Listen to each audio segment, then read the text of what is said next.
Hello. It should be fine now, right? Hello. Hey, Onion. It should be fine now, right? Oh god, I can hear myself back.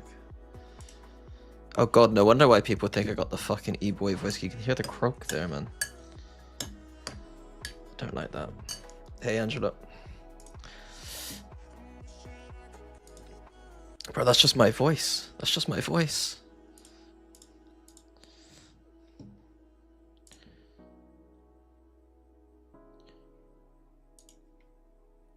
You sound just like an average chill British guy. I mean, I'll take that. I'll take that. I'll take that.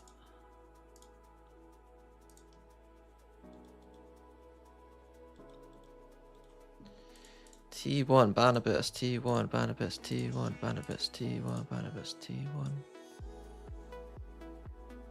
EDG Barnabas.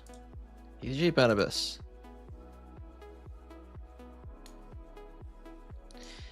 I do wonder.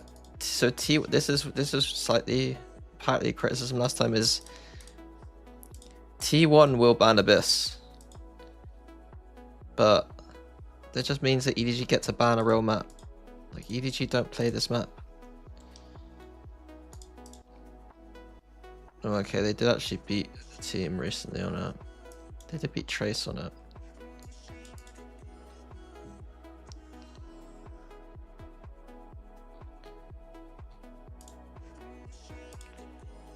But did Trace play this map? They may play fucking Clove, Deadlock, Jet, Vice, Yoru. Surely this ain't real. Oh, there's Sunset. What am I talking about? Yeah, what am I talking about? What the fuck am I talking about? I lost the plot. When was this game? Abyss. Okay, Mirror. Okay, so EDG have a massive advantage coming into this game. EDG have a massive advantage. The fact that T1 can't play Abyss to the point where even they can't play EDG on it means that EDG have a massive advantage. If T1 win this best of 5, it would be truly impressive. Truly impressive.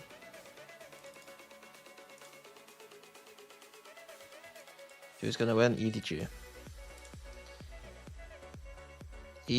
T1 are gonna ban Abyss, which is EDG's worst map, and then EDG get to ban fucking T1's best map.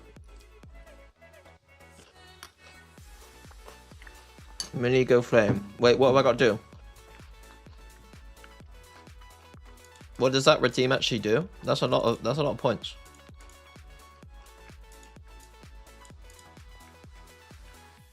What does that one say? Where do I even see my fucking Can you hate on EGG for the rest of the tournament? No, not for the rest of the tournament. Not for the rest of the tournament.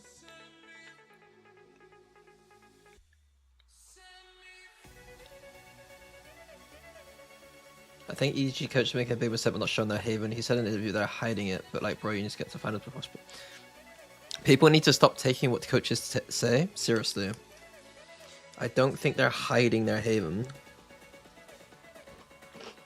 Nobody at this stage in international hides maps.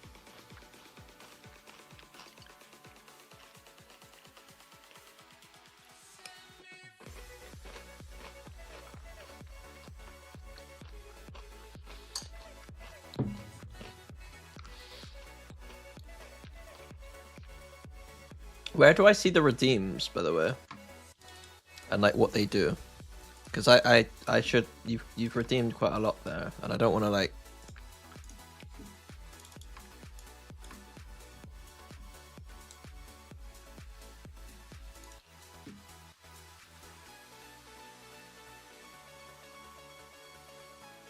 Choose a team for me to flame. Okay. Which team do you want me to flame? I can go onto their VLR and try and pick out things I remember that I don't like about them. I'm not gonna be able to hate on them for fucking 5 hours. Bro, EDG. Okay, you want me to flame EDG? Let's have a look. Let's try. I'm gonna try and find all the things that I hate about EDG.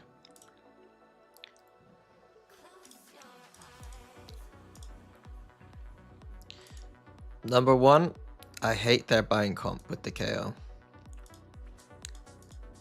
And what I hate the most about it is that people seem to think it's good because they make that like they are strong enough micro players to make KO look good enough, which sounds like a compliment, but they're actually completely cucking themselves by playing KO, in my opinion. I think it's a terrible agent, and I think in 2025, if you're still playing KO on maps, you're probably lost. Haven. I think that Haven's secretly kind of bad right now, and they're not hiding it at all. They're just having really bad scrims on it. Even though they had like an amazing run on it in China, I think that they've got their practices right now are struggling more on the map. There's not a chance that they wouldn't have played it at this tournament so far if that wasn't the case. Unless I'm wrong and like their veto shows something different, but like they didn't play Haven against G2, didn't play Haven against T1, didn't play Haven against Team Liquid. These are all very strong Haven teams, don't get me wrong, but I don't think EDG are as confident in their Haven as what the rest of the world seems to think it's like their best map by far or something. Split. They're playing Jet. Let's go next. Fracture. They're playing Cypher. Let's go next. Pearl. They're playing Fade. Let's go next. Lotus. Let's not even bother talking about Lotus. And Abyss. They can't play Abyss. And they play Double Web Smoker. So, yeah, that's the TLDR of EDG. What about player-wise? There's too many people in this staff section for me to take them seriously, to be honest with you. Too many people. With the style they play, I don't think there should be this many people listed on your VLR.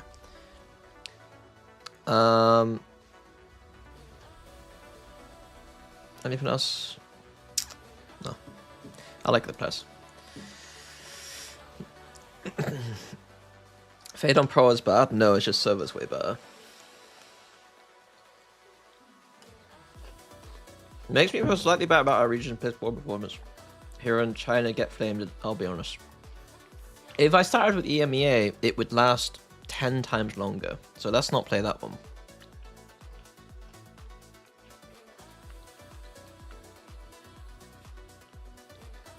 So you think T1 should ban Abyss or should they ban another map? They should ban another map, but it depends how bad they are at Abyss. Like, EDG seems like they can actually play Abyss to the point where, like, they probably would win if T1 ended up, like... If T1 played it and they haven't actually practiced it, they lose it instantly, so...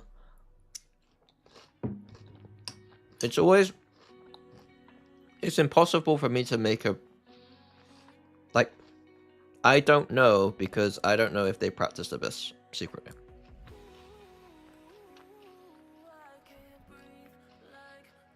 The question should really be like, if you were them, would you have tried to make Abyss a thing in the past 2 weeks? Like, and to be honest, they probably didn't really have the time to do it.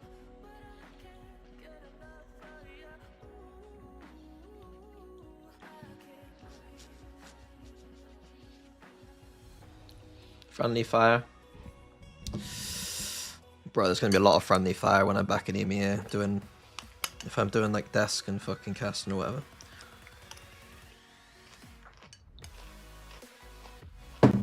Like, I'm kind of getting annoyed.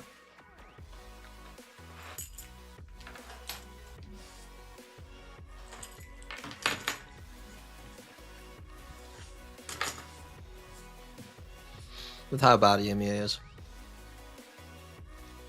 Valens said that scrimming internationals doesn't help much. Do you agree?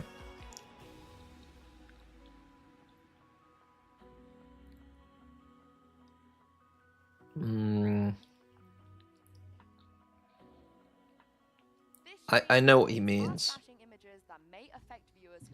Should Vitality have won yesterday? I don't really know what you mean by should have won.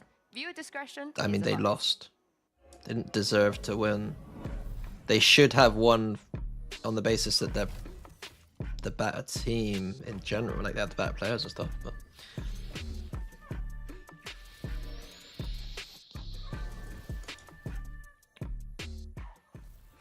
today, our 2024 champions are looking to make it back to the grand finals, back to back even.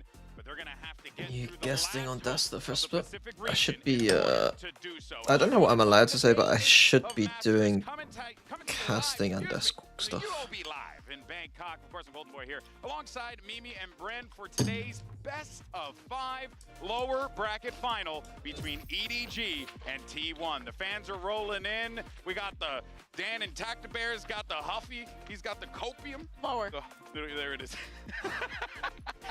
Zooms out and you just look like a crazed man.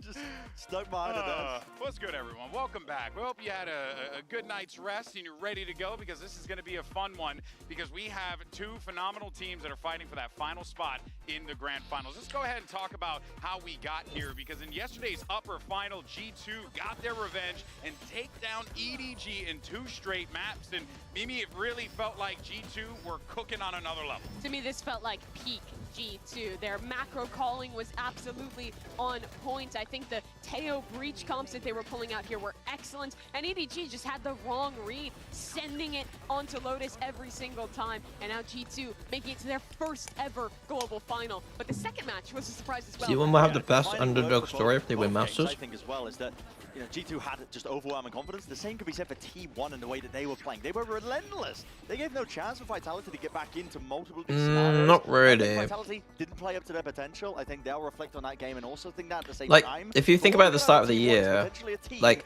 in when me and top form Sliggy, right me now. and Sliggy Peak were about, we're gonna performance, like do and some they're going content up for around that who we rematch thought was again gonna be against best from each But region. that was a huge disappointment for T1 was Vitality. number The 1 comp change for on me Haven moving in away APAC. from the ISO Yoru to go It depends on to what Jet. point of the Couldn't season you really mean that see they were the underdogs. reasoning Because like walking before the around season game. started, I thought they were going to be the best Mistakes team on in how they were APAC. calling around their And then attack sides being the season way too started, slow. and they didn't A look like the very best team at APAC. disappointing end for that And they've team. kind of crawled You their know way they're up gonna be back through. in future But at the end of the global events. day, But today for T1, it's about getting like, another just because you set round the of standards so revenge, low this does not really time mean you're the against EDG. underdog. Right, that's Like, the it's most weird, you know what I important mean? thing there, because these 2 teams have met against one It's another. almost like reverse Fnatic, where it's like when we were with Fnatic early years, it wasn't like we were expected to do loads of damage all the time. But then we would do really well regionally and set expectations really high. And then sometimes we just stumble early, a little bit earlier than we probably should do at internationals. And then it's like, oh, like it's almost like the reverse things happened. You know, we care about you. We want to show the good stuff. All right, now let's go and dive into the important conversation. A case could be made for Gambit in We got an 2021. MVP bracelet to give out, all right? Why would they have Grand ever been Finals considered is an quickly underdog story? approaching, so this is the race for MVP, and we have our front runners, and it's looking pretty darn good. Mimi, let's go ahead and run it. What do you think of this? Yeah, I mean, in the G2 context of this still Masters, of course, they were looking underdogs prime throughout, like, take that MVP bracelet. Shocking to not see for sure. on this It list, would but be a EDG's good run really has been all about those kind of central underdog players run, having but like incredible performances in it's every not like match they've they've played got thus far, Brad. it's not like they've come out of nowhere and they have bad players and bad Support structure or other anything. players are the ones who are really shining brightest, Thoughts I on think. KO Bix combined? Typically, it's at the expenditure of their K- duels KO players, in so general, like just like they're just sending them in to die. it's just essentially. not on great. the end of the stick. Yeah, go. Exactly. On bind, It it's allows these players like Chichu and Trent there is value in the especially knife on being able G2 to hit side as sentinels that more. support structure to really shine, because they're the ones who are going to be Um, collecting up the kills a lot of the times. like, And it is good mostly against as well. Cypher With Viper, G2, it's probably. crazy they've got 2 of these players. I think in this MVP But I think category Gecko in that we general. all kind of agreed on.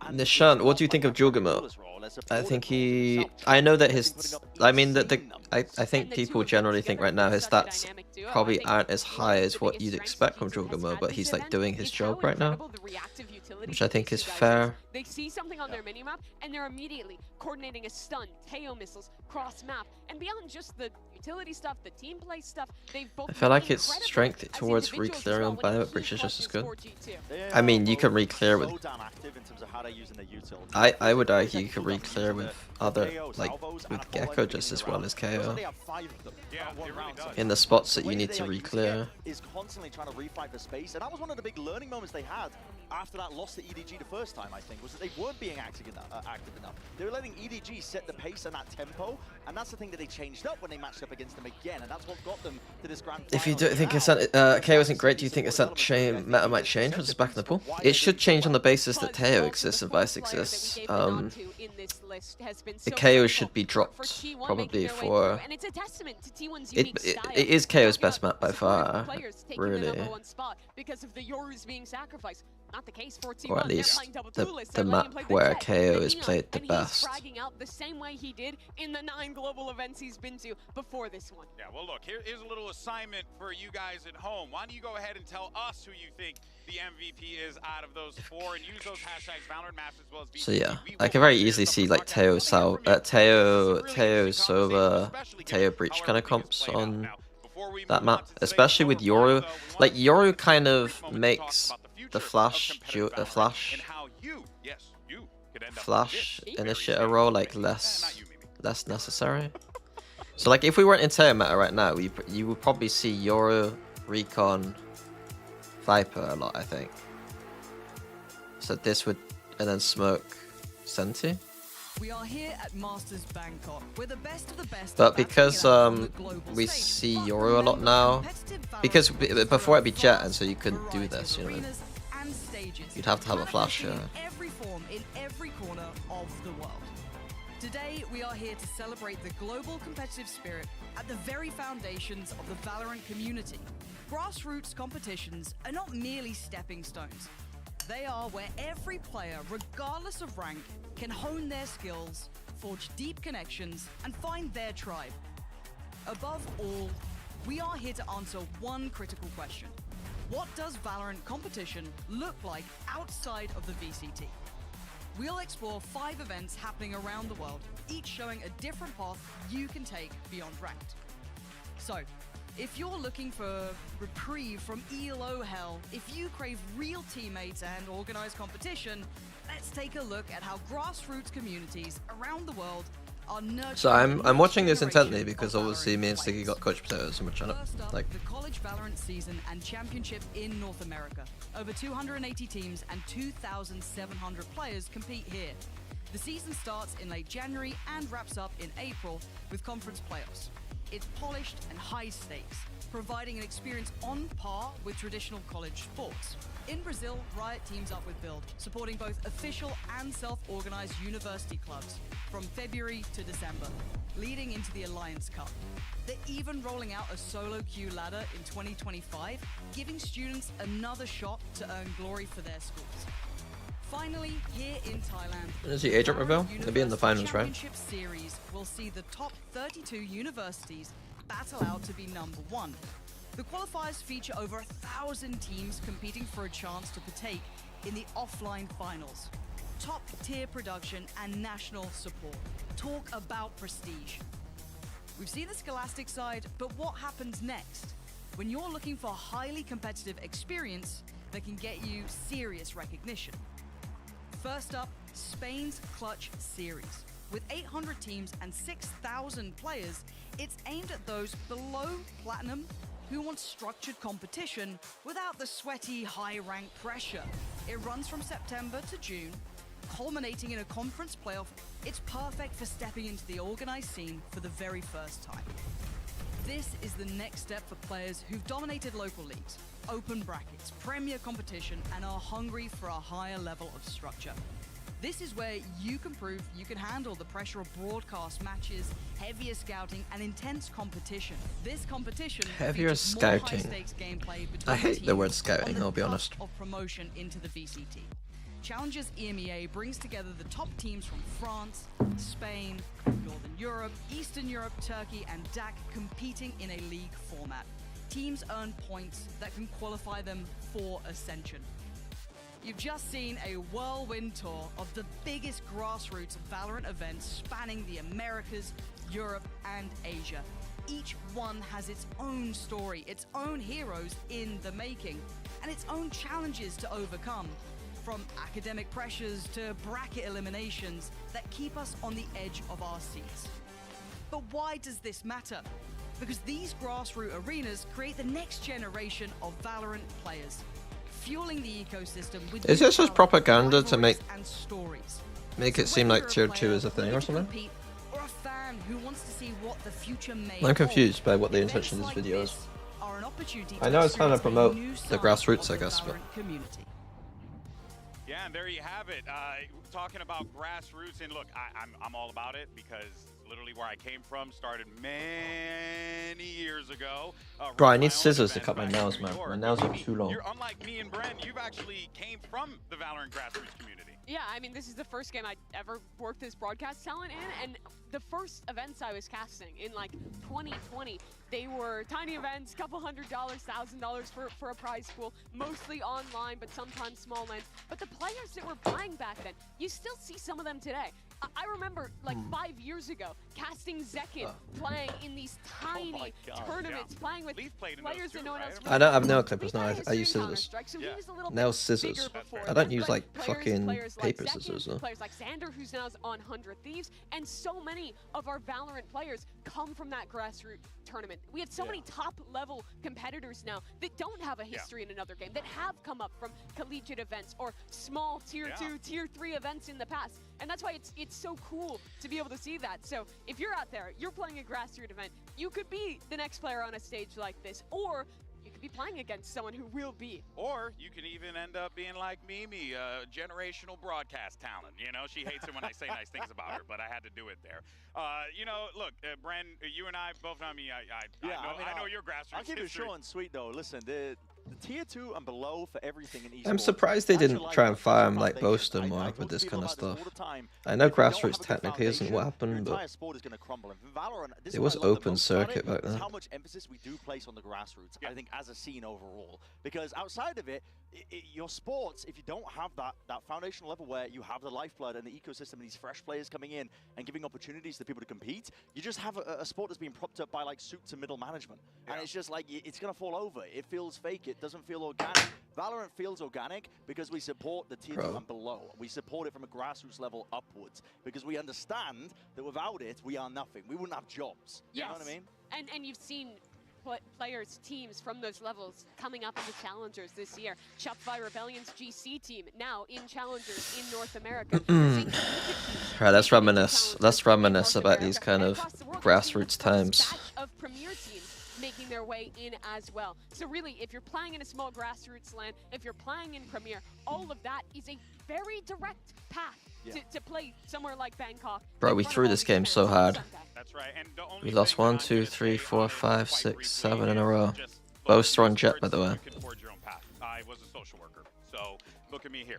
I mean, come on, guys. Avova, You have the talent, Cider, just like these Carcass, folks here as well, Zeke, because Whisk. we had I recognize all these Valorant players, but you might. University Carcass champions is, 24 was the G2 tournament coach, where we G2 highlighted goes in teams coach. that were coming in from the Avova, collegiate obviously, system. people We had an recognize. epic final between Cider, Ryan you should and recognize, Bobo right? Sub Sipratun, for FPX. University, with Sipratun winning the title, which was really This is an awesome. interesting one. 1,000 teams, These two 5,000 players, these three in the players were like, qualifiers. It was an interscholastic competition with like 32 when I was universities, coming up in Counter-Strike, 160 players these were like the best involved. players in the This is world. literally And it was kind of what funny sports that is like all they about. tried to make it in Valorant That's despite being like Awesome kind of grassroots old. competition happening for Valorant all across Like this the guy world, was but better than gotta Scream when it came to emphasize like that one this is tap something aim. that you want to do.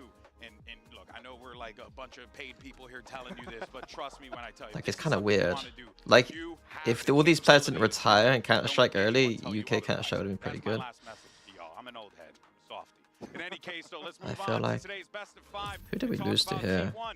Now this squad, the underdog. Krabik. All right? And, you know, some people. Oh my God, I had to clear my Said throat. that. Oh Krabik. damn, I had to clear Who my said throat there. that? Some people had Spellful was to pretty rank them good, as the weakest team coming Well, into out this of event. 8 out of the 8 best teams Bro, in the Master world, Poppy that's Fresh. But Line why? Pro. But why? Yeah, I remember Why? this. What made you not feel Because, so into GB, T1 they were coming playing in? musical chairs at their roster.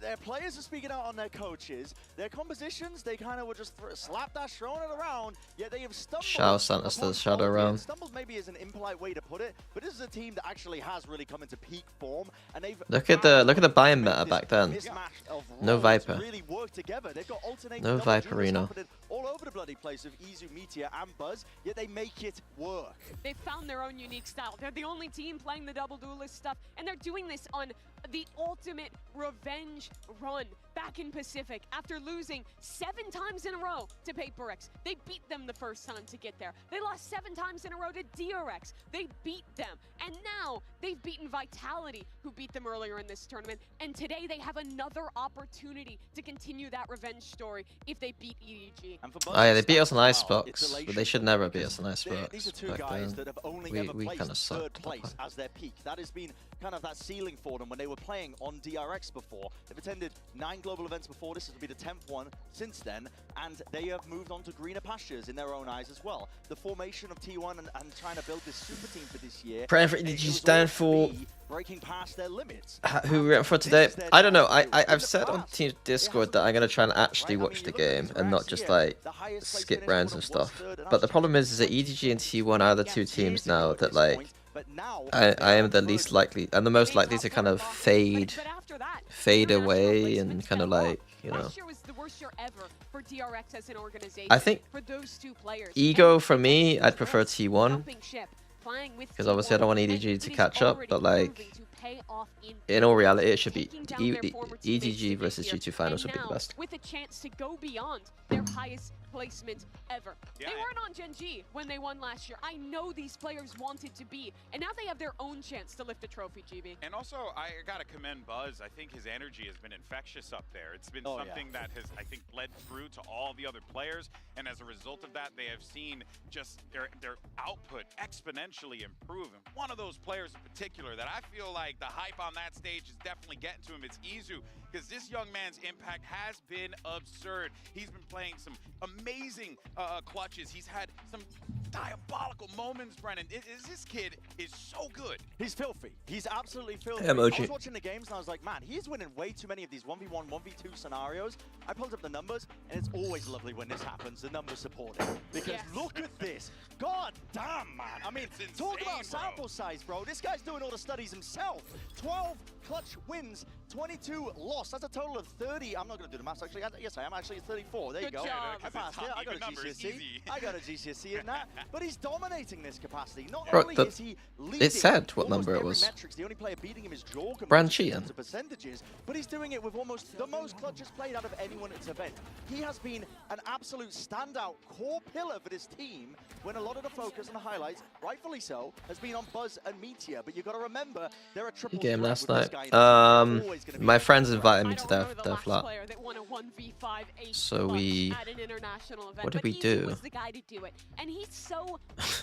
We watched Chernobyl and they started playing PGA Tour. For some reason my friend bought PGA Tour and the game hasn't changed since 2002 or something. We had no idea how it works either. Has been just a pillar for this team to lean on here, but we did see T1 and EDG go head to head. You also can't play as Tiger Woods anymore, so kind of a shit game, honestly. I was talking about a lot of previous days how like I get that he cheated on his wife, but let me play him in PGA Tour, please. So you really gotta feel quite good if you're a T1 fan coming into this because they played EDG close, but you're still going up against EDG. And for EDG, I think, listen, there's a lot of scary teams. Bro, it's not about retiring, because the best character in PGA Tour was Jack Nicklaus. And I'm pretty sure that guy doesn't play anymore. Because they play very similarly in terms of how often they are trying to take fights. You couldn't even play as like, who's the best in golf players? Who's is it Rory McIlroy? Rory McIlroy, you can't play as him. You can play as Scotty Scheffler, who is apparently the best player right now. But they're not as heavily as other squads, playing super heavy into the Breach, Teo, Yoru, Vice combinations that a team like G2 is so catch up is in trophies, yeah. So willing to go for crazy fights, to get hyper aggressive, and in that way it's going to be very reliant on individual form today, and that got shown in their last Danny Rose, it wasn't in it. Yeah. There was like stepping up, Izu doing it as well, alongside that experienced core of 3 players. There was only like 10 characters to pick from, honestly. By all accounts, but now stuff. they have a second chance. They do a second chance at redemption. If there's one guy who likes sweet taste of revenge, it's Stacks. I played for par, so I wasn't doing terribly. Played for par. I'll take a par. Hello everyone, Jen Lee here with Stacks. Now Stacks, It seems like everyone's been trying to figure EDG out. G2 did it yesterday. Do you feel like you're seeing the same thing that G2 saw that eventually led them to their victory yesterday? And do you feel like you can emulate that today? 사실 저번에 EDG랑 경기했을 때도 충분히 이길 수 있었다라고 생각을 하고요. 근데 저희가 이제 마지막 맵에서 Are they gonna do a joke here? Jen's gonna say one word answer here, right? This is the joke. I feel like we could have and Oh, should no, have don't won worry. the last match against EDG, but on that last map we overlooked some factors. We cleaned that up, and I feel like today. I it's thought going Jen to be was gonna different, go and we're gonna no, show and prove and then that back to the we can desk. beat them. I love that Hey, confidence Detective there from the Rockseller captain and himself, Hey, Sir Stacks. Classic. Love to hear it here. Now, yesterday we saw EDG. I need to change the move for Patreon thing. first We've time just in added. Bangkok, and the question that Jen had asked Oh wait. Stacks is applicable. Oh, that's Did fine. Is G2 there? expose a weakness I've seen other potentially Patreon in stuff this before EDG people lineup that put. maybe T1 can Is take it when they advantage put the of? I free think thing? that G2 exposed a weakness, and I think Maybe it it's came the down free to thing, I don't know. game planning. But I don't think that T1 is a team that is going to play in the same way G2 We did just post The a victory for Fracture G2 Patreon for me was playbook all yesterday. about how good they were at slowing the game down, finding their opportunities to get opening picks with their utility combos, and then calling that pause and having great fundamentals. So if in anyone these man-up wants positions in the to late round. They look at the weren't running Patreon, double we have a rows. full They weren't running G2 it down with playbook double here. duelist comps, All the and links. T1, I mean, they almost beat EDG Sliggy had to do all the links, video, everything, figure out the lineups, all that Absolutely shit. was. So I mean, stylistically, if anyone's I don't into think that you kind of can shit, find two different let me teams know. in G2 and T1 Or it goes how to they Patreon, like sorry. play. 'Cause, I mean, just apart from what you said, Mimi, I should have for plugged G2, that it's all during about the confidence, fucking slowing grassroots down the game thing. at the right moment, That's what they making should sure just that you're on make the me same do page, grassroots re-clearing promotion, the and then areas just that like are just running the slide breach in the tail, like Patreon center of that is every strength 2 and therapy. seconds. For T1, it comes down to like the fundamental gunplay. Kang Kang Because has they're running these finally double ended duelist his combos, 9-game they streak of are having more than 10 absolutely FK in an their international aim, the match. mechanical ability, you've got absolutely It took him anyone go on the 5 team to the 13 ability for to show up shows. and absolutely shut Did up they the have opposition. And this is a how rough they play. This last? is their I style mean, that they got forged kind of through farmed though, didn't trial and they? error, whatever you want to call it, but it's ended up in this.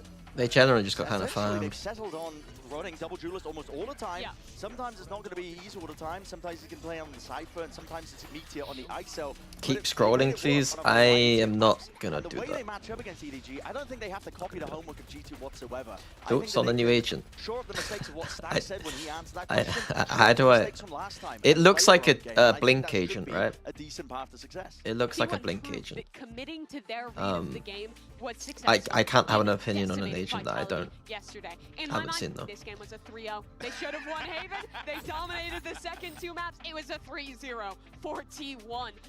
And Yeah, I mean, it is an styles of upset. Yeah. compositions Hey, have Mario. proven to not just be gimmicks at this event. They're still undefeated on their Lotus this year, playing the ISO and the I love Raze. it. They showed it on, and the Yoru. They showed it on Haven as well, running those combos.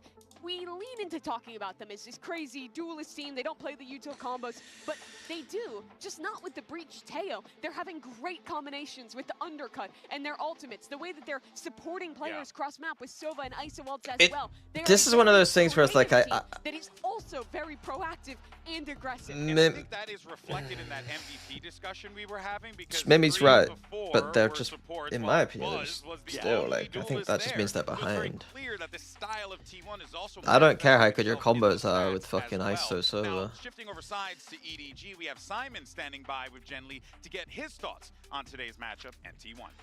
It'll be useful for them when Teo's nerfed though. Hello again, Jen Lee here with Simon and Luna for translation. Now, Him or Simon, Durka? we're so used to seeing EDG make the clean upper bracket run and all the way to the grand finals, mean, but this time you guys I have to don't play know back-to-back Kang best of fives to get but to the I would trophy. Does that provide obviously rather a work little with bit of sense of Durka. pressure for you or no?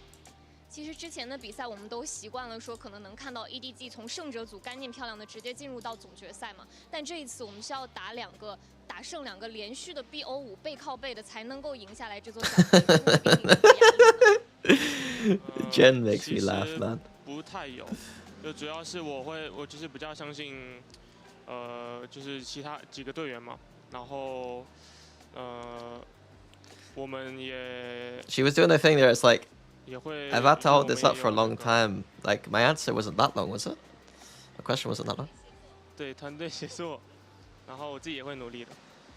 Actually, not really. I just full trust all of my teammates. Like we're gonna work with our teamwork, our synergy. Hello, We're hello, gonna try our HMF. best. Good HFM. answer, Simon. Thank you very much and good luck.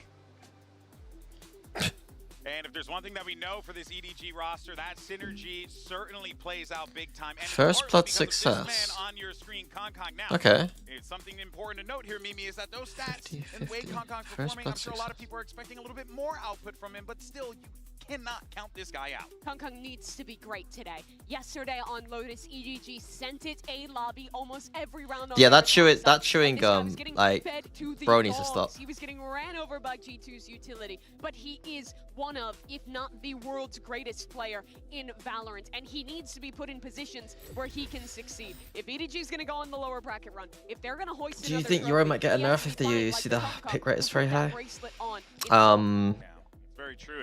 It's certainly a lot of pressure for Kong. They don't need bear on his shoulders here. But a of soft course, nerf he's could not be the only okay. one on the squad, right? Because he's got 4 other guys. Euro's that are being gonna have his back. One of played. those players is nobody, and we had an opportunity to catch up with him about what changed. In the There's too much rematch to versus answer. G2, It depends on facing Vice and T1 Teo. once again. Oh my Like God, if Kenzie, you Vice and look at me. Teo are forcing This Euro a moment, little bit player more. moment. Euro isn't particularly strong in ranked. In my opinion. And then Raze could do with a little bit of love, maybe. Just a tiny. Well, and then there's a new agent. It's like, I don't know. I don't know. I still think Euro should be played if they just soft nerf it. So it's like you're not gonna see the hit rate go down, I don't think. So it's more about the other agents, I think. Like Vice and Teo. Because Teo counters Killjoy to the point where it's not worth playing. Teo kind of counters Cypher. It doesn't counter Vice particularly that well. Vice is really strong right now. So all those things mean that like Euro is just like more of it. Is it worth hitting ads now? Yeah, actually I'll hit ads, thank you very much.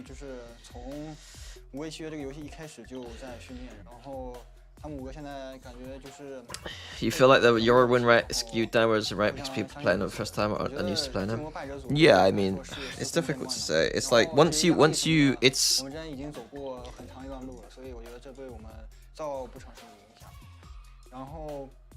Euro has like a high floor, like, and a high ceiling. You know what I mean? Like you can't like. Most people who play ranked are going to be in this zone where they can't win with Euro because they're not even playing the baseline yet. You know what I mean? Yeah, I bet the fact that this is so close to 50-50, I think, speaks volumes. That's crazy. Well, let's go ahead and show T1 the talent predictions as well, Ed because that actually will give us a little bit more context here. And we got a split field here, Thumbing. Oh my gosh, this is crazy. Endo's farming. Such a difficult Gen's game 1-1. To really predict for me, I think, to be honest, because Why is Gen not stylistically, being they able to match up so predict well against anything? each other. I was like, just because T1 today Lotus these are the in talent for last today. match, rematches are usually going to be favor a team that ends up playing into them again. But there's so many elements of EDG that we haven't really discussed that actually do benefit them in this matchup, because we're going into best of 5 territory as well. Yeah, and they've always been amazing in these positions. Partnership era, EDG are yet to lose a best out of 5. 7-0. Damn. I mean, that's just different. It's just different. No one does it like them. I mean, that's why they're champions. That's why they've been dominant. I mean, it's only forever one in China. international, though. These are big game players. Does anyone else have a record that not obviously no one has 7-0, but has many BO5s? I mean, goodness The gracious. thing is, no other region has had a team as dominant for as long as EDG. Yeah. Kong has won every single MVP award in China. They have won every My guy's single wall's tournament covered with in plaques. China.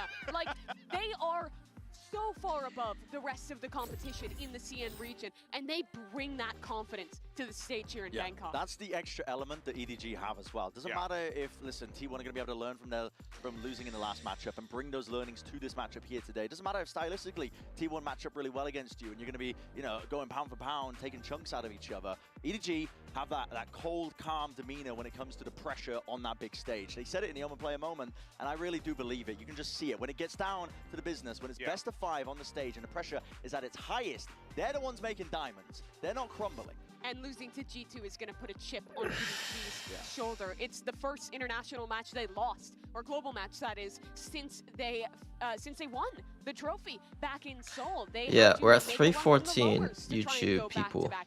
No team since Fnatic. 500 would be back-to-back tournament runs. So Fnatic. really, the pressure is on for EDG. But these are the moments where they're. This is good for Brand Show for the finals and Panda for today. And they've been doing it all tournament. Doing funny things all tournament. Oh man, I really like, because I came into this one genuinely. Yeah, I was wondering about that. I just can't bet against the chance.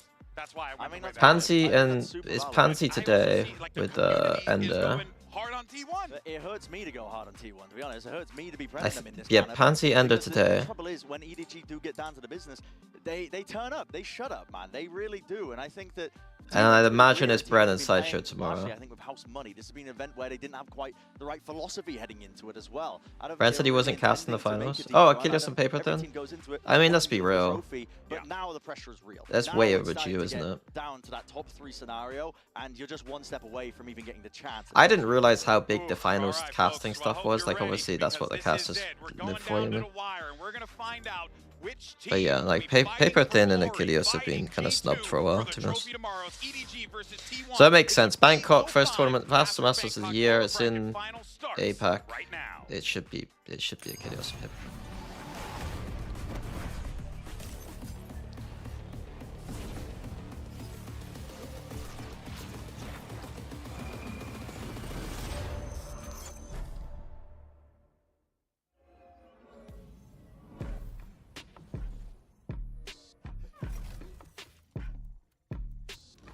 Mitch and Matt. I don't know who Mitch and Matt are. You mean Uber? Okay. Yeah, Uber is good. Uber is good. Here we go. T1's chance. HL over towards that screen corner. Keeps kicks back. Out into the open and Meteor. For Killer 10, it's now the second. As Meteor looks to take over the round. Buzz fighting one. Meteor on for 3. Safe. The IGL, the captain. 13-5. T1 goes to show you that in this sport, in this game, you cannot count anyone out. EDG, their first loss globally since they won that trophy. We were all expecting EDG to handle them with ease, and yet it wasn't. 我想 T1 的话，看到他们5人 ID， 他们5人都是打了非常非常久的职业的选手，然后他们5个现在感觉就是配合比较默契，然后互相相信彼此。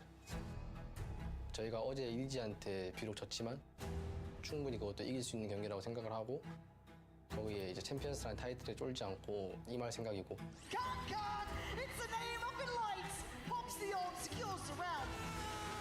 然后至于压力什么的，我们之前已经走过很长一段路了，所以我觉得这对我们造不成什么影响。然后我们的目标是，不管是输是赢，只是尽力去打好后面的每一场比赛，然后一步一条命的吧。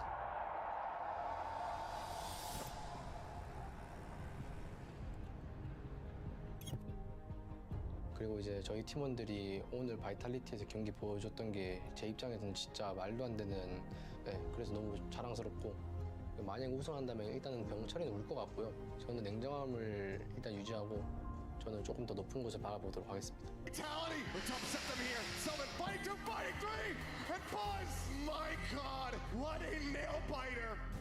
然后至于我的队友们，我觉得今天就最近可能残局输的比较多吧，然后我觉得就希望大家能够调整好心态，然后能够找回以前的自己。 Late game 저랑 fights. 진짜 엄청 오래전부터 해왔던 걸로 알고 있어서 발로한 초창기 때부터 아무래도 경험이 제일 많이 있는 선수 중 하나일 거라 생각하고 중국에서도 전혀 쉽다라고 생각 안 하고 그리고 이제 내일 저희가 만나게 I mean, 되면은 꼭 부셔버리도록 하겠습니다. In the grand scheme of things, I think T1 winning would be nice for a lot of the players because they've obviously been around for a long time. They're both stacks of buzz. 从地狱杀回来，这一次也还是会一如往常。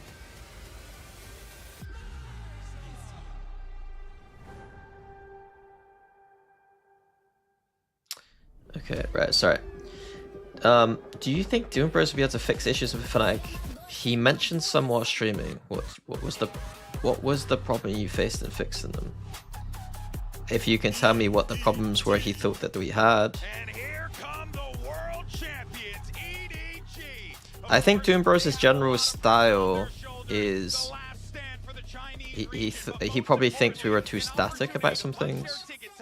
But I think that the old Na'Vi, well, I think their Na'Vi team was way too crazy, so I think, so yeah, you're gonna have to tell me what problems he thought there were, I guess. I think the problems are kind of clear to me. I think the problems are is they don't play, they were behind the meta. The meta clearly shifted towards Teo, Breach, and Vice, and they didn't play them. They didn't take the risk. They decided to play comfortable, even though they're underdogs, kind of, in my opinion.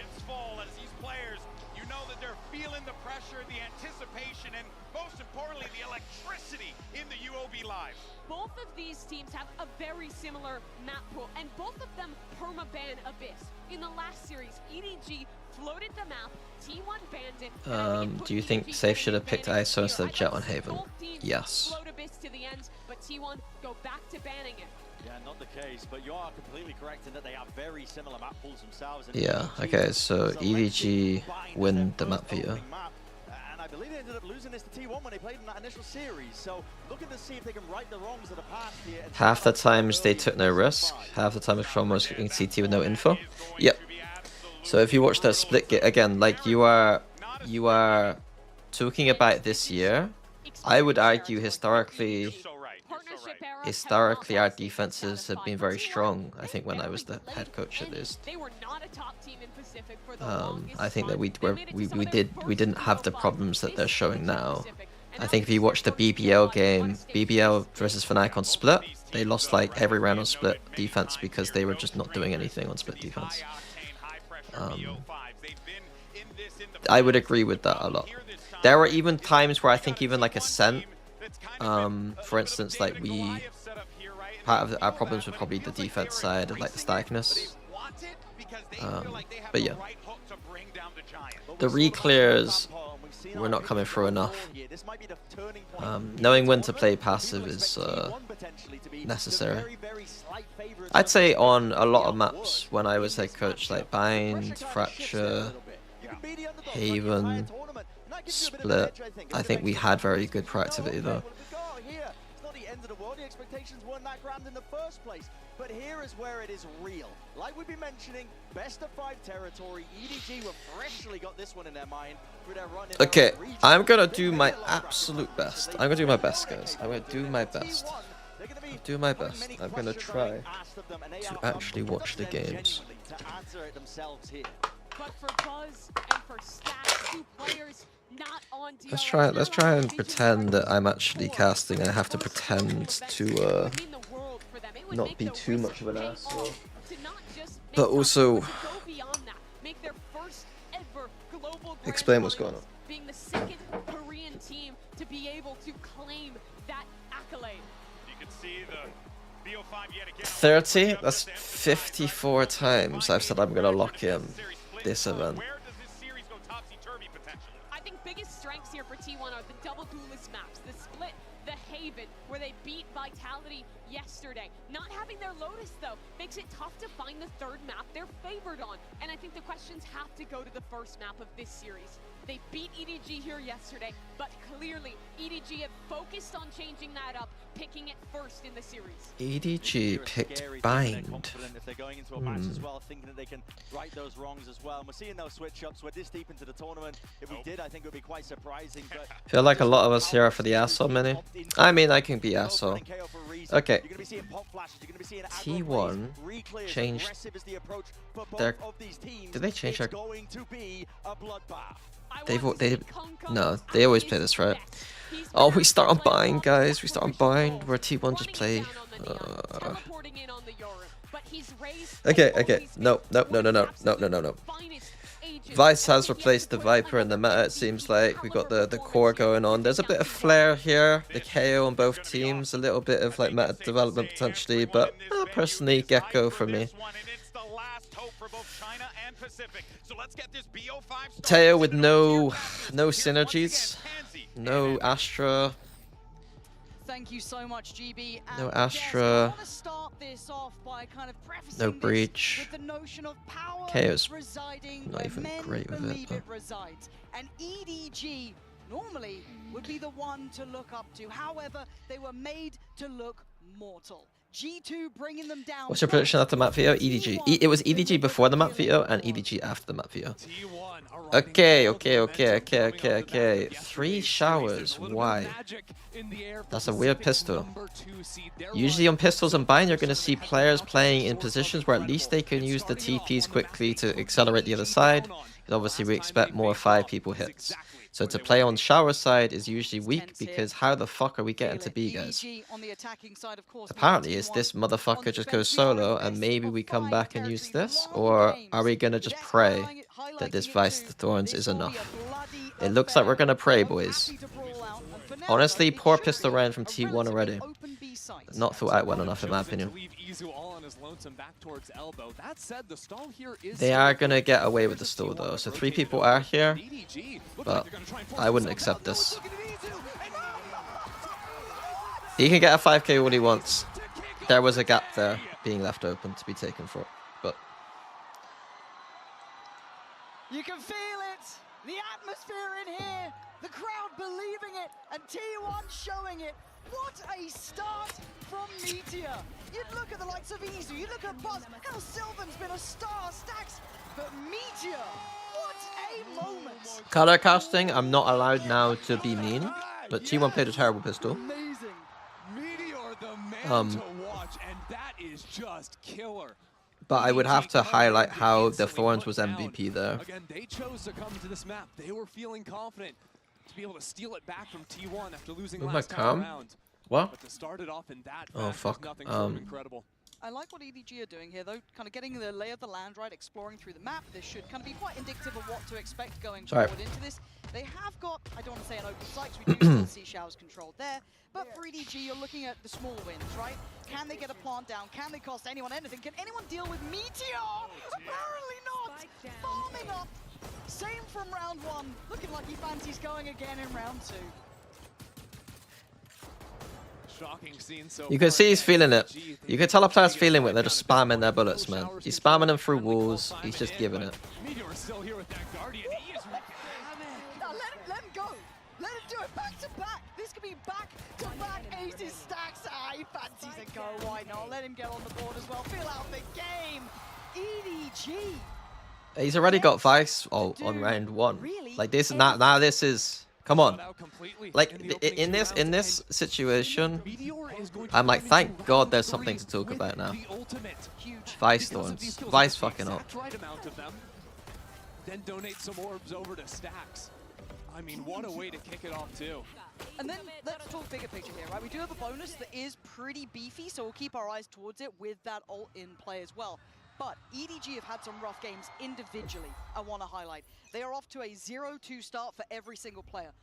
No one is warmed in yet. This is going to feel cold for them. They need to start picking up. We've been looking like some Kung, starting to activate a bit more. Same with Chichu. These are superstars for a reason. We know they can thrive in pressure B-long scenarios. default from EDG. This is something that they were trying in their last games, and it just felt like at a certain point they didn't know what to do.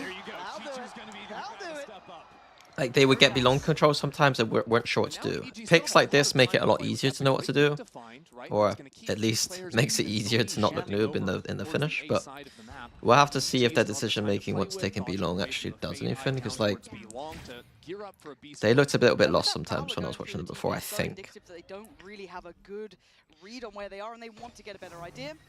Now, very strange defaulting in a way that like they left belong, go back hooker.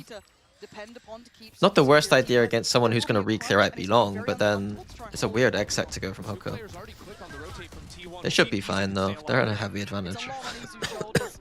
A bit of a superstar in the making, and Simon, what is going on? I've never seen EDG. Why is no one? Oh, they're all still fucking. What do you call it? They're all fucking Vice ulted on site. And then Meteor is in the cheekiest position right here. Snuck out into wood too. Like T1 have positions on this site. This is super uncomfy for the post plant. Let's see if Izu can clear towards long. He still has his util to play with. They're playing a post plant with 2 people in between them. Meteor getting away with murder again. Now EDG starting to suffer, down to 3, but that spike is still ticking. It's getting messy on the site. BANGKOK keeps it up for EDG, and he gets another. EDG was looking tough for a moment, but he goes for a swing, finds those kills, and now easy. To be honest with you, this all stems from the fact that T1 re-wrapped all the way around Hooker with 4 people. He's got it. He's absolutely got it. What is going on with EDG right now? Why did they go up with like loads of people and then go back for Hooker and leave one person down here? Nowhere with the Red Bull clutch. The fact that he's Like, able to stick here in Octagon. How's he not cleared? Because Like, there was no comfortable post plant for EDG there at all. Because they Hooker exec are not cleared fucking Octagon. They were playing in backside, and somehow Meteor slipped over, was able to go shoulder to shoulder with Izu. So then once Meteor's dealt with, there's still Izu. There's just too many problems for EDG to clear. I'm waiting to see if there's an early timeout from EDG. Yeah, there is. There is a round 4 timeout. That is an ugly timeout. Because it makes me worry that there are bigger issues at play here, right? Either Chichu left him there for ages. Yeah, but Chichu... Right, you're coming in still very new. Yeah, your money's going to be in pieces. Chichu can't commit to that necessarily. But then once his team is vice sorted, then he probably should just... It's kind of funny watching Chichu play disciplined in a spot where like it's probably 50-50 whether he should be disciplined or not. And yet every other kind of time he just sends it, you know what I mean? It's weird. It's too early for that in a timeout like this. Instead, it's talking about He couldn't get help though because everyone on site was vice sorted. So like immediately from the Hooker exit, like they're thinking, oh, there's enough people long to deal with Izu because there's 2 people. And then they got vice sorted site and it got a bit weird. But they got to sharpen up here. I know it's a long haul now, but if you give T1 this opportunity, a team who are, again, you look at the names on this roster for T1, they are obsessed with the game. They love Okay, that's nice. Vice Wall is gone in the first 5 seconds of the round. These names are household names. They've wanted this for God knows how. Oh my god, the re-clear immediately. Oh, that's quite cute. They're actually using the wall to fight with. Oh my god, it's only taken us till the Masters Bangkok lower final to see me finally see someone try and use the wall in a way that they actually fight with it. It didn't work, but it looked like it could have worked. They felt they could have beaten EDG. There were a couple of things that It's historical. We've got a historical moment right here. Vice played 1 round almost correctly. It's a historical moment, chat.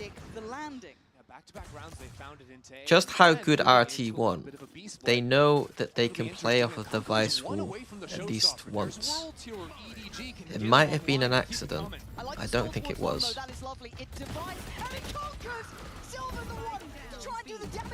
And again, the 2 players on Mon can't support. Divided by the Molly, held back and deleted by Stacks. Simon, there was a little bit of threat to this round initially. Someone said they liked the flames, so then I just remembered that what's the point of not flaming? And then a lot of people, I think, the implication was that people said I didn't flame enough. All the feedback from that I got was that I didn't flame enough. Even though I thought I did. The Heretics game I was given it though, wasn't I? I guess most of the feedback was before the Heretics game. The Heretics game I thought I just went in on them a little bit. And they've got this great crossfire going. Then here it's very similar where Izu's actually tucked over behind this green box. So they're playing on opposite sides of the site very nicely. And EDG seems very slow to adjust and haven't done a great job of clearing away those It's a bit easy to go in on Heretics when they look terrible and they're supposed to be good. We're so used to seeing EDG in high peak form right now. Lovely attempt there with the jump spot coming in as well, just kind of adding layers to it. So they're going to show that the operator is in play. How do you talk about this default? Shower. Seems like EDG want to play some of these slower rounds. It's looked like Chichu and Simon have been sort of hand-holding on opposite sides of the map. Last few rounds they've been playing B long, now working into Shower. It's an awkward default, but it's like they got a lot of control. Even when they found the early picks, it's not like they're relying. They know Vice Wall isn't shut on extremities. Come into a site, they've reset into B splits pretty frequently. That's kind of a reset on the timer of is someone. Teodrome makes the Teodrome makes it really obvious though, right?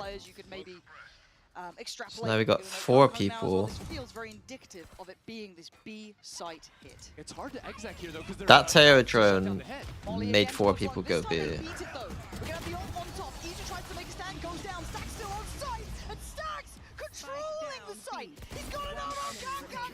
He does. EDG don't know how to play attack sides. To their But knees. G2 a 1v3. Good look luck. fucking lost. Is having none of it.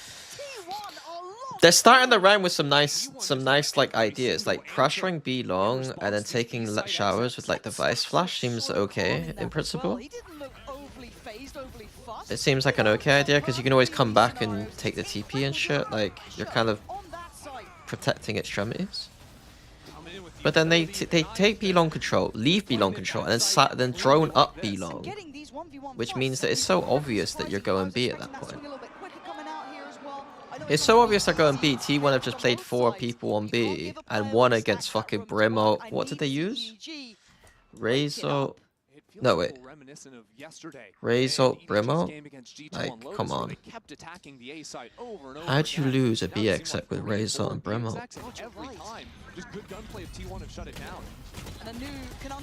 Yeah, it's over. I can't believe it. EDG look fucking trash. You've got to find something else to do here, EDG, or find a new layer to this, because they're just getting decimated. This is not difficult for T1. This looks easy against the reigning champions. This looks easy. Meteor's just a god. Yeah, so He's sitting at 12-2 after 6 rounds. And a combination of finding these timings to push through the smokes, right? Izu does it, then Sylvan. And you're never clear. Meteor individually has more kills than the entirety of EDG together. That's... what world are we living in? Unfathomable. And I love it for T1. I love seeing these players, as said, who've been so driven in Valorant to show this level. Kang is a fraud. Apparently Kang is a fraud. You're a fucking idiot. You are an idiot. We've heard EDG say, you know, This there are no Vice strangers to wall the lower again. bracket. They ran it back domestically to come ahead in the finals and become China's #1 seed. But something feels off with this team right now, and they have to course correct quickly. There's no longer any time to work with, at least on this opening map. Oh, that pivot point, isn't it? And it feels like EDG haven't solved so many of these different problems. This unwillingness to back away from EDG are obsessed with showers. They're a little bit too obsessed with showers. They're very obvious as well right now. If people keep asking me about nobody's edge yelling and it looks like this consistently, I'd be like, no, we can't talk about it. They don't know what they're doing, guys. They're lost.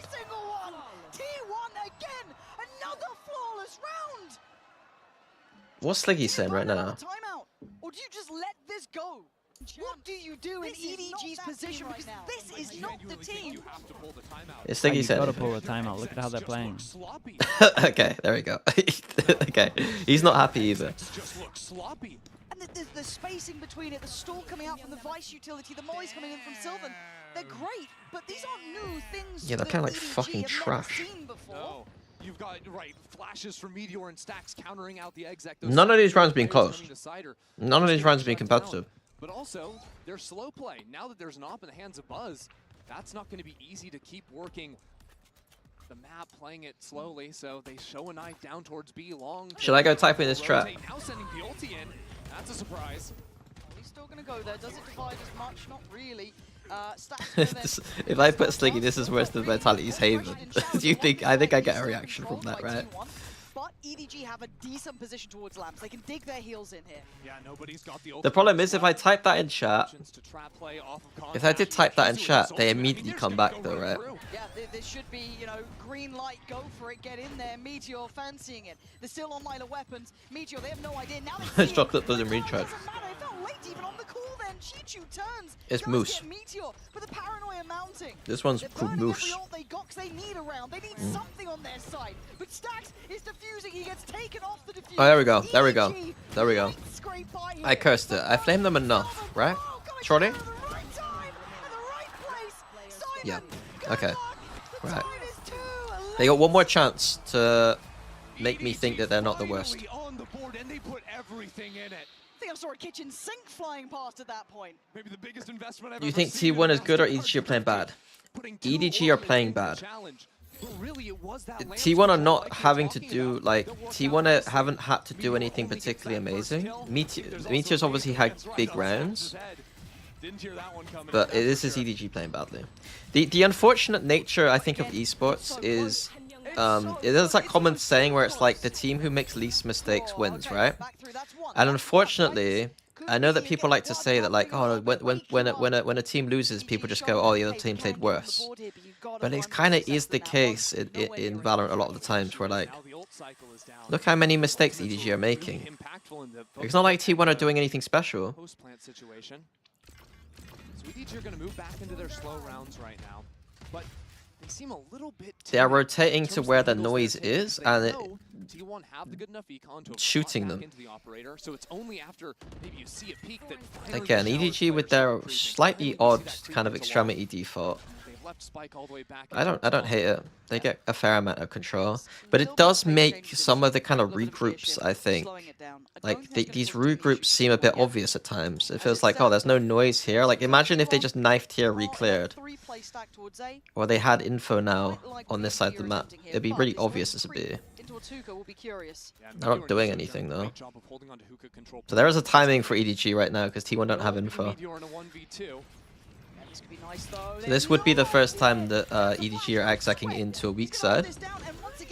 But they're losing duels instantly, 4v5, they got ulted, they're getting stalled, they're not going, and now there's 5 people on their side. I don't really fucking know what EDG are doing, guys. I don't really understand it. He's hungry! Oh, he wanted more! G2 denies, but still, this is done. 9 seconds? Put a fork in it! Simon, there's nothing to do but die. This dominance from T1 Gecko's still playable on Bind. Gecko is still one of the best agents, if not best agents on Bind, in my opinion. Meteor's decision making is so snappy in those G2 with very few mistakes, yes. G2 just don't.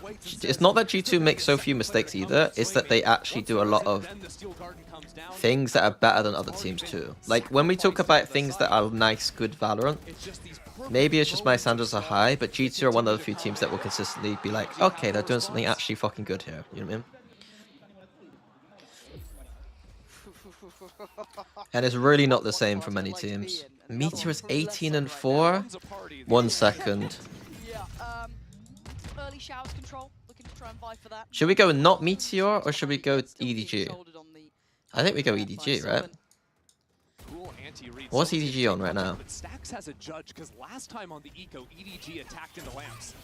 I think we go for EDG. Enough for you. You fancied a go on the ult as well. No worries, okay. Doesn't get the connection he wanted, but Was this EDG's map pick? Yes, it was. right. It feels like they're so willing to fight on this. To be fair, Haven isn't exactly a map that EDG hate, though, is it? So there's a very similar map pool. Although it will be more impressive at T1 win this series, given that EDG got to ban Lotus. Nobody. You got anything? He's got himself Phantom, maybe a chance here. Wait, this is the first round EDG got a bunch of kills in for a while. The teleporter anytime soon. 45 seconds to work with. And now that he's spotted out, has to take the shot to take it down. He's gonna barely be able to escape and get the spike on the ground. Okay, he's gonna get out of there. Fragment, knife, all still in play. But there's like a seize as well, potentially to try and catch him. Izu's gonna try and make sure he can't escape. Oh. Just misses.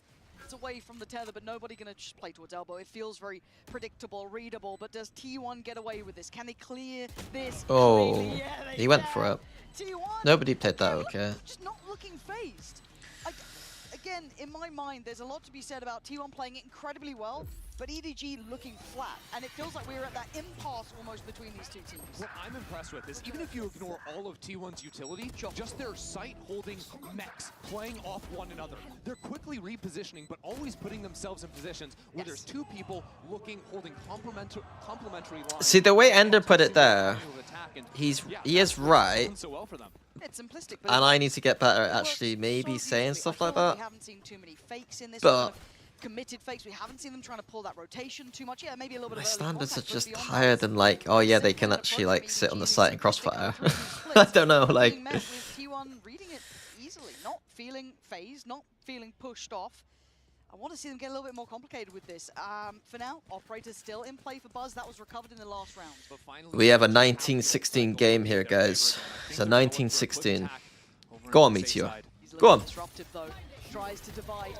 No. In front of them. This isn't No. bad. Still got a position to My play. boy. Buzz controls towards Fuck. Shower, gives a little bit of space to fall back from, but he fights forward. Still goes for more. Go on, Buzz. Looking electric right I think now. it's 1917. The only two on their feet trying to get 1918. 1919. Oh, so quickly. So quickly. I think it's 1919. Has still been holding on this B site the entire time. EDG have left Simon to deal with the op late, and they can even pivot back into him if he finds the pick on the lurk. It's good to do Meteor versus EDG when his team's winning. It's good to do Meteor not Meteor when his team is losing. That's EDG finding a moment to actually thrive in the chaos. Seeing that narrow I've cursed path the game. forward. Because without I've Shower's cursed. control, it was very near to slip Oh. away. Buzz Yeah, the flash is kind of dog. dodging out on the flash, coming back in for the swing. But EDG That flash and Shower is kind of dog. Leave him as that late lurk. And call themselves out of a really tough round. Does that do anything? Nice. A little bit of a buffer, not much. It's 2 12, rounds. 16, I want to see 19, at least 21. 3 here. Izu, red alert. Does he Bro, get to live? No one is there that boasted? quick enough to chase him down, but certainly enough to. How do I want to minimize this shit without EDG used the Brimult to exec into the I want to B hide site, it. removed a lot of I don't know how the to use corners Epipен. T1 Can you have been just using in this game. Looks like they you know want over to here? have some repeat success with that one. Yeah. And now that they baited out the KO knife, they can look to pop into the site quickly, but T1 have done a great job to rotate 4 players into the space. and Buzz get top 5 Buzz uppers up all with time. Buzz out of Showers. Right, now let's me watch the game. Right, Buzz is push Showers with an op. EDG's made their default so obvious that he can feel when they're not Showers because their defaults have been so obvious. If they make noise Showers, they're Showers. If they don't make noise Showers, they're not Showers. You read it really well then. Very present to keep that in mind, and that should open the gate towards A. Now you don't know But he how did much push you a have, flank but with an op, this is so certainly maybe Buzz needs to calm the fuck A down. lot of utility here. Meteor can play around, stalling it out for the rotates to come on in. He's got a friend in Sax. He's getting in Why front do of Smoke. Vices use the wall here on the flank? mad about that one. Kong Kong beat that. He was able to APAC uses the wall here dealt with as well. Kong Kong again. for the pushes, not for the flank. Izu and Sylvan. Tough It's a predicament bad to play wall. out from. It's a bad wall. Plenty of ults. Nice from Simon. Very aware Okay, around from EDG got way too many. We'll come back to it. EDG got too many. A lot to ask, and it's not going to be answered today. EDG getting the minimum rounds they can here. 3, barely enough to work with. Yeah, getting the 2 at the end gives them some amount of hope. But this half they're about to go into, the attacking side, they only got 1 round versus T1 last The time. first They've got map look pick in a mad best of different. They're gonna 5, take this first and map. you could lose 3 to 9.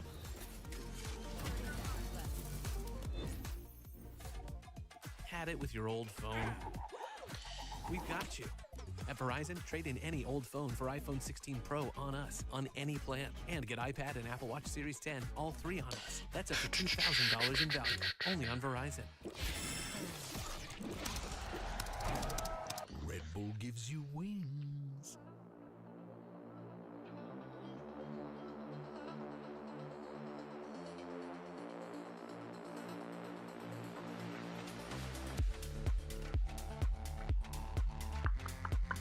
Should I be running an ad here? Could you explain why the Vice Wall short was bad and what we'd do better? Oh, okay. So, yeah, sure. It wasn't defense wall, it was attack wall. What I was explaining was, what I was trying to say was, if anyone ever catches me just saying stuff and I'm just set flaming and I'm not actually explaining, please ask questions. So this wall is used to stop defenders coming out this way. I don't think that it's that useful to stop defenders coming out this way. Like, I think that most of the time you shall have someone watching this anyway. and it's very risky for defenders to actually push this space. The opportunity cost of using this, i.e. like, you know, the value we're losing is when teams push B here, or even push deeper this way. We can't confirm whether they are actually going for a flank or not from the A side. And from the B side, if they come this way, they win the round. If they get to here on defense, pushing out, and you've gone A as attack, the defense probably wins the round. To be honest with you, it's a strong position in the retake. So you need the wall like much more passive so that you can have good information. This wall here is 10 times better than this wall, in my opinion. Like this wall is the best. It puts him right under the gun again. It's a lot of pressure on EDG for That's just like a normal horse.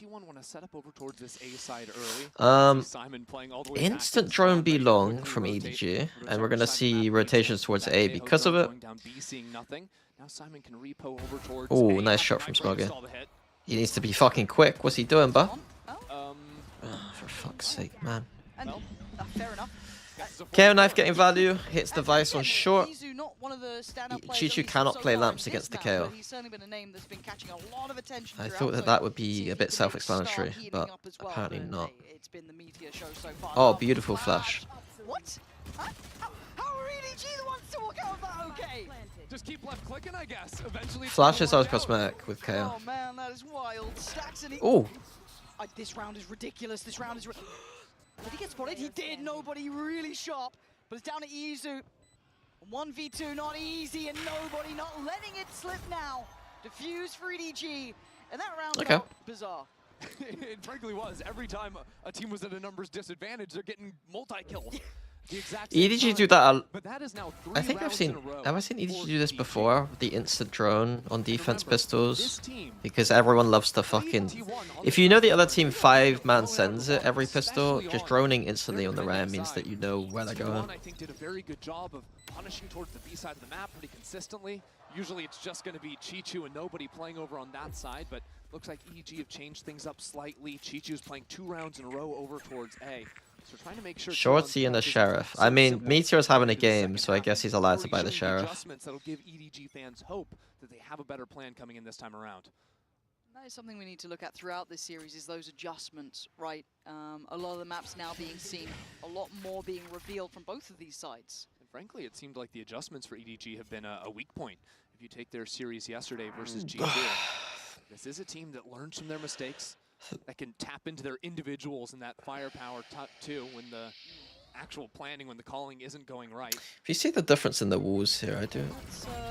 For EDG here, you're looking for clean rounds. They do have a better weaponry. Oh, Buzz! He's right behind you! And he's got help! Buzz! Just decimating them! He's on 5 HP, but he's still swinging! And we need to see a replay of the fucking hold they've just tried to do. Did they just... These site smokes do make it slightly awkward for defenders. But why is EDG starting the round on B on the site? Like, why are we starting on the site? Why are we not? Why don't we have hooker or long, like anyone? Did I miss something? Why is there nobody long at the start of the round? This is near on unforgivable though. You got given that tiny bit of chance. Oh, I need to go on the replay, man. I need to get on the replay. What happened that round? I'm gonna quickly look for myself to see what actually happened that round, because that seemed weird to me. Same sort of thing. Sheriffs, Stingers, classics. It ain't much, but Smoggy, he's gonna give it a damn good go here. Not sharp enough this time. And again, you don't fight. So 1 minute 30, they just randomly give up B long. They rotate in, stand on site. But what does it matter when they're gonna have site control unless it's a little bit of stall? Yeah, EDG trying to And dominate. then they KO flash through the smokes. Oh, the time, the micro timing was off. The and ironically, KO lost them the round. The KO pick, but. Chichu taking the very long road to get over here. That's comfortable, and now Is that how you play it? Weak side, strong side bind, just push extremity? surely someone goes, probably a flank hit. No. Still have the utility behind us. Have taken the long route. He does get No. a step closer, but look at these repositions in the post plant. How do I explain it?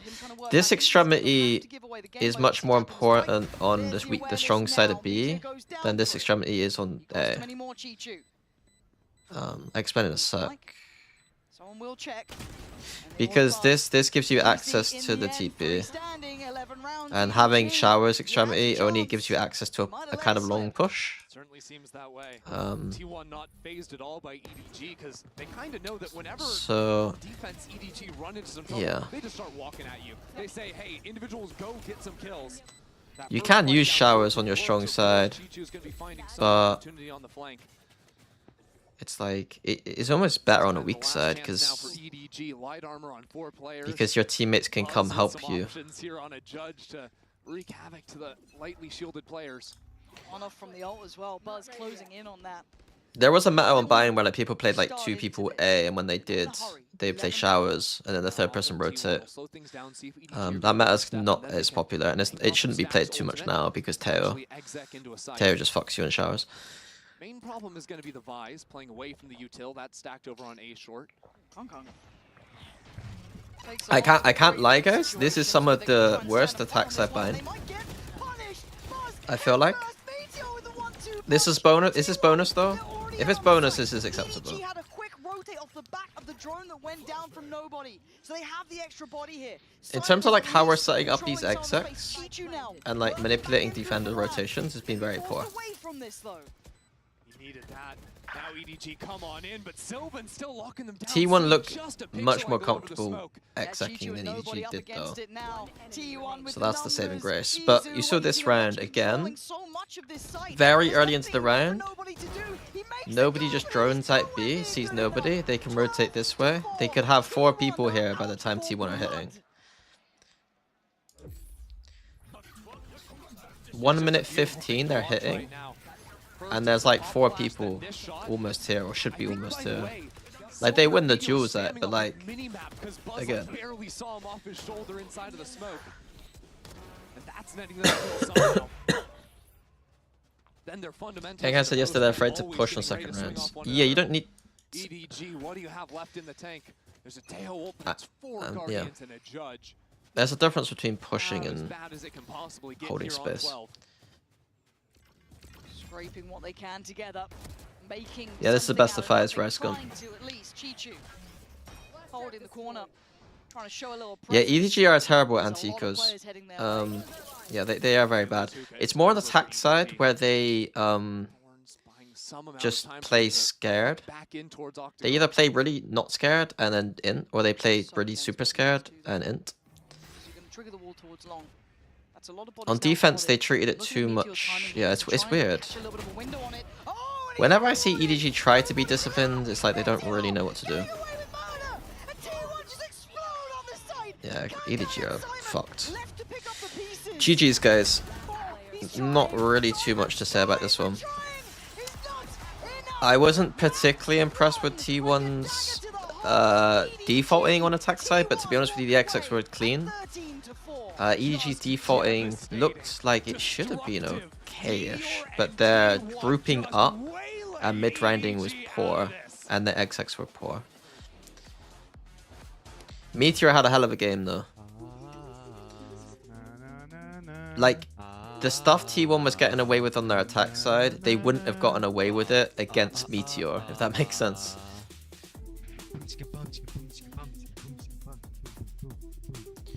He said they just sit on sites, get peaked and lose. Interesting. I think, yeah. Do you think Chaos Strong is map for their better options? I think Gecko is a much better option, in my opinion. In my humble opinion.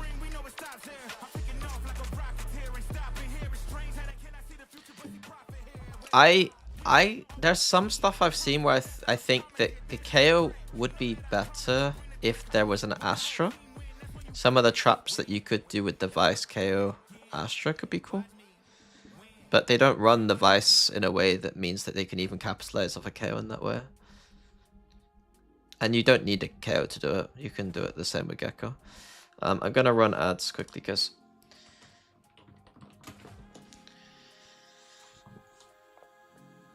I mean, KO's not terrible. It's not terrible. But it doesn't pair with Teo particularly well.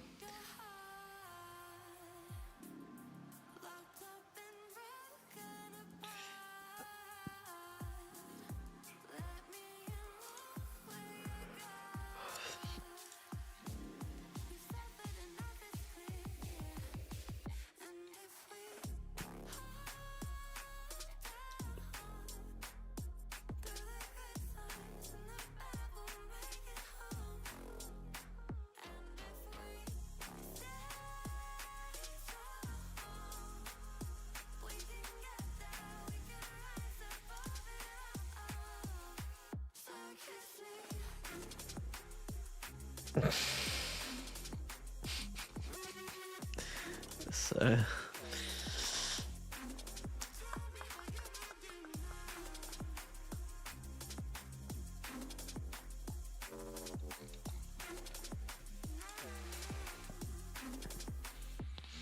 do you see the meta shifting to a point where more teams are playing Astra over Brim on Bind?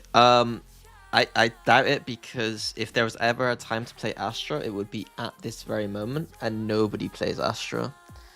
Like, I couldn't think of a better time for Astra to be played in the history of the meta, apart from when it was like 5-star, slow cooldown, broken at the start of the game.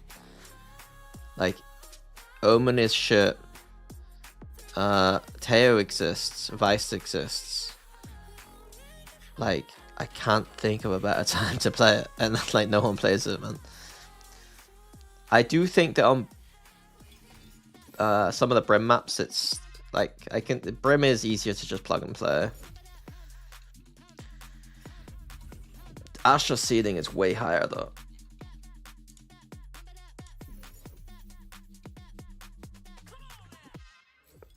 Hello everyone, Jen Lee here with Coach Autumn. Now Autumn, starting with Meteor's ace, everyone on T1 looks extremely locked in and dialed in too. So my question is, what did you guys have for breakfast? Where is this confidence coming from? 감독님, 메테오 선수의 에이스부터 시작해서 정말 선수들 모두 오늘 최고점을 찍고 있는 것 같거든요. 도대체 T1한테 무슨 일이 있었던 걸까요? 아무래도 선수들이 저희가 한번 지고 나서부터 오히려 그거를 동기부여 삼아서 우리가 여기서 배운 게 있으면은 그걸로 이제 극복해주자. 다음에 또 만나게 되면 무조건 복수할 수 있다라는 자신감을 심는 데 집중을 했고, 선수들이 실제로 오히려 저희가 목숨이 없으니까, 뒤가 없으니까 정말로 자기들이 가지고 있는 모든 걸 보여주기 위해서 게임하고 있다 생각하거든요. 그래서 그런 자신감의 원동력이 선수들의 절실함에 있는 것 같습니다. After dropping that one game against EDG, In my opinion, I don't think there's a single Brim map where I don't think Astra seems like the stronger. I don't know how you. I don't know what you mean. And also because we have our backs against the wall, and now we have no chance to I think I think on Fracture there are moments where and that is the source of our confidence. Thank you, Autumn, and good luck. The only thing that I can see right now is on Fracture. When you go A, like in order for you to go A, you usually do smoke, smoke, smoke, right? Fucking asshole. But you can't do that with Astra, you have to do smoke, smoke. Which means you kind of need some kind of dish priority to stop people just standing here shooting you in the side of the head. So this is the only instance in where, like, I think right now on the Brim maps where Astra would struggle a bit more. And then also on the B hits, the way Bosa would do his B hits would always mean that he had an extra smoke in case the smokes went down and he needed to like do something. Like he might just like smoke off the site to like try and plant the spike or something, or to like get out of sight somewhere. So I think on Fracture I could see the Brim. I can see problems that Brim solves in places where Astra doesn't solve them as easy. Although a Dissipate could be enough for what I just said about the B hit thing. I don't know. rapid map. It felt like we barely got started. I wanted to show a couple rounds as well because it felt like that pistol round was not the end of the struggles for EDG. They're playing a composition here that is really exec heavy. But then on They have defense, you have Teo, access they to a have lot this more Teo, shit. They have a lot of exec power. But what they were doing round after round was running these executes on B. And what Even like T1 was attack, doing like was to take flying dish, you back now have in their dissipates to opponent's just like cross waiting out the dish and first shit. volume of Like utility, and then immediately surging back in, flashing forward. dissipates are with so their own strong for flooding defaults. through those smokes and just decimating EDG. And honestly, I think T1's protocols were pretty good in terms of just trying to play around Simon's flashes, but Simon wasn't flashing. Like, I gotta be upfront about this. I think that the initiation factor was kind of missing for them. So many of these hits are going through because they don't slow play enough, don't pull out the prerequisite util. Thorns are slowing them down. They only started doing it round 10, 11, 12 when he started actually slowing down the game, pulling out the util so they could go for some of those hits. Yeah. But by that point, it's too late, man. I mean, you're coming into the map with completely the wrong game plan overall, and it didn't fill me with confidence whatsoever. Now, they did eventually get a handle on it, but like I said, when you get to that second half, you're already down at that point. I'm just here for the chat that gets read. Winning your pistol round where it should be. Yeah, YouTube chat is the one that gets read. It doesn't look good. They lost this map last time. 13 I mean, I read -7. both This chats, but time that one gets they read lose it more. 13-4. Who is your They favorite only got challengers more dominance EMEA for team? EDG, and I'm so disappointed because I think the I don't really should've follow been it right now. You're playing into a comp that has some of the strongest stomps I mean, value BBL players Pacific is the you have team a that I brand, will know you the have best. a Vice going up against you. They weren't bidding out the Thorns the majority of the rounds. When they were defaulting, they weren't So actually taking those I do rounds like as this they wanted team, to go but for I the don't next like stage. that they're It's like just not playing completely out of much sorts for meta stuff EDG. right now. You keep talking about Um, plays, where you put stuff, and who you shoot, what you do. The reality of the situation is, T1 don't give a crap. they are vibing. They don't care. Whatever happens, happens. They're big chillin'. And when you are big chillin', let me tell you, you're feeling pretty damn good. Especially when you're going into Haven and you get to run the This team's ISO good. potentially here. Who knows what the hell they're gonna do? I mean, this, guys, Dude. team, that's insane. I don't think Media's ever lost in the Gulag. Listen, he pulls you into that kill contract, he's getting a kill almost every single time, bro. Yeah, he was Almost like 4-1 100% yesterday, I of the believe. time. Yeah, he's different. When they play on this comp, they are different. Oh, here we T1, go. And they've set themselves up so nicely for a deep run here now in this best of 5. Now listen, it's still anyone's game. These are marathons, not sprints when you get into this territory of tournaments. But this is such a great beginning for T1. And what Autumn said really resonated with me out of the coaching interview, which was him saying that they're playing with no pressure. It's not bad. Because they've realized it's kind of, I don't it's think you need this guy here, but it's not. if the whole team awful. is bought into that mentality, it's very dangerous. I'm gonna say it. I've seen one team do it once before in my A lot of tier 2 teams aren't playing very my meta very long stuff. years esports, I'm not gonna mention the team or the game, but listen, what I will say is they won the whole bloody thing. They won the whole bloody tournament when they had that mentality, when they were just letting loose, having fun, and all the pressure was off them. And that, I think, is the most important thing. Above all else, right?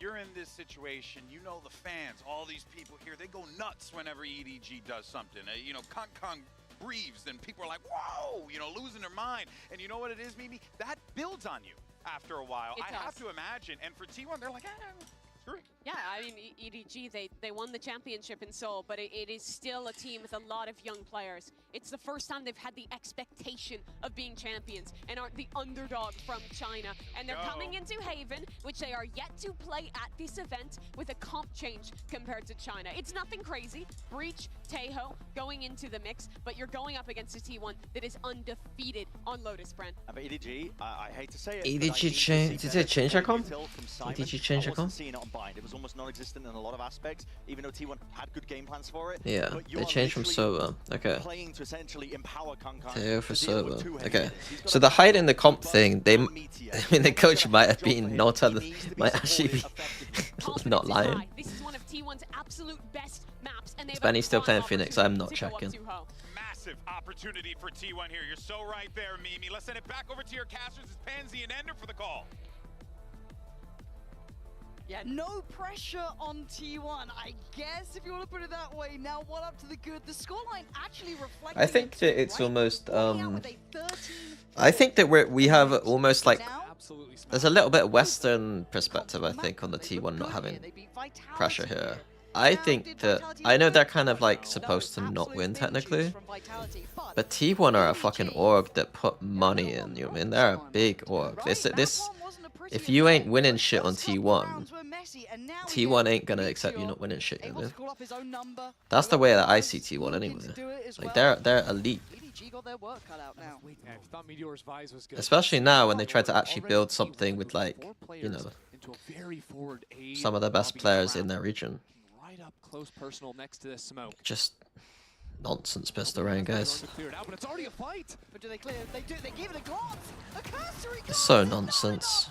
T1 trading out perfectly. How many times are we gonna say that the Euro comp likes to play 4A on a pistol round on defense, and then the attack team just walks into them? EDG and corners are the worst nemesis. What are they doing? Everything T1 does is just abusing close corners and good play, one off another. These little ping pong setups. Where you bait out I would be going mad at this. I like that little paranoia used to support. Like this is so, but like this is. Those extra layers of Guys, this is shit. This is shit. Just walk straight into your crosshair. And again, not Like- only is it a frustrating round because you get melted. How by many that, coaches have they got? I hope they don't have a huge fucking problems for EDG. Now that is the first round. We could shake it off. If it was any other day of the week. head coach, assistant coach, analysts, and staff. I do worry a little bit. Here, What's the point? show me more. You We are just the walked into A against a Euro comp. reigning champion, right? You're gonna have that big old title. All that big old, Chat, I'm gonna make you guys. This is my aim. I want to make you guys better than the other coaches that we watch. But after this, That's what I'm gonna do. That said, EDG have now found both. Right now, I think you're actually gonna be able to coach better fracture defense than a lot of people, It's a bit messy, but EDG quick because you guys know that you don't play on site, now gonna be threatened here. or you should know at this point, because I fucking whine about it every single game. Deal with all of it. No, he can't. Better. Okay. Better from EDG. And then we're gonna teach you, we're gonna teach these teams how to anti-eco too at some point. I was really in them, trying to build something up there. Calm it down. Maybe Connor's didn't gonna work get on that back. Haven. He's good. Bro, I don't care how shit you are. Like EDG know how to play Haven. Critical round here. I think honestly, Like Buzz might just wanna it's save nothing the to shell do with like how much you played this map. If you even from anti-strat, you should be like, oh, T1 play 4A on pistol rounds. At least I think they have, right? Every time I see Euro ISO comps, they play 4A. Like it's so common. Their spacing as they went out. It's one after another. They should know that this is a common pistol round for this comp. Disrupt some crosshairs. Much better work than we've seen so I far. mean, they should know it's a common pistol round for every comp. This is just tempered. I don't understand what made them walk into 4 people. Like, This I don't is get a it. very well needed round though for EDG, right? I can't stress it enough. As much as yes, it is best of 5. Yes, it is a longer series in that regard. This is a confidence builder of a round, right? You're working together. Maybe I need to get like. You make it count against much better weapons, right? It starts to Yeah. feel a little bit better. Takes away a little bit of that chip on the shoulder. That should kind of shake off a little bit of the pressure. And how does T1 respond with this as well? 'Cause they Maybe can if go someone for like a bit of Power a was around, I should get him into a call. Because like, there's times like this where I'm just like, it's egregious to the point where like I think that it might come across as if I'm being like mean. Everyone on EDG has But heavy it's armor, so it's not egregious that one I gonna think be that most coaches would just be like, yeah, this was shit.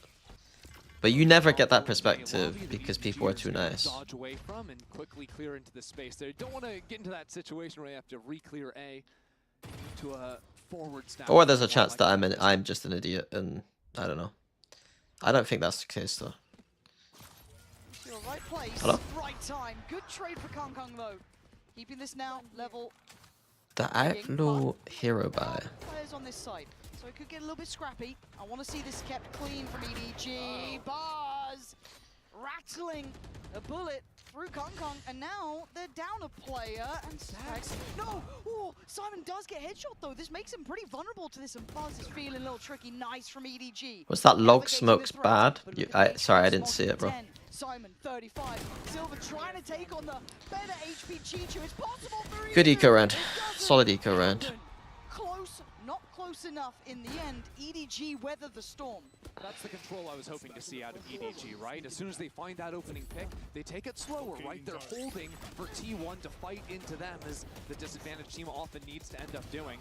It was an eco round, wasn't it? Stax is able to push into the smoke. EDG calmly deal with him. A little bit of a fight. I like this from both teams now, even in these lower rounds, right? The pistols just coming out. T1 right place for it. fighting. I like what they were trying Right. to do, you know what I mean? love this from both sides. So we see Two consecutive rounds here for EDG. hard, They so need Omen this more third. the hard anchor C Now they start as this. opposed to the Cypher. Just off the contact. But they've got trips for this part of the map, so they're just kind of able to double up a little bit. 3A, Meteor's walking through a fucking smoke like a maniac. Like that. Stack, stop it. Stop it. Stop it. Stop it. Okay, Simon's just like someone just got jump Oh, scared by this. third time. Surely not a Third time's a Like, try. surely not a third. EDG kept on their toes here, but doing Right. well. This is moments where, like, you know the film Click, where you have the fucking remote control, and you can, like, fast forward time? That's what I want right now in this moment. But then I miss things like this happening in life. Maybe with these cages and smokes going out, he has a timing window to slip into. They're trying to get a little techie on this. I like that. Usually I would just zone out of the round, but instead I've explained the way in which I zone out of the round is I think about the movie Click. But can they clear EDG? Dedicated in the ball. It's a Okay, yeah. I mean, we might as well have just fast forwarded the round. Who cares? looking much better overall. Chichu was the standout player from this event, right? So to see him now back-to-back rounds, 3Ks for him. 7-1 overall. Exactly, especially when these rounds are getting a little bit closer than you would like from EDG.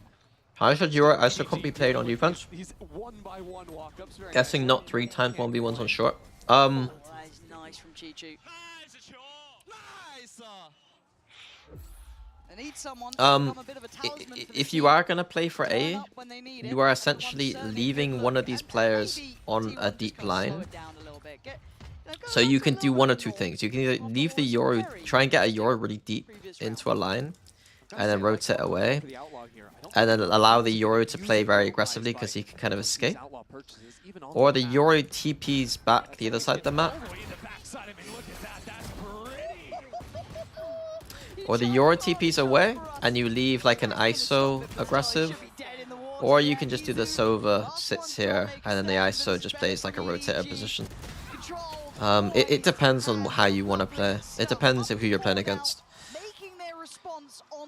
Generally speaking, it's quite nice, I think, for the ISO to be left to be aggressive. If he needs support, the Sova can come back. I can't remember how mostly. So far in the important swing rounds, all right from them. It depends on your read. A, you have to think a lot about A. Like, how are we going to take it? Do we need to take it? Like, can you just get away with, like, Sova being left alone at times as well? Use undercuts and shocks. Use the undercuts from A-Link instead of from A-Site and stuff. So yeah. The most aggressive variation is Yoru to be left there. The most, like, in between is ISO, and the most passive is Sova. Like, it just depends. If you think they're going to come back and re-clear A, in the past, again, this is not even necessarily, like, theory that's to do specifically with this comp, to be honest with you. If you suspect that, like, okay, like, you get A control, let's say you get someone deep. Let's say that Sova's here, and ISO's here, and, like, Yoru has, like, TP'd away, because we have this space. If we suspect they're going to come back here and re-clear, like, the common crossfires are, like, wave crossfires, what we call it, where, like, you have someone up close, and then someone, like, up one of these positions with a crossfire, where, like, you peek off each other. You could do this one. This is the one that Alpha got, like, a 5k on, I think. Like, one of these two, where, like, the Sova makes it feel like he's playing, like, alone, and then the ISO's up close. But yeah. If you notice that the Sova's alone quite a lot, then the ISO, like, plays one of these positions or something. Like, it all depends. Like, there's not one size fits all on Haven. You have to take risks and gamble. You have to always guess in advance what you think the attack is doing, rather than almost the other way around, if that makes sense. You have to pre-gamble almost. So it can't be that, like, oh, they're always re-clearing A, now let's go play this up. It's almost like, I think they're going to re-clear A this round. We have to play this up. This is a lot, though. You've got to imagine there'll be util here. Oh, stolen away! Right out in front of him! And now Meteor, you better not miss! He doesn't! Kong goes down. It felt like death from either side. Meteor calls it a kill contract. I call it a kill steal. Just plucking Kong away from that, but still Buzz is What do you think of waiting Raze inside the Vice smoke. Breach Teo Brimcom Buzz combined? doesn't want to give this up. Trying to stick around on the site. Sounds okay. I think Astro would be better. Kill stolen before, but made up for now. It's Simon and Chichu trying to claw into this one. That's brutal though. Chichu being the headliner now. That comp's okay. Pulled out, leaving Simon on 30 HP. Not gonna get it. T1 back in the game here. Those are the nastiest ultimates just coming online right there, though. T1 disrupting the hit with the silver. Does Meteor have the highest ISO ult win rate? I think Alpha's is close to like 90% or something. I think, but I'm not 100% sure. Wow. Very nearly 3 kills. Yinsu had stats on it, and I think Alpha was the highest in the EMEA. Going down it, crossing the T's, dotting the I's, clearing the U-turn. I don't know at post kickoff what it is at post kickoff, but big investment on the other side now as well. what value do you think Ash will get with the Brim won't? Breach Tail comp on defense is very, but it combos, the Astra combos with the Breach and the Tail. Think about the ways in which you could put stars down, in ways that you could, like, you know, use the Breach stun to fight and traps with the Astra stars and the Tail salvos. Or even take map control and attack, condition the stars down. If the attack is in space, you just stun, salvo, and you can do Astra U-turn. Buzz has been able to do on these deeper lines with the operator on the A side has. This is the first round I've actually missed, because I'm talking about Astra. Swinging back into the angle again. It's just a thing of beauty. And EDG are forced into the play because of that early pick into mid. He's re-swinging the up line using the clone to buffer it out as well. A flash too. Picking off Simon, jumping out of the air. That Yoru micro is just impeccable. I love this reactionary timeout from EDG. We saw it earlier for T1 pumping their I want to brakes play some around Phantom. that 6th round that they then converted. This operator coming out, the switch-ups they've had have been working. EDG unable to problem solve quick enough on the fly. They want to slow things down, right? This is a good lead for them to start with. Those 4 in succession has got to feel good, but enough has been answered. Does the ISO comp do better on attack or defense? It does better. It should do better. Well, Haven's an attack-sided map, so it should do better on attack just from the basis of Haven being attack-sided. In general, I would say Didn't have it for the A lobby re-clear, so they were showing very early breach utility. That sort of primed and told Buzz this play is coming. So T1 quickly got in. I think it's stronger. EDG, I like those looks where they're, you know, taking into that mid space. If we're comparing it to the Breach comp, it's can't just heavy stack onto the A side, but they need to keep that drone alive, or clearing out the Yoru from A long is just not realistic. In my head, it's slightly more attack, but it is close in terms of like comparing it to like a normal Breach comp. Does Buzz switch up now? Does he try and post up somewhere different? Is there a new look? We'll see. A different What teams show more depth? It's really hard to say. That's a bad read either. It feels like that C site, that kind of B pressure has been a little Usually hard to handle, but EDG. again, very similar start here. It does look like it's intended to finish C. We still have Sylvan here. We did have that TP taken. There are players on this side of the map. There's a lot of players here. Buzz is going to let them know. That's going to ring the dinner bell. They want in. Sylvan's gone down. They find the side. Smoggy gets caught out. Izu's right there.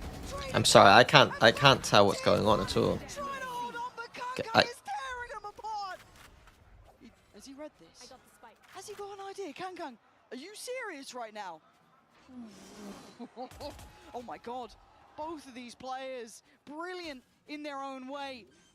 Kang daring Stacks to take a look. Stacks, he stays Stacks? over Kang. Just that Stacks? bit better. Keeps EDG with a gap in the lead. I'm not sure what Stacks' decision was there.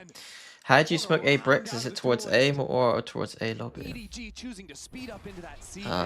What do you mean? It looked ugly for a second because Izu in this spot instantly plucks out Smoggy, turns around into this. Whatever Fnatic did, I can't remember, bro.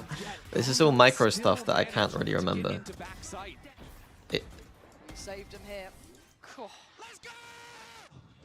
He needed one of those. Top of the board now for EDG. I think we did it more this way. Because a lot of the times, because Jets would sometimes run through this one and just stand in front of the bricks. But I don't have to me, stuff like that doesn't matter. Like, it's not usually, it wasn't usually my expertise. I would trust Boaster with that kind of stuff. Buzz! That's a little too far in my mind. Hoping, praying that'd work out. It's not gonna happen. Meteor, are you gonna walk smokes as well? I mean, he's got double tap on, but this feels almost too easy until then. He's the one to do well, but it's EDG finding stability after their own timeout. I like the idea from T1, but that's a near sight, not a blind. And Buzz ends up getting punished for that. EDG finding continued success with these early mid-works. Again, yeah, Chichu is still going to be able to see Buzz, who's trying to play that shorty game against him. Good reactions from him. EDG starting to see Kong. There it is, looking at this back again. He's starting to hit a little harder here. It's not like T1 are making it easy. They're consistently flooding into sites. EDG are being challenged. But I think the more they see these Oh, they're going to be quick here as well to defend the C-Hold. 3 people. Simplistic in approach because he's maybe feeling this, and maybe not this time too far. All alone, no support. Oh, that's a bad jump, bro. Meteor is being a noob here. Oh my god. Yeah, genuinely Meteor has fucked them. Still traded out in EDG's side. Where the hell is Stacks? I almost made it a rule at one point that you're not allowed to jump up on here. At least in clutches, you're not allowed to jump on on the logs. I think in clutches you're not allowed to jump on logs, but in that situation you should not jump on fucking logs. It's so catfish, man. Yeah, of course you could jump on it. Like jumping up onto here, what he did there, jumping up there was he's lost on the round by jumping on that thing. He's got shield up, he jumps and instantly dies. Gonna force T1 down onto a bad buy. And look, as simplistic as it sounds, we have to look at the scoreboard too. It's a good position if you're already up there, but in the middle of like a retake or a clutch situation, jumping up there is terrible. To just shoot back, right? It feels like it's been a little bit of an absence from that, but finding their footing now would be perfect. Oh, yeah, that'll do it. That will absolutely do it. Still trying to be. Oh my god. He's just untouchable. You just can't take him down. Slick moves, but it is a lighter purchase for T1, so we don't lose our minds just yet. Yeah, Kong's doing some crazy flying business up in mid. Now EDG, they slow down, they wait, they know T1's going to start walking. But again, it feels like a very different team compared to map number 1. Maybe that's a difference of the maps, of the work they've done. Okay. Yet every time, even in these bad buys, like Izu, I feel like he's been in these spots where his whole team is dead and he's still finding like 2 kills every time. It's a bit silly. It's nice to see this life in EDG though, right? It just feels like we're back in actually getting the game here. Oh wait, I mean, one sec, this is important stuff. I do think it's easy to overestimate a little bit of what they did if you're looking at that. Where's the, someone get me the picture. Didn't look good there. Clearly they won't be happy with it either. They could watch that one back and tell you it themselves, but this is now EDG starting to stretch their legs in this series too, right? This is 8 rounds in their name, keeping T1 a mile away. 4 ults for EDG to work with. Early undercut, and Kong's up just doesn't pay off. I'm sorry, this is the second round I missed, but replying to Dirk is more important than... A little bit trickier. Chichu dead as well. Buzz, a big game hunter it looks like right now. Leaving Simon nobody on Smoggy to try and navigate. I had to hit him back with the I don't even know what he's drinking, man. Dirk is not really a big drinker. Only Copenhagen did he drink a little bit too much from what I remember. The timing on this is actually going to be pretty interesting. Okay, Meteor does manage to get Simon. The site's still under scrutiny. Buzz is just coming see ya, away Meteor. here. He's still got to do a lot more though. Oh, Buzz is going nuclear on the site. Oh, it's incredible from Buzz. has just The been Mezco. otherworldly. Gone full Bayside belongs Wilkinson. to this man. I don't know what you're saying. T1 felt like all the momentum had been stolen away, but from start to finish in this round, Is that Cologne behind Buzz you? was on the line. Yeah, big game No. hunting. Look at him, the first two. There is a glasses cleaner, moisturizer, a hairbrush, No one's looking at him. vitamins, You can't keep your eyes off him. and then Not face today. He gives shit. him a lifeline. It's a small one, but it is a lifeline. We've got a little treat. A little bit of a treat for you folks at home. The one and only. Not for you. You are. No, you are from Americas. It's gonna be Tarek. You don't want to miss it. We love hearing from him. Big fan. At least someone from Sentinels made it this far. สวัสดีครับโอ้โห วันนี้เราก็มาอยู่กับแขกพิเศษจริงๆนะครับผม and ladies and gentlemen let's give an official round of applause for Tarek. Face shit, like Wow, amazing crowd, and it's. I mean, the only thing I use on that table was the moisturizer for the face. In Masters Bangkok? And then I started using retinol to keep my youth.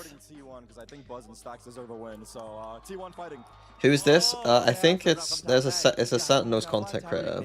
ซัพพอร์ตใครนะครับผมเขาบอกว่าจริงๆแล้วเนี่ยคือชอบ EDG นะแต่ว่าเพราะบัสกับแซกน่าจะควรได้ชัยชนะบ้างเลยคิดว่าอยากให้ T1 ชนะนะครับผมในวันนี้ส่วนคำถามต่อมาครับนี่เป็นครั้งแรกที่เขามาเยือนประเทศไทยนะครับเลยอยากรู้ว่าประเทศไทยเนี่ยเป็นยังไงบ้างนะครับ Next question, you just mentioned that this is the first time that you're in Thailand. I would love to know how is Thailand treating you so far? Oh my God, Thailand is amazing. I haven't actually stepped out to this area of the crowd. You guys here are the best. Big shout out to everyone here. I love Thailand, and yeah, it's been awesome. A pleasure more than anything. And it's also an honor for Thai people to have you here in our soil as well. Any last words to say before Why we is go he back to the here? game? His team got eliminated because he's a content creator. Go Valorant! Hey, go Valorant! And that will be it for now. We'll bring you back to Haven. Just a Valorante lover. What can you do? Just cheering for a good game. Yeah, what a guy. Respect it. Love. When I think the bigger content creator you are, or the bigger person you are in general, the answer to how is Thailand, like you can give a weaker answer the bigger you are. I think. Like, if it was me, I can't just be like, yeah, Thailand's great. Like, I actually have to like dig a little bit. I feel like. Ooh. Okay. Retake A pistol round with some. Can we teach these teams how to play pistol rounds? I don't hate what they're trying to do with like a bit of C-prod, but shouldn't it just be like, let's listen to hear what's going on over here, and then we feel out what happens? Like, a little bit of pressure here is fine. And then we start exploring, because it's a retake A now. We've seen a 4A and a retake A. On attack side, we should just be playing off that kind of idea. I don't know. They have to glaze Thailand. Yeah, that's true. Yeah, he's trying to do his best, but there's players enclosing him from every single direction.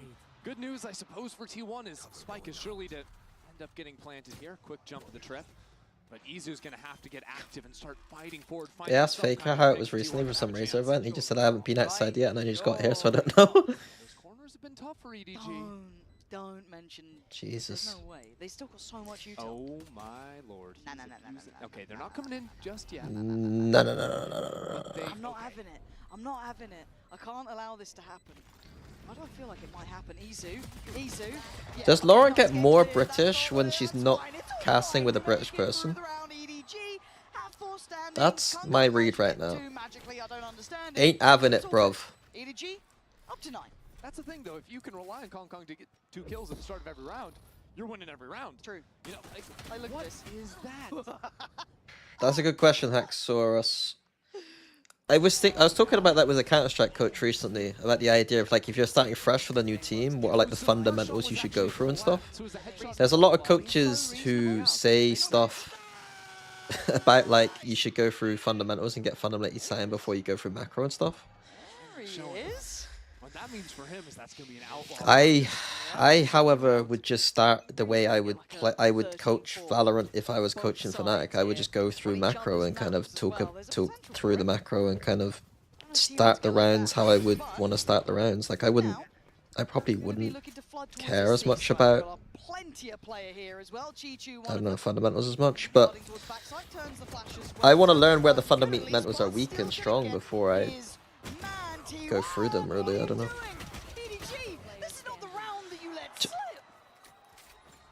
New video idea? YouTube video idea? The worst anti-eco team of all time, question mark? Should we make that a YouTube video? Never mind.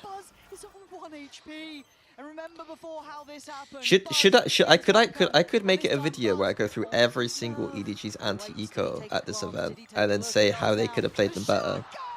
Wouldn't that have been kind of fun? I didn't jinx it, guys. Like, I just make a 15-minute video and it's just every anti-eco they play at this event, and I'm just like, okay, today we're gonna learn how to play anti-ecos by watching how bad EDG are at them. And then look at Kong Kong, right? It's like suddenly, oh, we've got 3 players, all good. Oh no, we don't. We've got 1, and he's 1 HP. Oof. Good thing Buzz won that 1v1 at the end, because I think he sold his teammates out, jumping away at the teleport after getting flashed on up. As a coach, how did you help the team get the vibes up when the vibes are down? It wasn't my role on the team. Like, we agreed as a team, like, how we would do that, and it wasn't my responsibility.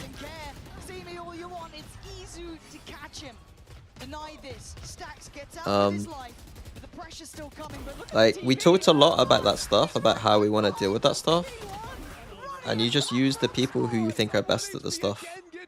And I'm not going to be the kind of person who's going to be like picking everyone up, and I'm not able to. Like, I'm not able to join games only through timeouts. This game just feels like it's starting to get a little crazy already. Yeah, I think so, yeah. The TP prime to go back over towards C early on. Just snapped back in. Okay. I'm actually going to write that down, though. And this is what T1 are so cool at, right, with this comp. The different map rotations they can make, the combos of utility. They can be kind of anywhere at any point in it. Especially on an attacking side. EDG, when they start losing numbers, that is going to start creating gaps around them. If Chichu ever falls or his util is broken, EDG are going to be very mindful, finding where potential lurks from T1 can be, where these TPs can wind up too. Yeah, for Smoggy, to just keep what he has. That would be lovely, the best outcome possible. Now, let's kind of call it. What do you think, like, the person who has that role or like have to do help the team vibes? Okay, so in Fnatic 2023, we agreed that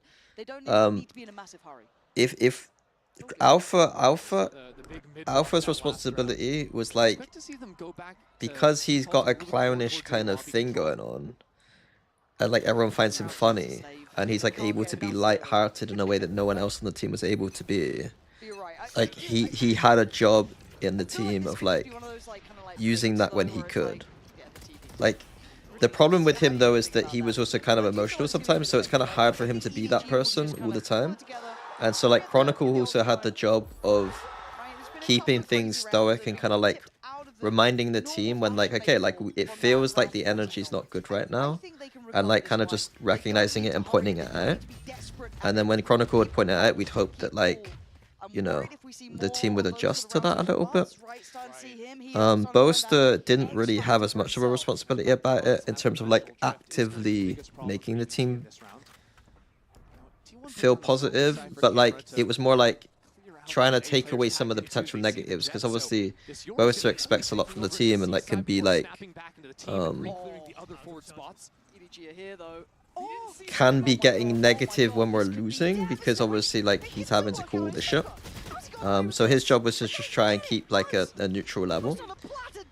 But like if he could make it positive, it was a plus. And I think at the end of 2024, he started realizing it a lot. Like he was like realizing how much like when he is just positive, like it's actually just better to focus on being positive than almost anything else. So would you call timeout if the vibe wasn't nice? Yeah. Double pump on this one. All right. And they're going to leave Meteor front B Do I as miss well. Leo? This is I'm nice macro. yeah. Me and Leo probably exchanged less than fucking 3 sentences worth of actual conversation, but I miss watching him play. Insert towards B. Kung going on the flank, but they still have that util up. I'm getting a little close here. Bond's gonna be in. Now the time Conversations with Leo usually went something like, Leo, what do you think of this? And then he'd tell me. Or I'd say, Leo, maybe try this. And he'd say, yeah. Okay. Meteor in the back lines, and now they got problems. They wanted to pinch on that. Izu trying to play it forward, but Chichu succeeds. Nice from Kung. There's the flank coming in. Stax is over towards Quad. This is a lot on their shoulders. Meteor needs to be up to the task. Stax! Oh, nice. Okay, I need to log back in.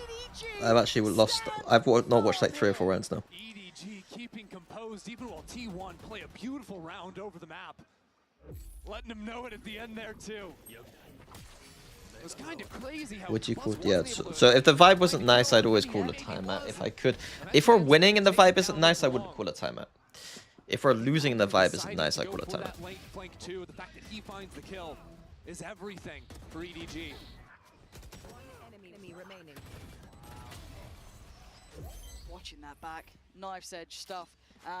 By getting a little bit shoddy there, Izu going to be down to the Bulldog. We still have a couple of ults. Oh, my back clicking, man. The other side, nothing Oh. there yet, but some very close by. Time things off. T1. Okay, nice little default arena. Cute recon. But it is a very simple approach. So there's 4 people A for defense. There's 4 players here. They've been able to stack this out. They want to have a brawl on it. Do T1 commit? Oh. They're giving it a go. Meteor is going to snatch Kung. That's a big 1v1 though. Whoa, and Kung does go down. Meteor back into the fray and back in towards the site. But EDG have bodies here. Simon not clean enough on that. Yeah. And T1, show him how to get around. Buzz with another 3K. I mean, they did just exec into 5 people, but... How funny is Kojo on a scale of Leo to Ardis? Those execs can be so disruptive. Do you think we get a timeout for Colin, because you look at this, the succession of rounds, right? Colin has a decent sense of humor. The thing is that, like, because Colin is closer to my age than the rest of the boys, like, we share more of a sense of humor. EDG weren't in a massive hurry. They didn't have to be too worried, you know, after that half. Now they got to start keeping a little bit of a closer eye. Get a couple more of those, and now we're talking. Ooh, Izu, in a round like this, are we really going for Leo could be funny, but it was a bit different. Ooh, this is still pretty risky, but he does manage it. He's fine in the end. Gets away from the threat from nobody, but Kung still controlling, still posturing and threatening. The Owl drone. Eyes on Garage right now. Izu looking for a little step out. Actually, sorry, Chichu. Izu getting pushed back. Izu Chichu. Going for this B plant here is risky. Stax might die for it, and they already retake front site. Trying to disrupt the deeper lines is difficult, but it's certainly not impossible, and they have some numbers. What have you missed? Making this hard work, but they're gonna hold this down. I mean, it was looking like EDG were going to win this game quite easy, but a couple of rounds towards T1. Does at least deny that first attempt here. G trying to tap back on, but that pop flash is going to be brutal. Kung with 3 though. Still has chances in this round. It ain't over. Util coming in, pressure starting to happen here. Simon up against Izu. You got to check on this. You got to swing on this. He's got it. Okay. He has the info. And T1 has It's getting close. Lisa, another go at things. Oh. These rounds are just mental. That was with like 2 sheriffs. Yeah. That was 2 sheriffs. And EDG are that threatening. Good on Izu to close out the round there. We don't talk about it all the time, but this kid's flexibility is just absurd. Wait, how's that flash not hit him? We saw him play the fade to perfection on Bind. Now he switches over to Sentinel on the Cypher, right? Gets the wall hack, finishes the kill, but we haven't even seen him tap into the double duelist. That's where he really thrives. That's true, but we also have the operator coming out for Kung. So that is where my mind goes. Do they get to identify this early? Really interesting defense. All this fake conditioning on A with the Cypher trips there for kind of retakes up. Smoggy take the first contact. All on the basis that Plays for that we have the garage and tail for retake, I guess. Right there, though. Look at all those pings, though. T1 knows something's up because they just droned A lobby and didn't see the jet. But if they swing this corner, Ult to scan DP, it. there That's it is. beautiful. Hiya. Not sure how much info they got. A fair amount, but the ice turning was enough for Kong. He's been in this position before, and he's succeeded. Eyes on They don't stacks, fancy though. it. They hear that up, and they scatter. Other side of the map. They have no idea. Oh my god. They know. Meteor reminding them of who he is. There's still a man here. Surely. But Kong is still here. It ain't over till he falls. The spike should be planted. Nobody is here early. The temptation, he wanted it! Stacks laughed in his face as Kong called upon again. The man himself would need nothing less than an ace here, 2 already. We have to find the other 10-9. See him Alright. settling in. We need to see what EDG are fucking up with here. Here on impossible, and step by step, shifting away. Because this round, it felt like they were set up in a way where they should have dealt with the C-sided pressure. But then the timing through garage, that it's a bit unacceptable to be dying to like a garage push. I would be kind of embarrassed if I was coaching and I saw us die to that. It's happened to us before, but it's still a bit embarrassing, I think. It's big respect for a right reason. You saw how good Kong can be in these. He's played patient there. That operator is a prized possession because look at Thoughts on this image? It's rough here for EDG. Femboy.beauty. Like a 2K. I'm not clicking that. Sheriffs and light shields, and that's I'm not it. clicking that. Losing the pistol. He Oh, won 5 out God. of the last 6 rounds. They've secured. They've slowed down the pace. They're dodging away from the Meteor activating on this crazy lurk up into link. And now just one away from tying things up. It seems like they have the answers. They know that EDG, every time on these ecos, it's been these slow walks out of mid, so they're going quickly to spot it out. There's bodies here, though. There's a lot of bodies here for EDG. Buzz, got to be careful now. Looking for some support here. The paranoia comes in, but it's a little bit too short. I think to find the connection. And G2 backfilling the space. Beautiful from him, but outdone by the sheer Kang. Mr. Kang. curious position. Spike isn't Go for down. this B plant for T1. The post plant gets Go on, Kang. very difficult to hold if he comes into play, but he's been noticeably absent so far with that saved operator. The smoke refresh comes in, so they're going to take the opportunity to go for the plant. T1 might start walking into A link.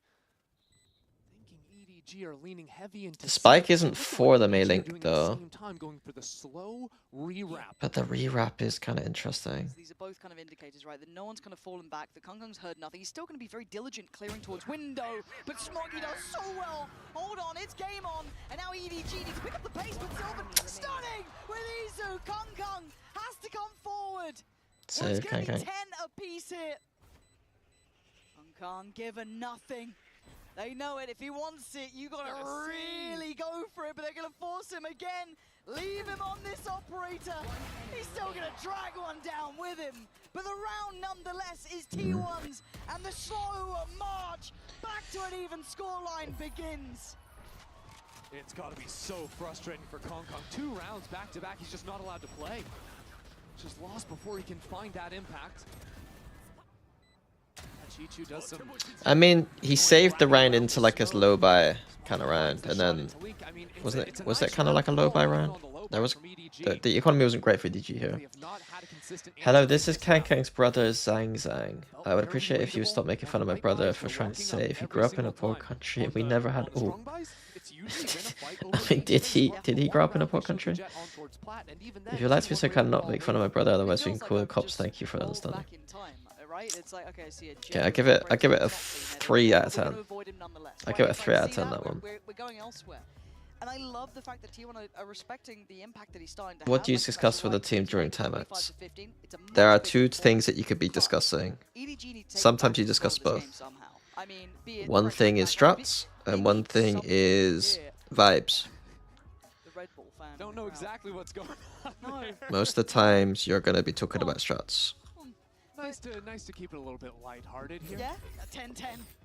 Everyone's just like sweating. In the midst of a comeback. But truthfully, I mean, But in a weird way, the thing is, because Kong's had to keep saving this up. it keeps the vibe. I always thought that the vibes were gonna be okay if I was just like very calmly and assertively kind of talking about the game in a kind of strategic sense. That did help with, you know, the vibes, because it's like if they're getting nervous and stressed, and I just come in and I'm just like cool, calm, and collected about it. Like, don't get me wrong, like sometimes I haven't got a fucking clue what she'd be doing, but like as long as I'm calm about it, I thought it helped. Where did he get that from? But Simon is still here. Enough to keep the site waving the EDG banner. That pre-aim was it's looking like me. Feeling surrounded, rightly so, they count it down. My god, it's over. Is it over? Hold on, Chichu's got the spike. Oh, he's got his ult too. But now that gives up his position as well. When you're 1v2, Chichu, you've got your chance.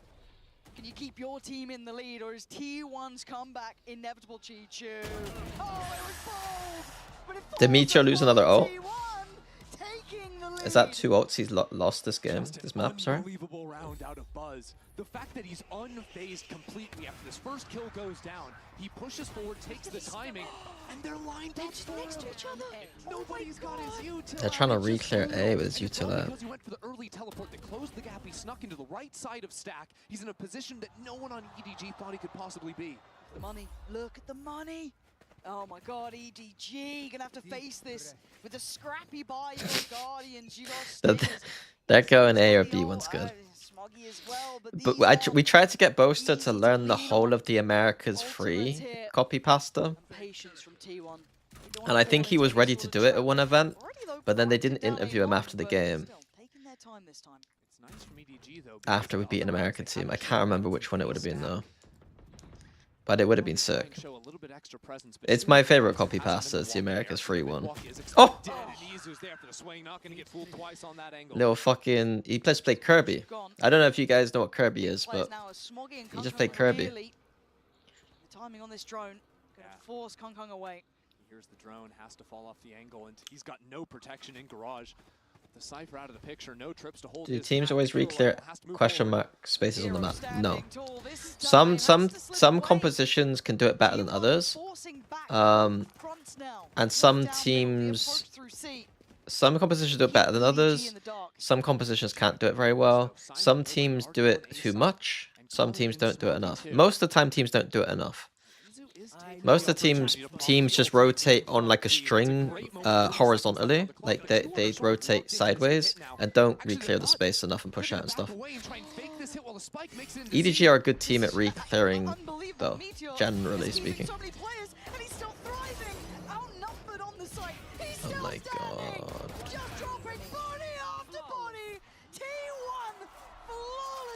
Why is this so easy?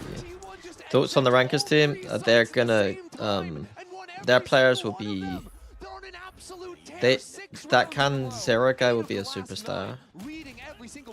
That Can Zero guy is the kind of kid that if I was on Fnatic I would have picked up. Kane Zero? I don't know how to say his name. I don't care what his name is, he's good at Valorant. We are watching something rather special here. 6 rounds in succession. T1 on the verge. From the point of view, isn't it better if we could just quickly go for strats part of the game before the match and not yap about enjoy the game? Don't be nervous since you're go. I mean, we do go through strats before the game. We go through some stuff before the game. Not too much. Just a little bit. They needed someone. It's usually when I'm sat down though, like because I can talk to the players before the game. Stats. Stacks and Izu in a 2v2. Simon's got ult. Surely that's enough to tip the scales over, right? Maybe not. Down to a 1v1. It could close right now. And look at the HP. 10 on one side, 30 on the other, and it's a clash around the back. I kind of locked myself out of that game. I don't know how the fuck T1 came back there. The attack side's easier, and they got on a roll. But something went wrong for EDG there. In the game, T1 are one map away from moving to the finals. GG's. Nice! Nice! Nice! 유병철. Nice! 와, 나이스! Nice! Nice! Nice! Nice! Nice! 유병철!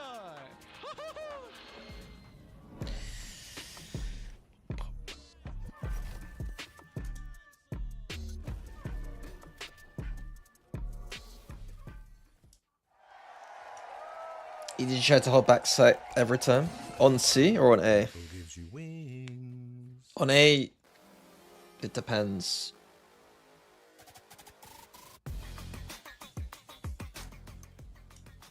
Right, I'm gonna run ads quickly. On A and C, okay. I mean, on A, you really need to know what you're doing. It did seem like they were never in forward positions, and when they were in forward positions, they just got caught off guard. It seemed like.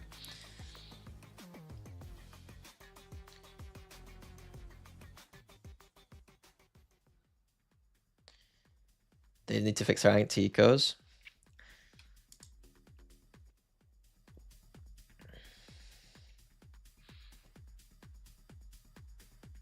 Is it second round or is it general? Is there an easy way for me to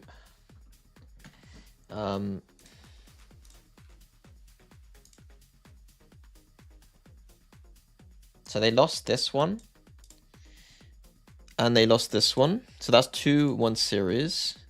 I know that like it's not gonna just be after pistols they're gonna lose these.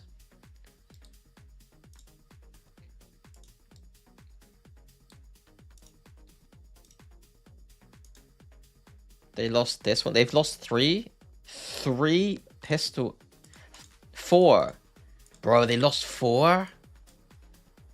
They've lost 4 out of. Bro, they've lost 4. 5. Bro, this is easy. This is a YouTube video, isn't it? They've lost 1 here. They've lost 1 here. They've lost 1 here. Like, we're talking we call this anti-Glocks in Fnatic. Like, there's not even an anti-eco. This is anti-Glocks. And then it was 1 here and 1 here. Jesus, that's the 5th one is OT. Oh. Oh yeah, shit. This is OT. So that's 4. There's 4. There's 4 from after winning a pistol. So 1, 2, 1, 2, 3, 4, 5. 5 out of 6. 6 out of 7. 6 out of 8. 6 out of 8. 7 out of 9. 6 out of 8. 6 out of 9. 7 out of 9, sorry. 7 out of 9. I mean, it sounds not as bad when you say it like this. Like, 8 out of 10. 9 out of 11. But then 10 out of 12. Wait, 9 out of 11, 9 out of 12, 9 out of 13 or something? Is that it? 9 out of 13? 9 out of 13. Is that right? 9 out of 13? They win 9, lose 4 anti-Glock rounds. Doesn't sound as bad, but it's pretty bad. One of the G2 was Stinger forced by it? Oh, okay. I mean, that's a bit different, I guess. I still think you should be, obviously...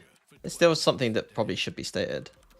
Because they also lost pure anti-ecos too. I can ask someone to run some stats on it. And maybe ask someone to like get stats on their anti-ecos this tournament. And then actually make a quick video about how they play poor anti-ecos.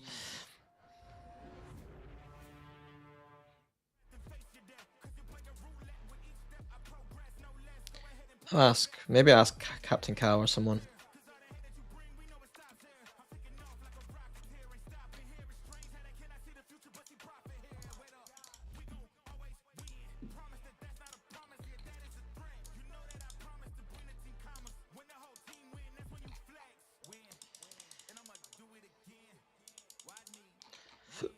Excuse me.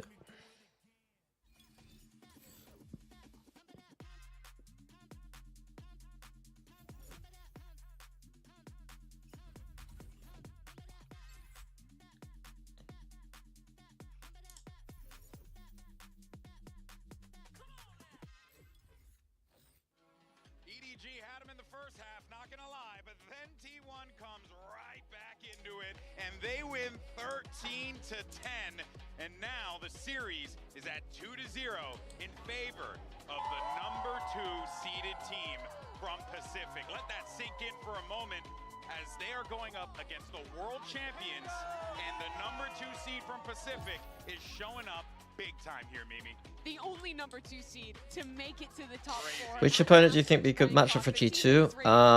Going into this event now has EDG on the road. I wouldn't go that far.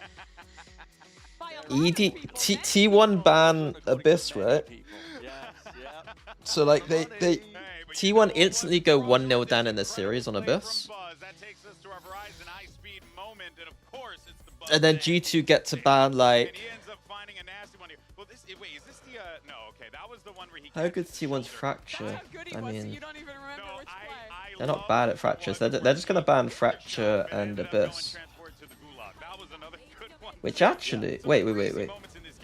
No, they're gonna ban Fracture and what else do they get to ban? And it was these rounds that made it possible, right? It gives you the breathing room and the buffer to potentially make that Bind? comeback happen, which they ended up completing. Buzz on an individual level. Do they just ban Bind step and back in terms of his form whatsoever. This guy's been on a heater, beginning to enter the tournament, and he doesn't seem to slow Bind any and Fracture? signs of slowing down. I mean, Lotus is a good map for T1, but G2 won it 6 times in a row.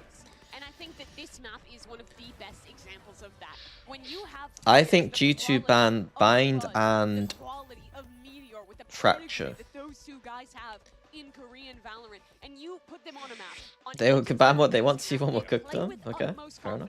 They will deliver you rounds like this. But it's not just the individualism. This map again showcased how good T1 is at using their. I'm gonna curse it, but it could be one of the most one-sided finals we've ever seen. I'm gonna curse it in advance. He's willing to just shoot you in the face, but there's that little bit extra behind the confidence that pushes them at that next level to be truly world class. Yeah, T1 are certainly looking fantastic, but there you see that guy on your screen, Konkon, who has been doing everything feasible to keep this EDG team in the game. And look at the change from Bind to Haven. Bro, he was deadlifting. He was trying his hardest in that map. I'm not kidding. And genuinely, where they were going amiss wasn't in the firepower. I mean, yeah, him and Chichu were fantastic in terms of being able to trade off their teammates and playing off for some of their util, having huge individual moments that we saw over and over and over again. But the thing that really slipped away from them was just that macro play. And Kangkang was left in so many scenarios where he was forced to try and play retake with an operator in a 1v3 because EDG were trying to force the issue too early. They were taking peeks when they didn't need to. They were dropping into sight when they didn't need to. Kangkang's doing the most, but he can't do it all. And I need the rest of EDG to step up to give us a more competitive game. You can't go out as What's the most one-sided final so far? Yeah, Fnatic EG. You can't go out 3-0 at this point. I need to see them collect it up. The only reason Bind was closed is because we were having a mental breakdown, it felt like. On the first map.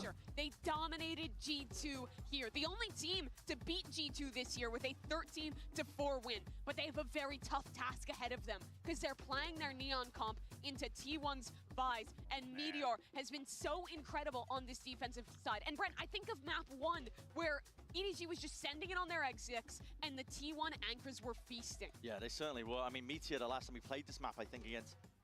Was there a reason for it? Just demonic. I think he dropped over 25 kills, but for EDG, there was we were giving away picks early on defense, and it felt like honestly felt like the boys were kind of bored. Like it was like almost like we knew we were gonna win, and then we just got kind of just like we're just dying like this. We're gonna lose this map because we're just dying like noobs. Like, can we, like?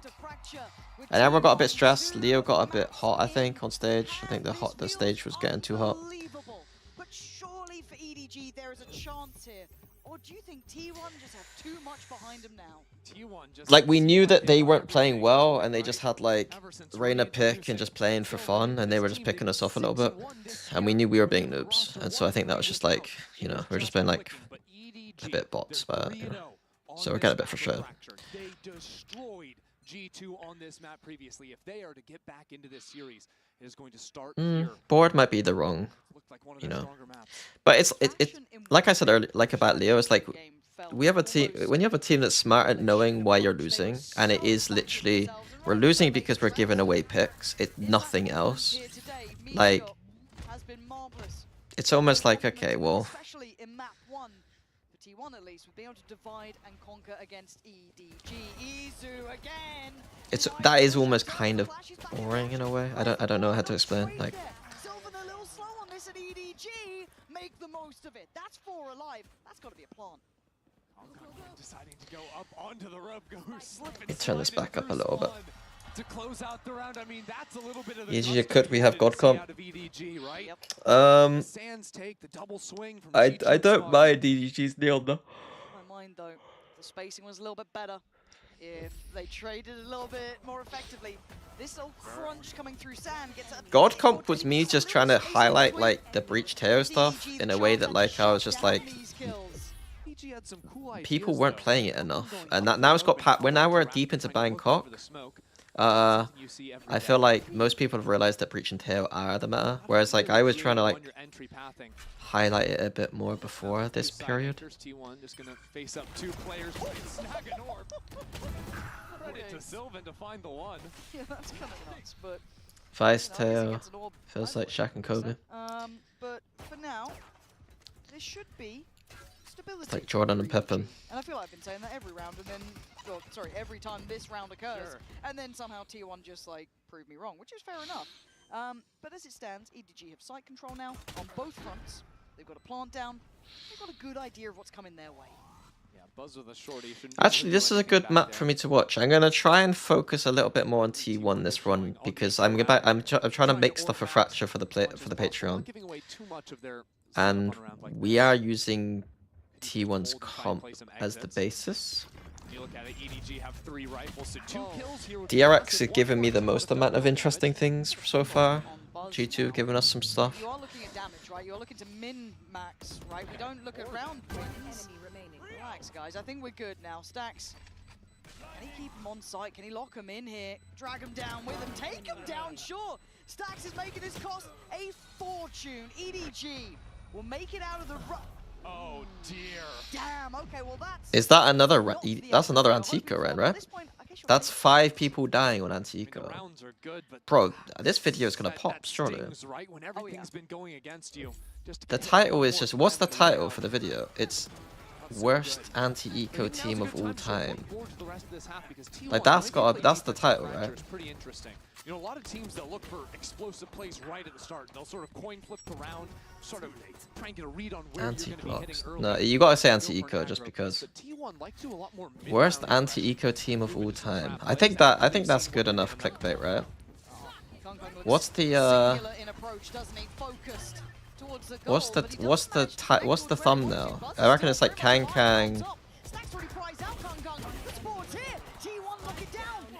Picture Kang Kang with like the kill feed of his team getting killed by Glocks with classic. Sorry, taking those angles pretty cleanly. I got it. Surely that's good enough video to get some views. Right? And it's just not. It feels very volatile for them. We've seen a couple of like, you know, weaker weapons coming in here in all occasions. Yeah, this next round's gonna be make or break, especially for EDG. China is wash would be better clickbait. Yeah, but that's just like that's got nothing to do with the video. Econ swing, we're looking at ult swing. That's got no basis in the video. Rounds riding on the result of this. You could put something really controversial into your title, but it's got to relate to the video. What reveal at least early presence towards A main. So they see the A main presence. They hear the zip line. And you can't just rage bait. People, you're not gonna get people consistently clicking your shit if you're in a rage bait. It'll work for one video. That's a layered approach. If you're known as the person that just like, oh, he puts the most ridiculous things on, and he's just like a kind of reasonable person afterwards. Also, Meteor doesn't like that that's available, and the ult going to be coming out on top. That's big, actually. Good info on this. It's a lot of Okay, T1, show me what we got. So A main control for T1. Stack and B site in the 4v5. Yeah, gonna drop down the stun and start moving out of there. Meteor loves playing site in a way that APAC loves playing this B site. It's gonna be buzzed. Done for, deleted. That should be the red carpet. They love putting the wall. APAC loves putting the wall on Dish. I'm not hot on that. But yeah, the site's theirs. Yeah, Meteor deciding to go on a flank, but he's stuck on a tripwire. Now EDG are aware of A main being a potential. Got two players there, ready to deal with Meteor. This looks like a meticulous round though from EDG. Yeah. The problem with that, it's like talking about putting me as like part of the clickbait, is that if I want to keep making videos, I can't make every video be most decorated coach, VCT coach, Fnatic coach. I can't just keep putting my own thing in there. Surely not. And do people really? I don't know. I don't think people will click because of me as much. These rounds are close, but this pacing coming out from EDG feels much calmer, much better considered here on the approaches so far. I liked what they did then, honestly. Yeah, a little bit off the back of Kang doing what he did, but it was the read of that contact in A main. Exactly. Again, they pulled that rotate. I think I'd isolate it just to Bangkok. Although you could go further back and see if this has always been a problem. And then like imply that it has been a problem for a while. They hold on to the breach ult, so Rolling Thunder is going to be available if they need that. Because I think they would more than you think. I originally watched Shark saying, yeah, but what I'm saying is I think people who know who I am are gonna they might click the video and then see it's me, or like I promote the video and then they know it's me, and like that becomes part of it. But in terms of clickbait itself, the casual viewer probably doesn't really know me. I'd of course explain in the video who I was, but and they pull the trigger on the ult here. That's wild. Stacks on the swing. Takes out Smoggy, but it's still a 3v3. And look at the weapons. It's ugly. Easy was trying. It was bad at Chumps too. Oh, okay. Now calls in Sylvan, so it's a Sheriff and a Bucky. Right flush with the smoke. I mean, a Bucky here ain't bad. But surely it doesn't get the reward it wants. They know the door's stuck open. They know someone's here. They've got to be heads on a swivel about this, but they can't really. Okay, I've not watched a single round of this so far. The smoke, the util coming out, so they peel away. They're well called round. Choosing to go 3 on a zipline. That's dangerous to say the least. But Chichu had the camera. I think he cleared the north side. It's observers ready. See if anyone's gonna just, be on the side waiting. No one is there. I think they go drop. They know A main had been taken. Now they clear. No one had pushed out from B. Calling it drop, okay, that's fine. Dish. Call it Dish XX, but drop XX. There's options to stall away with the Teo util to force play. This is kind of surprisingly smart. It seems like it's really dumb. This is crazy, but So they are back in this, but they don't know how to play the post, but doesn't matter if nobody hits those shots. On the second. And the whole time Meteor was pretty much disconnected from this fight, kind of waiting, wondering if it was going to be that B hit. It wasn't. The 3 from EDG, navigating these puzzling problems very well. Meteor gonna make something out of nothing here. He's ahead of it. Meteor, thank you, Simon. There we are, EDG. Make it out of there with 2 standing, and again, it's not the flashy rounds that we know. How to not play an anti-eco? What about champs winners can't win anti-eco? Right? I think that's what we needed to see from EDG. We know they can be flashy. I think saying the worst anti-eco team. But after that, where it's a little bit messy, T1 getting a few champs winners can't anti-eco. Nah, it's gotta be. I think it's gotta be worst anti-eco team of all time, and then you use the thumbnail to explain it's EDG, and people can see that, like, oh my god, Thunder, Kong can EDG, the worst anti-eco team of all time. Jesus, like as well. Like they are all getting real close to that kind of full hand of impact ults. But G2, damn, that is clean. Yeah, Buzz just gets his head ripped off. That was the showstopper too. Oh. The EDG are just full contact, killing T1. And I said they weren't flashy, and I've told you, an absolute porcupine. Bloody hell, what on earth just happened? They just fully contacted two sites. Kung runs in and wins. I feel like I'm doing a disservice to the EDG players, being like, oh yeah, they can use these ultimates to secure the round. No, they just need guns. there is a bit of a mind game that happens on Fracture where I've seen. Just walked up. the good teams won't want to play sites against the ults and will like think about the ults a lot, and then sometimes if you just walk onto the site, you'll realize, oh no, like we don't need to use our ults because. They turned up and they look pretty sharp by all accounts, right? For Simon. But I don't know what happened there. It just seemed too easy. Stay on Simon for me. Is he LAN experience scanning round yet? Looking for I mean, there's only so many places players he can be at this point. Right?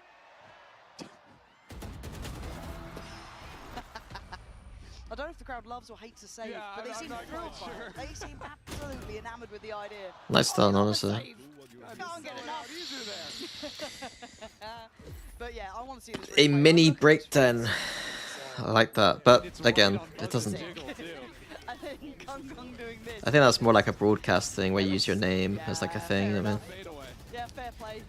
That's 3. Minis macro, mini breakdown. One was through smoke. Good. Good. There's the crowd loving the save again. Bro, no, Kang. 1 to 5 though. What do you mean? If my kid was at the dinner table eating like that, I'd abandon them. I'd abandon my child. It hasn't just been that kind of one-off heavy hitter having form here. We've just seen 3 players basically pound for pound outdo people, but also the way they got to Like seriously, like that's not acceptable. approach. They're playing the map well. That's like a pet peeve of mine. Like I genuinely like. I think what T1 have shown now. Like when I think about like the idea of like the perfect like person for me, like the perfect girl, like if they ate with their mouth open, like all of those nice things go out the window. I'm just like, bro, this ain't gonna work. This ain't gonna work. And if I'm coming in here from T1, I'm thinking, okay, instead of committing to the flanks in the mid-round, let's commit to maybe some more limited re-clears or some heavier stacks, lean 1-3, 1-4 on sides of the map, because EDG have done a lot of re-hits. I guess this also then does get. They tried to ban Gum at one of them. It's quite early for this conversation, but we will start lightly looking at kind of map pool depth and best of 5. Right? I think it should be banned if people eat like that. I'll be honest, it should be banned if people eat like that. Got a very good record highlighted at the start of the day, and will echo throughout if it does become more and more relevant. But this would have to be. Do you think Vitality would have won if Safe had Snus? Yeah, 100%. 5-1 here in map 3. It is a long. Yeah, Safe had Snus, 100%. 13-0, 13-0, 13-0. Take some steps towards it here. They would have played 3 maps as well, 13-0. With the Marshall, and actually leaves Izu on the close angle. Good drone's going to push them back off the side. Are we looking at reverse sweep? Surprised they felt they needed it. I felt it was Honestly, guys, I kind of want this. I wouldn't mind like a quick 3-0 today. Feeling a little bit tired. Wouldn't mind getting on with the day. It's not going to happen though. Ult comes in. This is all getting sloppy. It's all getting messy. It's down to Buzz and Sylvan. At least for T1, as EDG and all that chaos. Sen use Snus? Who uses Snus on Sen? Security. Get themselves a plant. Buzz once again goes over the tripwire, but he was hurt. Yeah, EDG full on holding him. Going up 6-1. John would be the only person I could think of on the team that would. Overcommitment, but they've been sitting on 4 ults for a while, so I don't mind that just to guarantee the round. It also did end up pulling out the orbital strike from Sylvan. Not a bad round. Second uses Snus. Nice kills. Okay. Brimstone thinks it's all right. You're right. Simon burning that one ult to Don't think so for some reason. Fair play. Operator purchased Buzz. First time we're seeing the look from him. NT's fully spotted and stunned. Oh my god. Oh my lord. Can he get out of there? Buzz barely alive but makes it away. Bounding back towards the A side, but then as a catalyst, KangKang just goes on forward, a little too wild, a little bit too far. And Buzz just in panic mode, just bumps the own. How has he gone here? Just on his own, walked into A main, out into sand. Meteor full clears him and takes him down. And EDG out of sorts in the round. They've seen 4 towards the A side, so they're going to speed up into B. But T1 with Meteor ultimate available on the retake should be everything they need to get back on the board. Tail ults don't feel as impactful as they could be because people don't play for retakes and stuff. That's why. But the cross is, it could be threatened. They know that operator could have been in play. Swing together. All good. Meteor just comes crashing back down to earth. And slow lurk coming into play now as well. Meteor crashing back down to earth. Pressure towards CT. That's a fucking line. Waiting over towards that dice side too. Chichu's got a lot of eyes on him. He tries to fall away for a secondary, set the tempo over T1. Starting to build back in, but Smoggy succeeds. I'd be too tempted to make the worst ones possible. Might just be heaven sent, but he's been hurt. Oh, but it doesn't matter. Just pure dad joke them. Oh my god, Chichu. Out of nowhere, the reposition perfect. The first felt fated. Chichu is chewing all over them. EDG had no business winning that round, but it's Chichu and the Red Bull clutch to carry it through. I mean, look, Buzz gets the classic kill. Nobody tried to take that timing, but then from getting that opener, and then the Meteor, reposition, you could do something about like sending them back to the Ice Age, but like in a really cringe way. Oh, Meteor versus Paper Rex would be kind of sick, right? Meteor versus Paper Rex. That's, they got a line there about like dinosaurs. 7-1. Gonna go down without a fight. T1 have walked all the way up on nobody. This guy's way off sides. No one to help him out, so EDG have to speed up on the other. This is why you said you're bad at casting. He's flying through. Yeah, it's this reason. Well, I never said I was.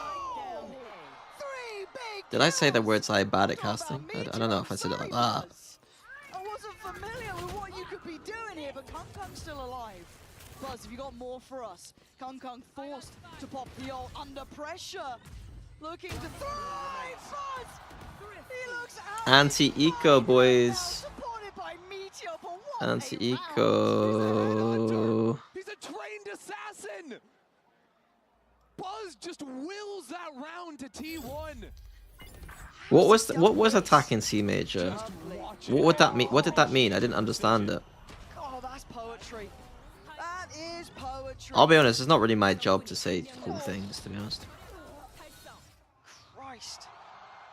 But that is a bright spot in a very dark map for T1. Their second round, it's the only one that they've really had that individual upswing on, other than that it has been the EDG show here on this side. And again, KangKang looking like he's just been given a red flag to a bull. He is just running this map.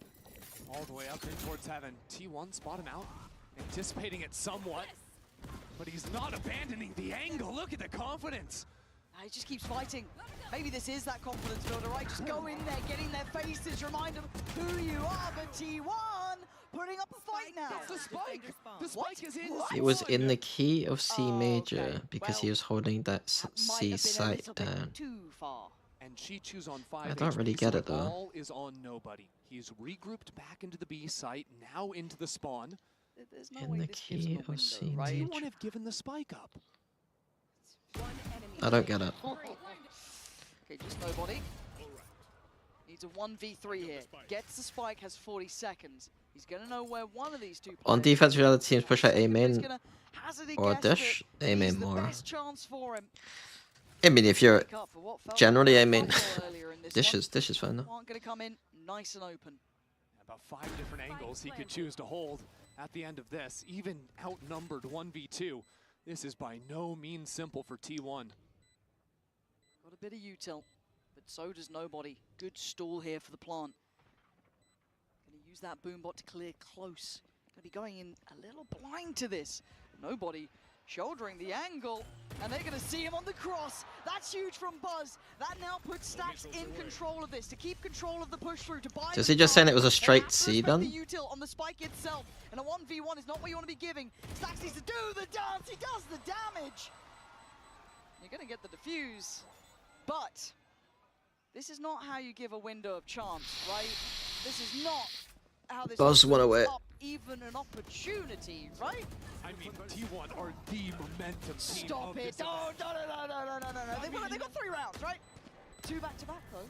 2 back-to-back, and you saw what happened once the floodgates opened in the second half of Haven. No. Why am I feeling this like the calm before the storm? Quell my worries and frets, EDG. Come out of this. Oh, we've got sheriffs. That's the problem, right? And okay. So Who are the we? Who are we, cook chat? Who's the we? It's not impossible, but it's certainly improbable. Especially now that Buzz has the up back. He's had a very slow start to the map, but ever since... Nice! Oh, come on! I was just about to say, ever since he got the up, ever since that one sheriff round, he's been lights out. More of that. Keep it coming. This is knife's edge stuff for Meteor, though. He's got problems just about everywhere. Kong slipped the net. They have no idea he's this far ahead. And with Simon kind of doing that, it doesn't give away that there's a player this far up. Kong's off the leash right now. He's behind the wire. They're trying to stun out. Oh, that's so close. Saved the day, though. Kong was played in perfectly, but he doesn't get his reward. And Tillman's still staying alive, dodging around every piece of util. Meteor now digs in deeper. Izu in support. T1's trying to come together now. It's 4 rounds. T1 navigated that site beautifully. Bright Sylvan, the last second, is able to save his teammate up into tower. Wow. And then the reposition to group and play off one another. They're now within a spitting distance. Okay. Gun round. Let's have a look. Let's have a look. What are teams doing? And Pansy, this round is going to be explosive. We've got a showstopper for T1. We've got 3 ults for EDG. And EDG ready to attack into B. Breach ult, Teo ult.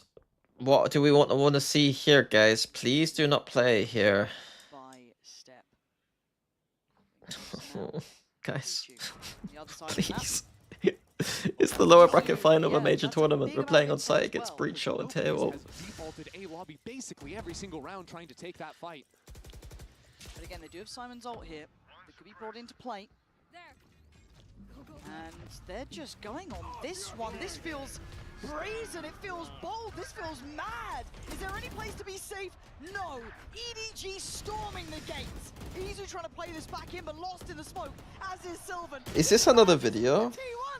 I mean, the flood came in.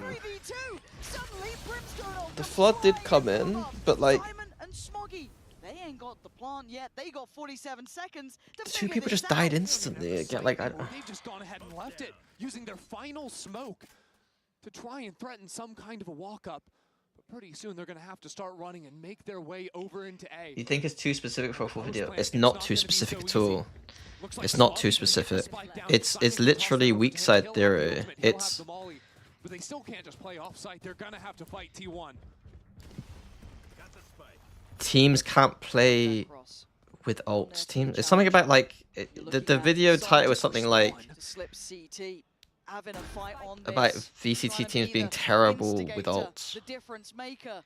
But this is a brutal angle to try and get more than one on, and Smoggy, he's gone away with the reposition, doesn't get spotted. Or VCT teams don't know how to play defense. It's to do with defense. It's VCT teams shit at defense, or like the worst defense team in the world, or like nobody's playing defense correctly. No VCT teams play something like that. T1 found something special towards the close of this half. You can feel it in the air. They can taste it. Just 8 Oh, I got chocolate all over my fucking finger.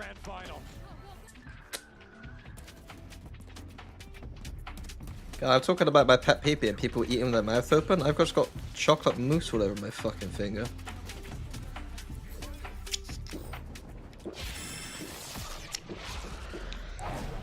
Red Bull gives you wings.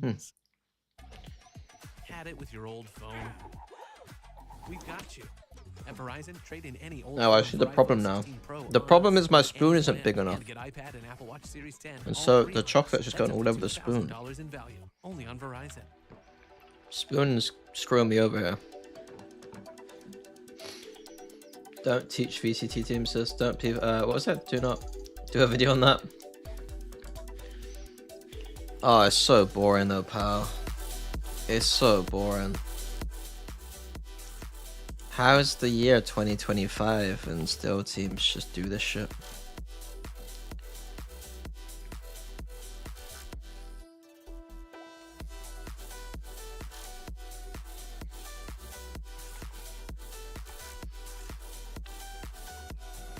I think there's something where like you don't want to be too strict about it, but the fact that no team ever actually plays,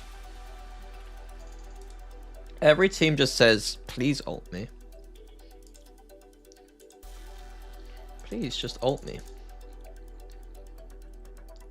Please ult me because my team's gonna try and flood in and win the round for the flood whilst I distract whilst I'm ulted. It's like really poor. 5-7 now. The scoreline becomes imperative. There's hope among this T1 side after a rather daunting start here. Came out swinging. Do I do that as well? Do I use my own clips? I use 2023 Fnatic clips to show that, like, you know, this is what it looks like when a team does do it. I could even illustrate whether you do it too much sometimes. It means that, like, it gets a bit obvious too, maybe, but... He stole the round. He had that eco with the 4K, 4 headshots. But EDG can still equalize. They still come in. Can you put swear words in YouTube titles? Favored territory for them. Teams are fucking ass at defense. Pressure. Starting to mount. Starts with a pistol. This could easily close up that score. Right, that's okay, simple A crunch from T1. The Vice Wall is not can you do it differently? I feel like that's a bit too passive. Influential, or maybe just wants to stay alive more than anything. This is now Buzz? What you doing, Buzz, mate? The plant is in. Brim Molly, do we have a lineup? We don't. Bro, why are we designing a pistol that we go... Oh, for fuck's sake, guys. He's gonna be such a big problem. Yeah, Izu down the line could be an issue, but Smoggy aware. Lovely from him. Heads upward. Sylvan fights out towards... Oh, Meteor! Relax now, Smoggy. Gonna keep advantage to EDG with the diffuse Just coming in on the design this pistol so that Brim's got a molly. And then he goes wraps down this side. And you win the round. But EDG finally breaking up that Buzz getting caught there was a bit nerve. Kong finding the opener too. Yeah. It felt like a necessary breath here, right? Like a little bit of a breath of fresh air. The fact that Smoggy caught out Izu felt huge to me. Because that could have been such a big impact player to come in late. A little bit of util still in play. I mean, Meteor The Brim molly, Sylvan the strat was bad. good go of it. Got real close. You If can you're, see I it. think if you're designing a fast strat on this map without a Brim molly in your post, then you're kind of noob. And you can see that there's no hurry for T1 to try and over-invest here. Just gonna be that sheriff. TFB's titles were like team is awful and deserve to lose. EDG can keep shutting Buzz out of these rounds. Apart from the sheriff, he's been fairly low impact compared to his usual self. But as I say it, Don't be a negative Nancy, you already have TMV. You don't do this. You don't do this.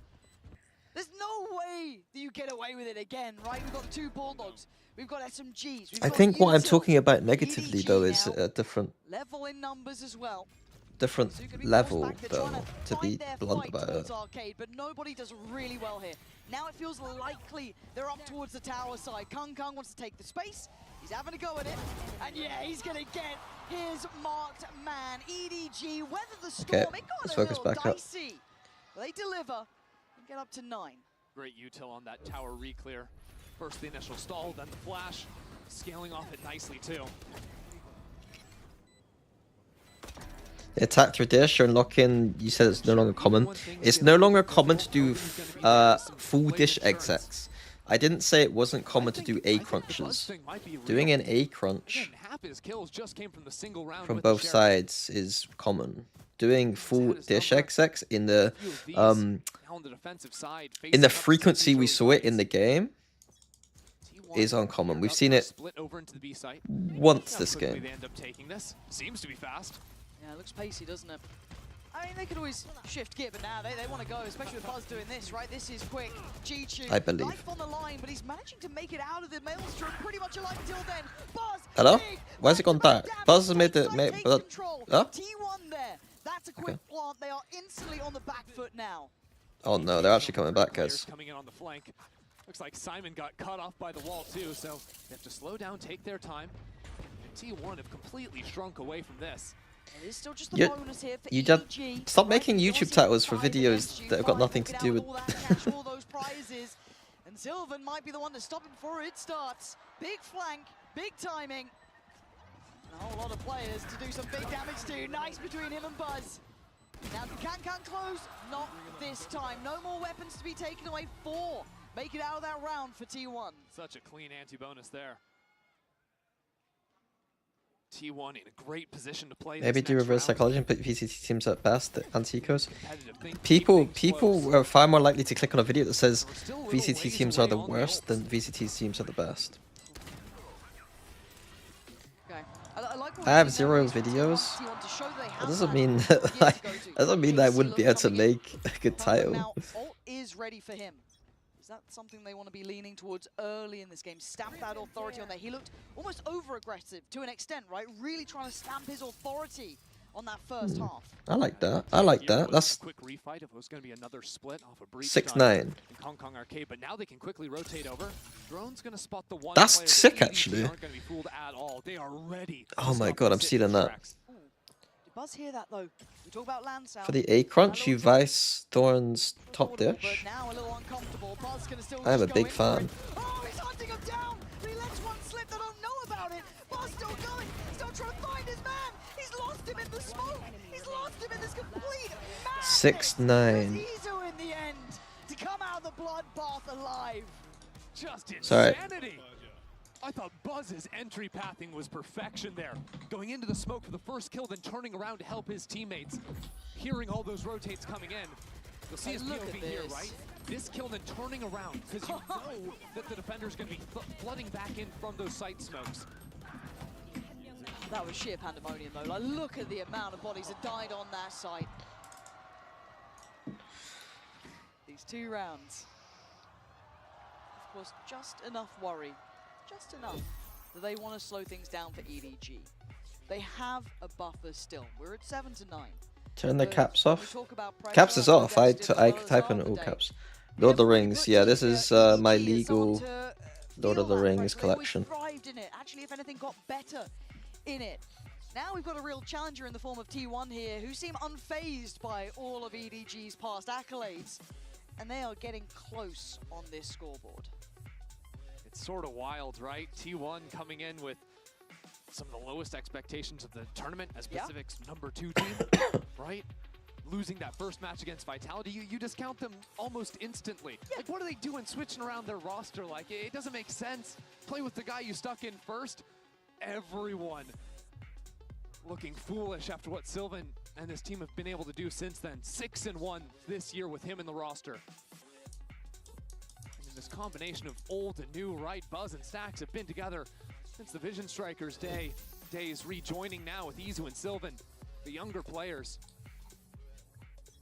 In moments like this, still managing to step up. Okay. I have not been as good on this map. I was good first 2 maps, I feel like. EDG, you've got to feel like this could be an 8th. Now, they still have some I veered off. It could change things. Smoggy gets a kill. You've suddenly got the orbital 5 stairs, as well. A lot could be had here. T1 as well. T1 doing their best EDG impression here for the anti-eco. Hong Kong's hero rifle is up in arcade. 5 bot side's fine. A little difficult for T1 to exec into this B side without any pressure on the north side. So either move back into A or re-clear underpass, you'd imagine. Does the wall do anything? Not Unless really. you're willing to commit the rolling thunder to it. So usually you see a little bit of prodding here, and then you either see the commit if there's nothing, or you just go back this way if you think there's too much. Standard anti-eco kind of idea. To a bit of the unknown towards Ace. We do have this push up from nobody, but it is just a sheriff. Meteor's gonna win that one. It's too readable. Nobody does. I don't understand. Like if I'm EDG, I'm like, well, why are we not using Kang? Like why are we solo pushing A main with a Sheriff? Simon, nice play from him. It's unlucky from Simon. But I like the idea. Had to make a quick play, but still, this is 4 standing and a plant now on their side. Kung is en route through by Dish, I guess, but that's what He has ult too. He could pass. The site's completely clear. Kang could pass. Kung could chuck the rifle over to Chichu and Yep. the laser hands if he wants to. No. He should go for it though, They right? are playing so far off site here. Look how deep T1 are sitting. They can't win. They can't Be win. their backbone here. Kung, he's going for it. He's absolutely They can't going win for though. it. They've been taken off the defuse for now. It's already forced forward. They have to get back. The volley. You're gonna have the util. Oh, he got it? Oh my god, that's so bad. Gets it like that. T1 throw 2 ultimates into the post plant. Combo the utility. Usually you molly first. Sliver. EDG You molly first because it's the most inconsistent piece of util, and then you use the brim ult if you really need to. Like that's the way that should go. Error was getting half, and here it is on completion. Blooming heck. That's so close, man. What a Red Bull clutch for him, though. He'll be over the moon with that, keeping EDG now up to 10, spurring them on forward, but there's a fight! Izu slicing through them, Smoggy and Kung left in tatters.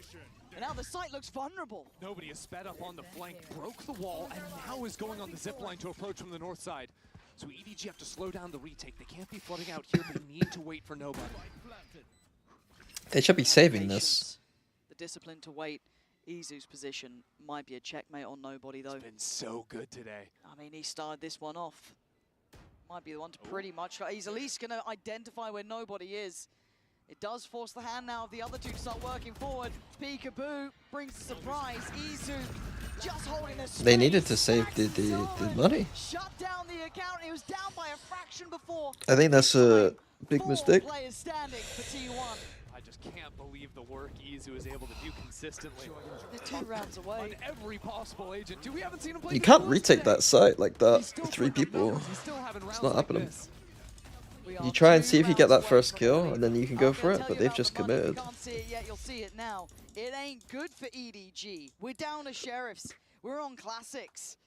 Let's have some fun. This is looking like maybe 9, and then we're 1 away. This game could close up here.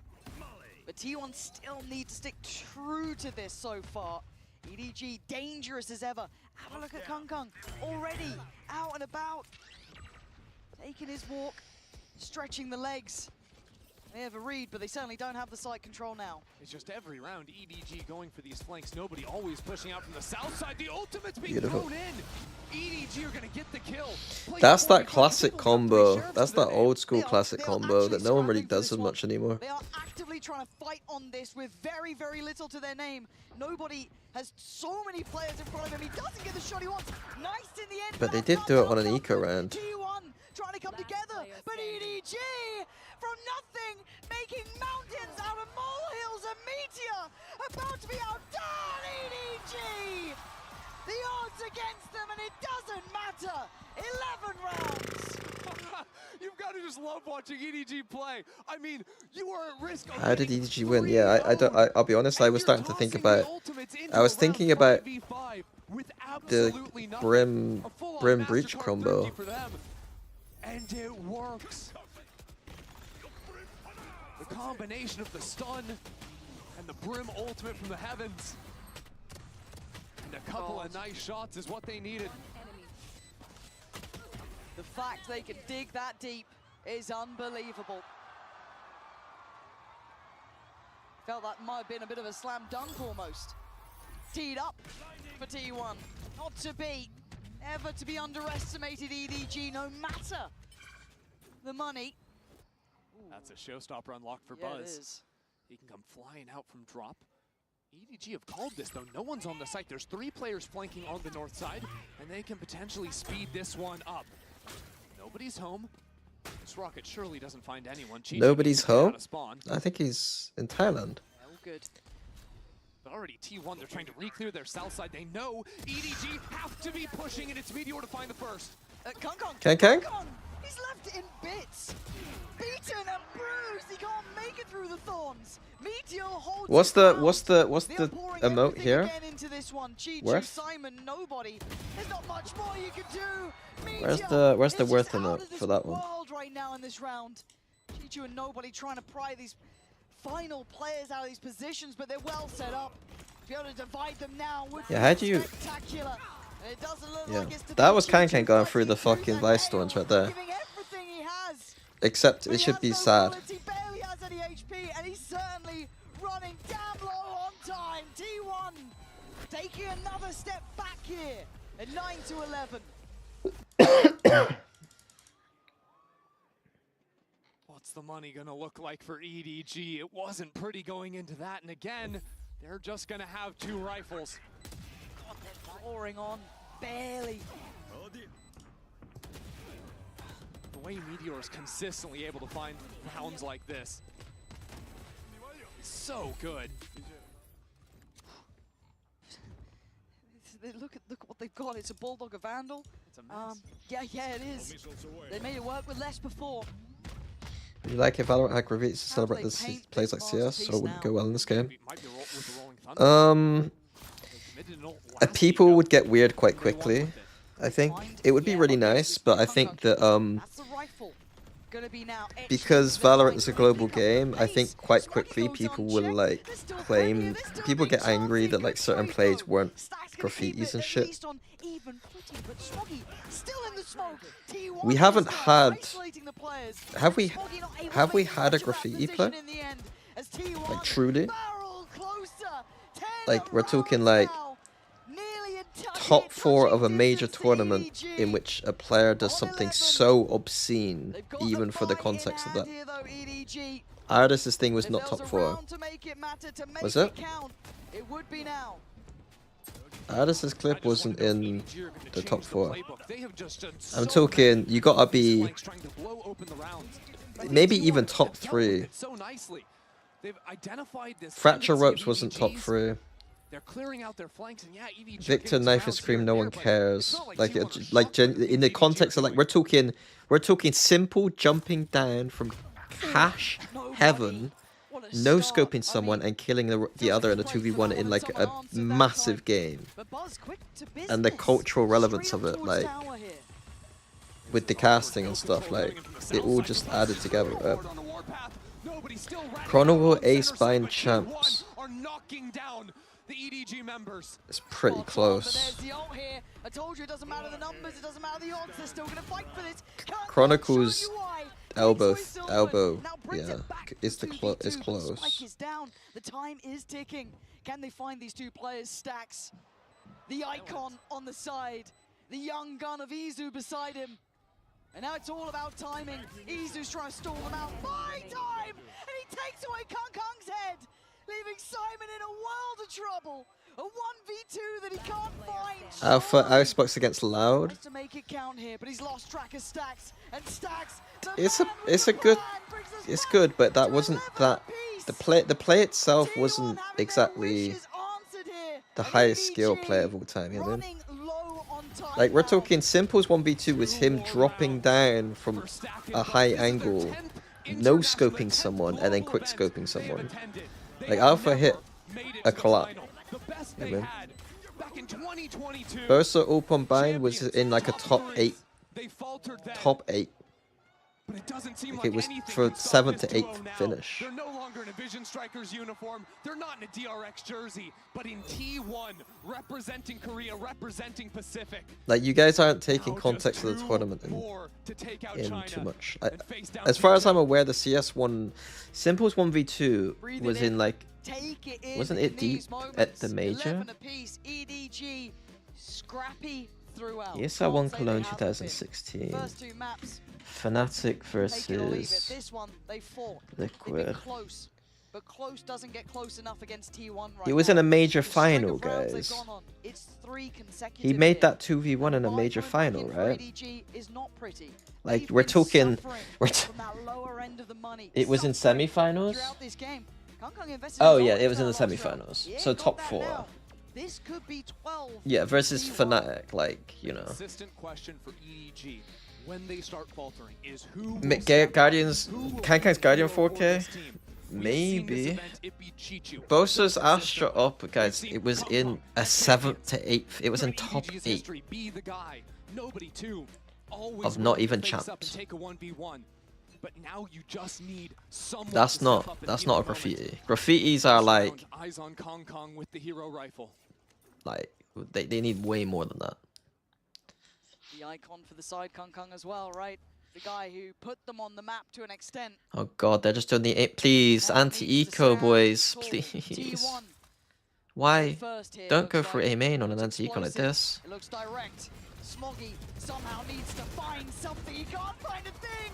Meteor, Buzz, going together. Look how messy that was, but Sweeping the site. Nobody. one thing goes wrong there, they could lose that round so easy, man. Flourish and make it up to 12 with 5 standing. EDG might have just watched this map slip through their fingertips.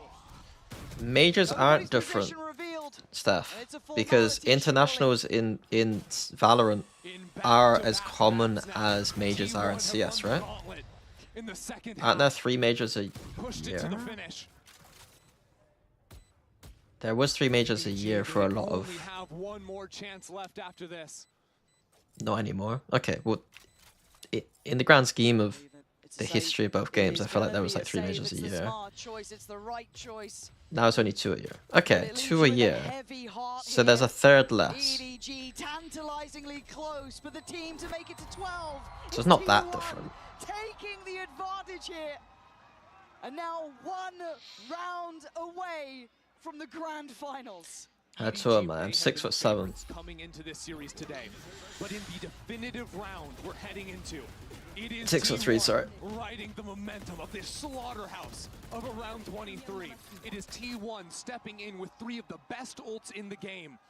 Yeah, in the lower bracket, like, see, like the problem, if I was actually casting this game, like it's a hype game, it's 12-11. There's not a chance I couldn't not say how bad T1 played that round. Despite them winning and it being like to get them to 12, like I couldn't help myself. But Smoggy still stands. Does he get to live? He does. He makes it out of the Inferno alive. And with the north side destroyed, now EDG stepping into main.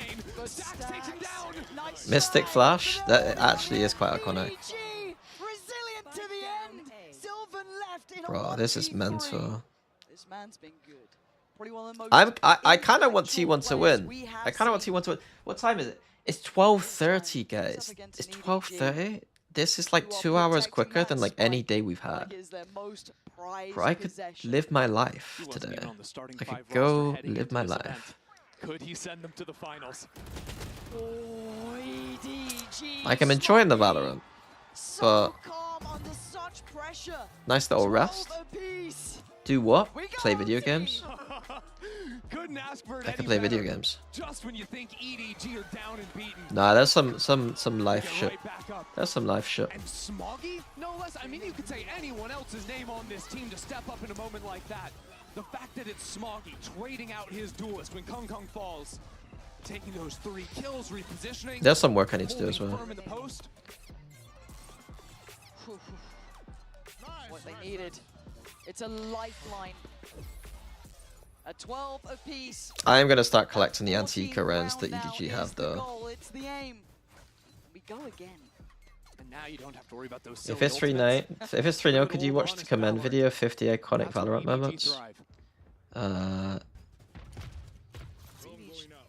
Do I really want to be watching a video where it's gonna be like all the teams beating Fnatic and it becomes iconic because they're beating us?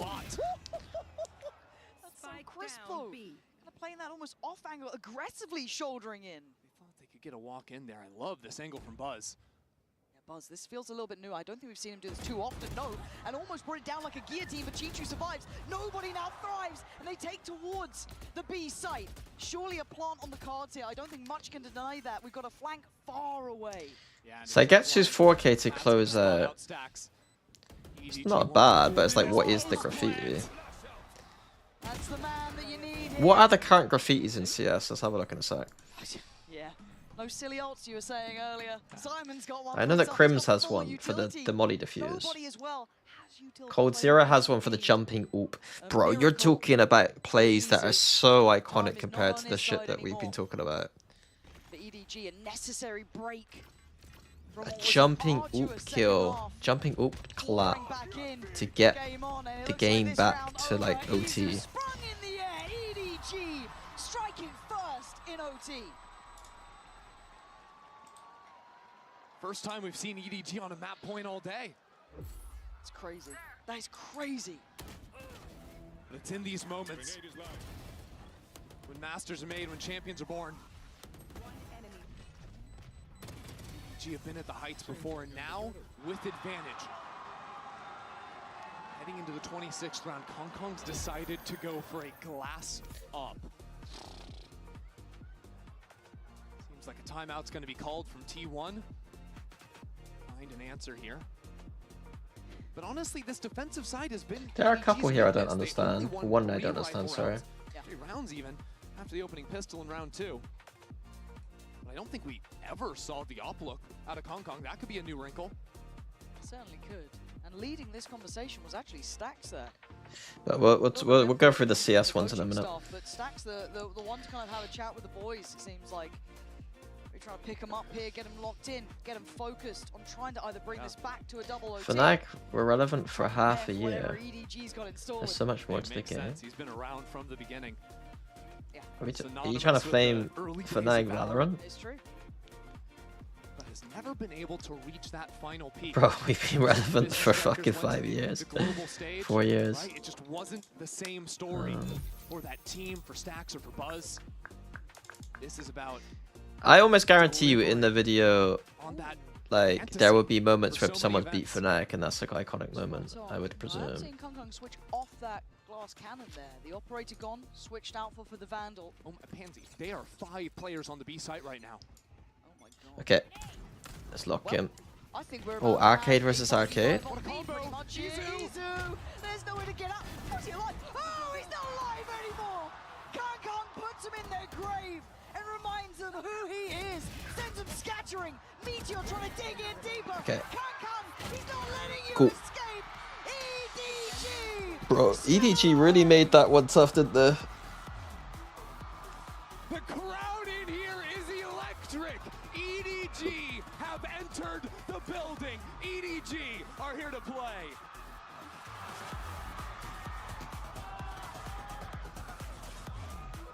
Okay, the CS graffitis are the jumping oop cold zero kill. In this spot before, like, the same spot. This is the level we're talking. 15-9, and they start the comeback here, right? Stay focused. They start the comeback here after this. Wait, why is it so fucking terrible? Is a Dren, he's gonna hit the ground there as Cold. Oh! Like.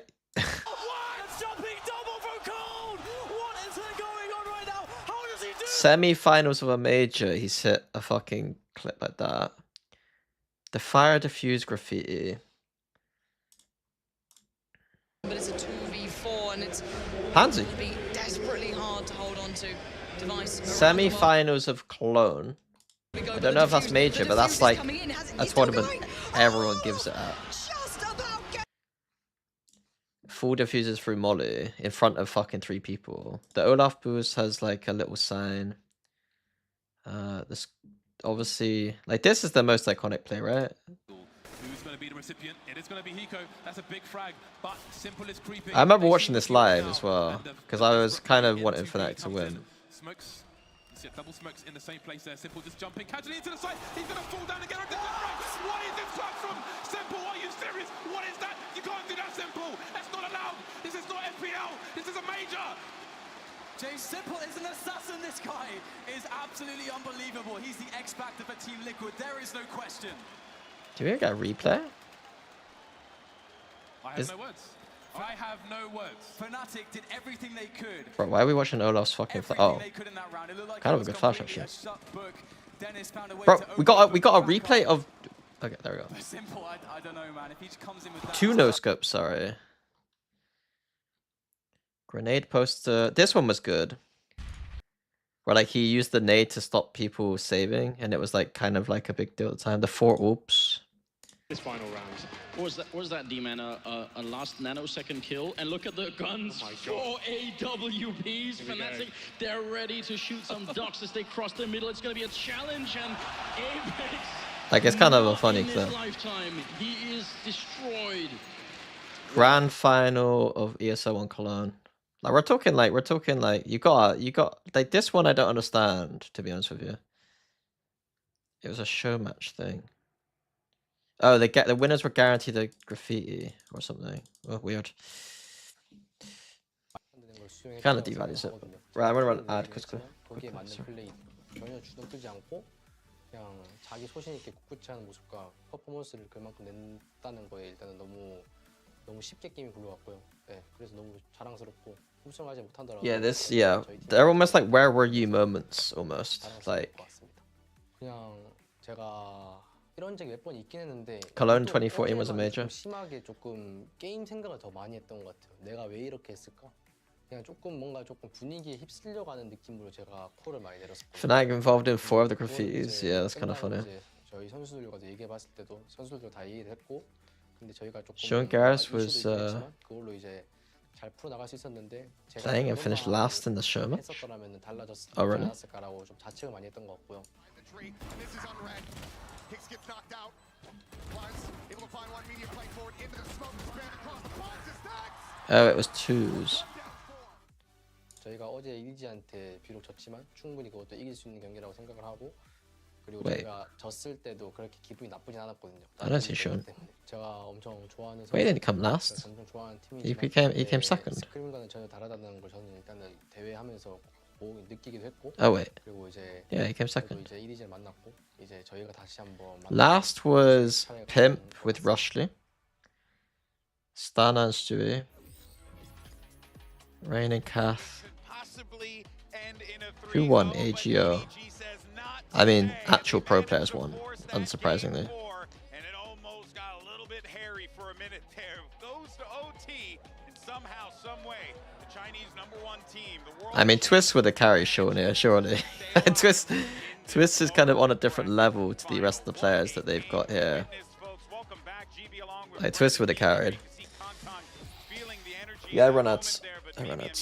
Run the ads. What EDG needed, but it could have gone bad very quickly. It absolutely could have. There was a real chance of a T1 comeback there towards the end, pushing things to overtime with a really nicely constructed attacking side. But for me, the biggest thing about EDG playing this comp is this is where they get to be at their most proactive, locking Kung onto the Neon. They have so many set plays, and that's what ends things out for them in that overtime. Yeah, it's a little bit too much for T1 to overcome there, but honestly, the way that went backwards and forwards as well in terms of them just opting into the fight, I thought T1 had pretty good adaptations as well. They were making sure to try and refight when they were going into these side hits because they knew that the flood defend was incoming, but they kind of, as it got later, they were baiting it out a little bit more. EDG were getting punished for it, but it was just on a knife's edge the entire way. But EDG, they do stay alive in a tournament. They do keep their best of 5 dreams going, and they do keep the grand final dreams going too. And 2 big reasons for that is Kong and Chichu. Now, if you remember in Haven, we were talking about how good they were, but yet they couldn't get EDG over the finish line.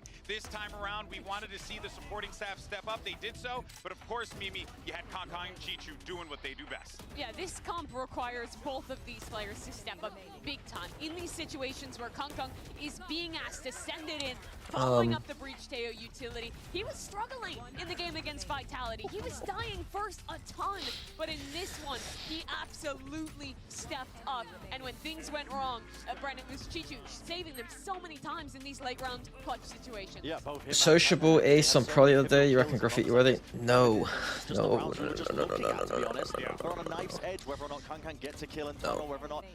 If you're gonna get a graffiti for something that's not at an international tournament, it has to blow my mind. Like, it literally has to be like, it has to have so much cultural impact that the whole world is like talking about it. Durka's clone play is the closest thing this tournament that we've had to a graffiti. But on this map, they showed EDG at their best, where they have some of those fast rounds, where sometimes they're sending it with Kung Kong's Neon, but they're also showing us a lot of these slower Yo, rounds, breach. Again, guys, you can't keep giving me clips where you're talking about regional competition. You are giving me some absolute crap to work with. I will say, though, something that really sticks out to me is the fact that for EDG, Which is harder champs at Masters. It's coming down to the wire. It's coming down to these very high-pressure situations where you got to have those hero moments. And granted, I mean, that OT, they look quite dominant. But when we got to that point, it was looking a little shaky, for sure. So I think EDG not out of the fire quite yet. No, but there is one thing that I'm really I think champs slightly harder, but I don't think it's like ludicrous. And win them now as well. I mean, granted, T1 are offering them at the beginning of Fracture a lot of opportunities to take these fights, and nice and easy. But it's the fact that EDG are taking them and now winning them and getting 10's 4K last year. That's the difference maker to me, because they know that they can do it. They know that they can win best of 5. Chronicle's elbow thing is since partnerships began, it is 14 the best one I can think of. They've been in sticky spots before. Because it was in a top 4 game. They made a comeback off of it. Like, Kron would deserve an LBR one. Hold on, we were playing with house money. Kron's is the best. But wait a second, we need that last map to close out. The knife round is regional play. But like, so if it's really, like, maybe, but we're talking regional play. When you put it like that, and when you put it with the reverse sweeps, it definitely puts the context in a very interesting conversation. We'll see, of course, how the whole world of Valorant. Anyone who likes Valorant esports was watching Chronicle make that play. New agent, a duelist, is going to be making their way out. Yeah, that's right. So make sure you tune in for the show match between Team International and Team Thailand at 5 p.m. local time. And of course, that will be followed by our grand final between G2 and the winner of T1 versus EDG. Don't forget, new agent reveal tomorrow. It's going to be awesome. We're going to have a lot of chats with that. But let's continue the conversation here while we have time. And also want to let everyone know as well that, you know, because we're going into maps 3 and 4, is a little bit of an extended break for the players because, you know, you boys have been up there for a hot minute. So they need a little bit of a break, if you know what I'm saying. So let's continue this convo here and really discuss. You think the current Fnatic coach is a better coach than you? On a lot of these key moments here. Can you come back to Fnatic? Fracture in both their earlier match on this map where they decimated G2 and this one today. How am I supposed to? Retakes. When they're playing this Neon comp, they do a really good job of taking proactive timings to get out of smokes as their opponent is sending in an execute and quickly overwhelming with the fast pace this Neon gives, combined with the excellent supportive utility from Simon and Nobody. And Brent, something you were critical of from EDG those first 2 maps, which I if EDG actually managed to win that upper finals, the Demon 1 Nice would be good. Yeah, that's true. That was a big turnaround here. I think the team play, yeah, the initiator play maybe. looked way better for EDG, and it won them a Yeah, lot of these I guess. Yeah, absolutely. Did as well. Empowering Kang is going to be one of your primary win conditions, I think, as you go even deeper as well, heading into Split, because they play comps where, you know, it's not just 2 duelists that can, maybe Kang can play off of it. There's somebody else just kind of initiating for him and taking the point of contact. He has to be the tip of the spear, but you kind of need to set him up to succeed in that capacity, because the way that they play those comps. No one is better than me, but they don't have the cash to have me back. I mean, they do have the cash to have me back. But again, it's just whether they want to spend it. At their best when they're forcing you to play at their tempo. Yes. And that's what they did wonderfully on Fracture. That's why they love this Neon comp so much. And T1 Durka Fake Clone is literally a regional game, and you think it's closer to really I thought the Fake Clone was done at Bangkok. They know that they can win any best of 5. Yeah. They know that there's no there's no back against the wall. It's do or die for them. And they've been in spots similar to this before. That is a very, very powerful thing. Wasn't it done at T1 Bangkok? themselves, Oh, it was the EMEA finals. Oh, okay. Honestly, it's going to be the peak. Okay, sorry. I thought it was the start of Bangkok for some reason. For Buzz and My bad. Stacks themselves, they've never gone past a third place mark at a global event before, and that is going to be a worry, I think, genuinely. Yeah. I'm not inside the I players' mean, heads myself, but I think it's going to be at the back of their minds. it is more of a worthy moment than in what you said, though. If it's the EMEA Grand Finals, it's at least better than, you know. But I agree. It's not, you know. I do think that clone, his clone play had more impact, cultural impact than the knife kill did. I know people who are into Valorant esports would talk about that knife kill, but outside of people who are nerds on Twitch chat and Reddit, the Euro fake clone play will have way more like people talking about it. Oh, it's not EMEA Grand Finals, okay.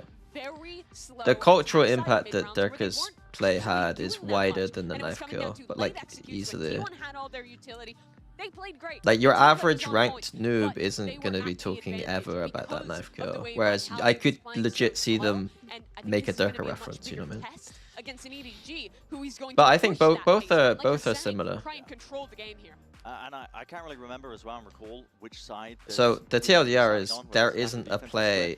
Chronicles play is the closest to graffiti worthy, and maybe the only graffiti worthy play in all of VCT. On Split, they're going to have a different challenge themselves because it's going to be about slowing down a double duelist XX, which T1 are absolutely brutal with. They will rinse you in terms of their Chronicles, EDG have been showing signs bind, elbow, was it a 5K or 4K versus crew? They've never really been missing it all in terms of the gunplay. So it's going to be deciding a lot, I think, but 5K, listen, yeah. I mean, it's the best play. It's the best play in a deep tournament setting we've ever seen, I think. We're seeing T1 lock in. I think it allows you to play that more slow, traditional style of Split, especially the context of them being so. They were like 12-8 down or something, wasn't it? Really incredible. We'll watch it. Should we watch it now? Should we watch it now? They're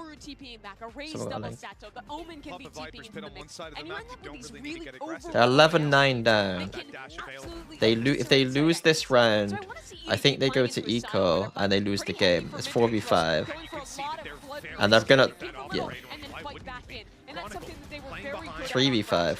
The smoke and there's the opening. As they come around the corner, they're what is that? And he's gonna win 5! An ace for Chronicle! The round saved! That is incredible! 11! The only thing that makes that not as good is there's no crowd. It's wild to see them in this position now. One map away from eliminating the world champs. The most underrated team at this tournament. They did not look anywhere near this good playing in Pacific. They had rosters swapping back and forth. They even brought that to this. There's this weird thing at tournaments, and I think there's instances where people don't even realize where teams have done teams do very well. Like teams are having turmoil behind the scenes, and then suddenly either win or go deep into tournament. And like people keep talking about T1 as if like, oh, they had problems that are public, but like there have been so many teams where like I know that there's been shit going on behind the scenes, and like they somehow still do fucking insane.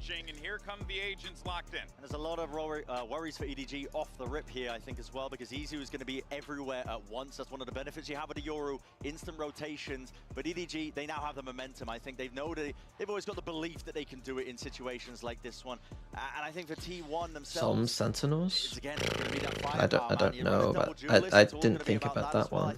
Also, I think Loud is probably one of them from what I've heard. Just vacuuming up space, making sure that they can win. That wasn't even the one I was thinking of, to be honest with you. I'm hoping it's going to be a good one. I'm sure it's going to be. Well, let's see if we can get to a map 5. I know everyone here wants it, so let's send it back over to Pansy and Ender for the call.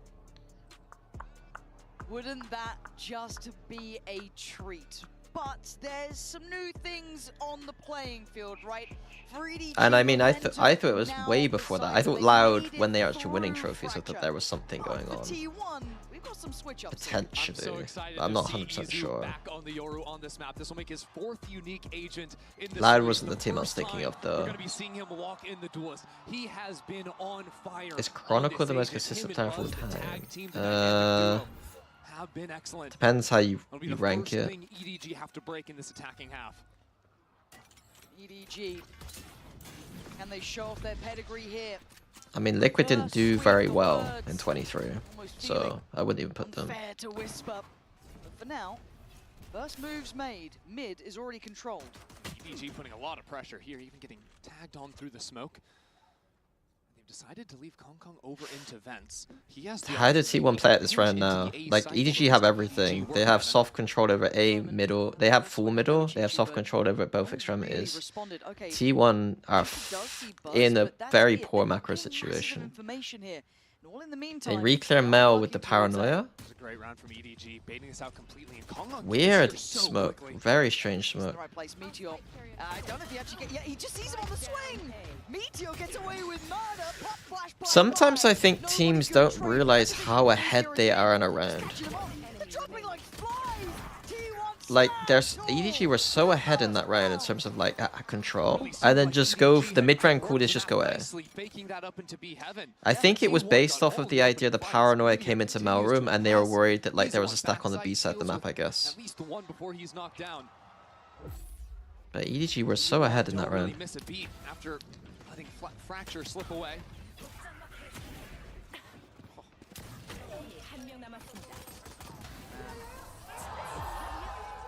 Nice little spark of rebuilding that confidence here for T1 as well.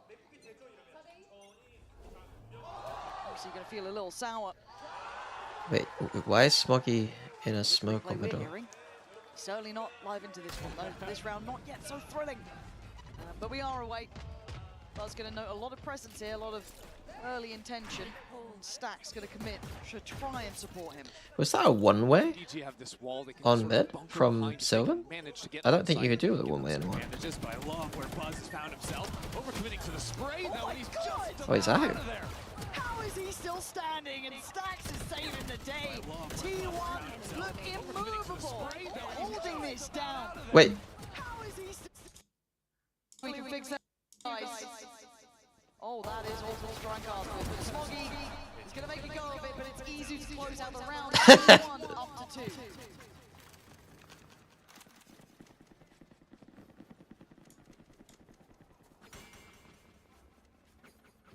Coming into this next round, T1.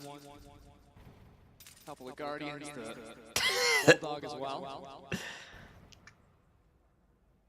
I couldn't not joke on this. Fingers crossed. Not done yet. But this is a big round, so we'll power through. Here for T1. This is ludicrous. And have a look at EDG. Oh, it's kind of like a soft one where. Nobody, the one to glance so far. It's like I'm in like a dream, you know? Like I'm in a dream, like I'm going through like the dream sequence of like a film, and like I'm seeing all this shit, and Pansy and Ender are like giving me wise words of wisdom. And he might catch Kung Kung. Oh, never mind. Oh, come on. That was fun. Buzz holding down the corner. Nobody there. EDG clawing back in at 3 apiece for Sylvan's position. Hey, this is the map that he's impressed me the most playing on this Omen. Oh, right back to business for nobody. Just flattened. Unbelievable. But this round is awkward now. Meteor's taking the timing to step down into mid. EDG still don't have the sight. Stax's Guardian could do so much work. Does he get a bit of play in this? I don't know. They think he's Evan. God, Stax. A moment to shine. He takes away Simon and buys precious seconds. Done and dealt with by Bad peak Stacks. My brother. Could be everything. Takes away nobody. Knows where Smoggy is. Dodges against the paranoia. The TP. He ain't fooling for it. He's checking right. He's looking left. We know Smoggy ain't moved. He's played a risky He knows game. the crowd. If the crowd ain't making noise, you know. Meteor swings and misses. Smoggy calm under pressure and needed for EDG. Smoggy was the guy too back on Fracture when T1. I wonder if he could have just mollied the map. Show up, find a 3K, equalize. and come back eventually in OT. That round Oh, that's bad by Buzz. very nearly slipped away from them. And Sylvan, Kept his what are cool. they Him and nobody, doing? too, snapping around for that shot T1 earlier was just simply inting there. ridiculous. But let's kind of put this again in context. That was a bonus, right? Like this is how competitive this is. They are on heaters. We do have Smoggy's ult there. I mean, how many far? Nobody's one away as well.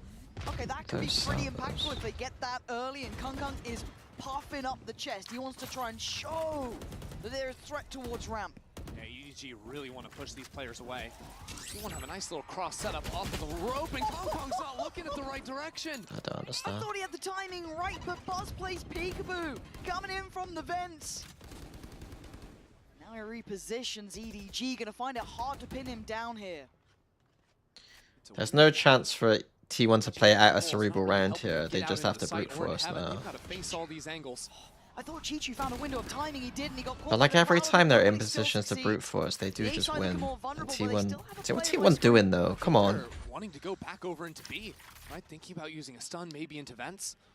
T1 have played so many. Like they got one option on the map, which is either go or don't go. They don't have any any question marks anywhere.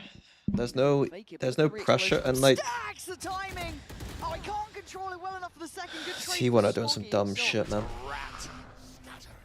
The TP on site. 30 seconds left. Oh my god, they have no idea. They're gonna surely come this way. They don't! They turn around, look at the HP on Simon. He's got the spike. There's only 20 seconds. He can run. He can stall this out. He just gotta buy time, find a safe position to play from. They've gotta charger him. 14 seconds. They can't stop. They can't back away. And it's to their death. Meteor holds this down with Izu, and look at the time. It's too little, too late. The plot cannot happen. T1 running the clock. what's my rank right now? I think I'm Ascendant 3. EDG just get Can you hear the crowd through the headphones, or do they more feel like the rumble? It's the crowd you can feel through like the you can feel it. Not necessarily hear specifically, but you can feel it. As in, like you can hear something, but it's not specifically crowd like. The biggest issue is being able to hear the TV screens. Like every time if you picked up an orb, half a second later on the TV screen, you can hear the orb being taken. Like it's like a really fucking loud.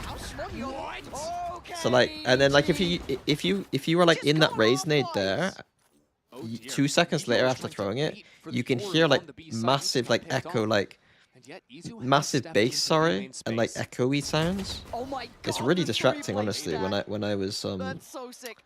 But I'm gonna be honest, on stage. T1, what are we up to on these rounds against half buys? It's a bit weird. Force buys. God, Smoggy. It's very vibration, That's yeah. a stunner.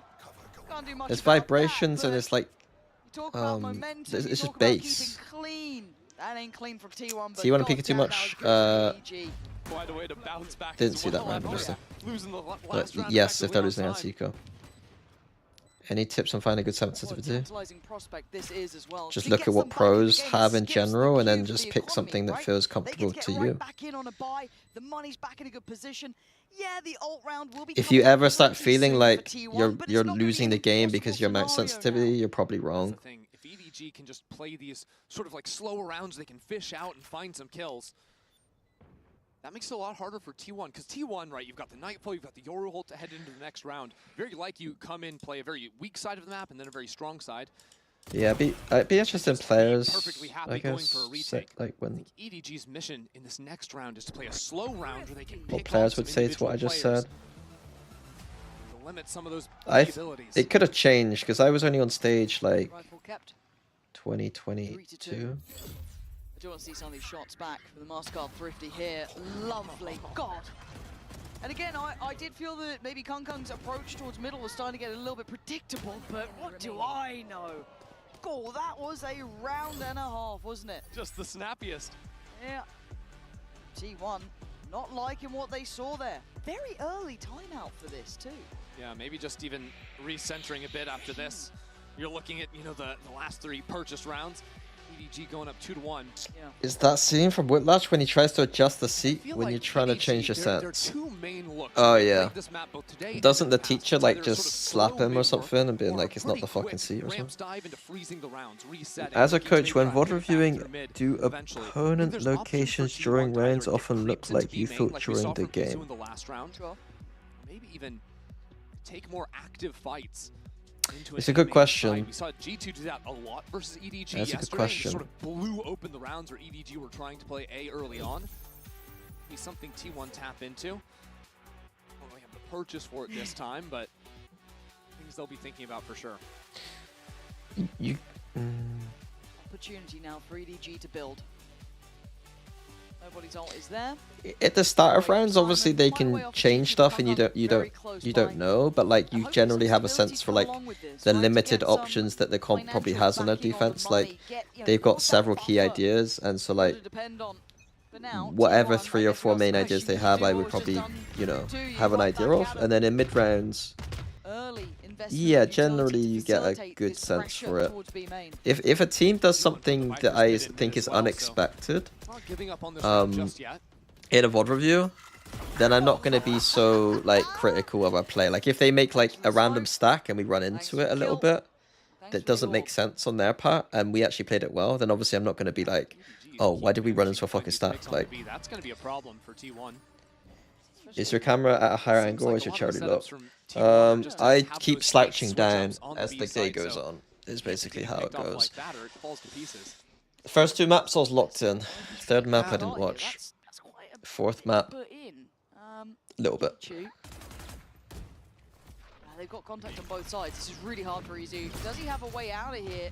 I don't think he does right now. That's a good so question. Sometimes because we very rarely VOD review ourselves with the ability to have the minimap. You can see it on the minimap there. And they're going to You know, like it's very like even in tournaments sometimes we're not able to VOD review ourselves quick enough because like you might have a game the next day. They're not slowing down. Take another, why don't you? Nice. And that's solid macro from EDG as well, right? Because even after they have the numbers advantage, Chi-Chu goes for this lurk into A, and as soon as So there are things I've learned he from it, I realizes guess. if there's a stack, it's got to be over to the A site. It's time to And accelerate. it is into generally B. a bit more useful. EDG sees that opportunity immediately, and there's only the one guy here, and that's not going to slow him down at all. Okay, Operator coming into play, seeing that in the hands of Izu here. Is that being multiple thrifties or is it just the one? This map. Coming through here now. It's hard to come into map 4 as well and be tasked to opt for the first time all series, right? Be a little cold on that gun. But Izu has been so effective on the Yoru. Who's the this biggest year what in if this player in tournament. Valor? He's really had some breakout performances on this age and this map in particular. So hard for the Switch's mentality. I mean, there's one comes to mind that unique. Yeah, let alone it's a what if for but stupid reasons. So. A little off angle. Nobody might have heard the crowd get a little excited by that. I'm wondering. Don't matter. Izu got curious himself. Yeah, Izu's not cold with the op. No, he looks. First op kill for the series, no problem. Yeah, he looks good with this. Ooh, Kong saw a picks. Ooh, he almost got caught on that. Lucky boys, does that catch 1 or 2? I got both of them there, I'm pretty sure. Yeah, it did. So now they know Buzz is up here, however. He's ready to meet this. I think Chi-Chu's seen it. Scream in a weird way. Maybe not, or maybe it wasn't called out.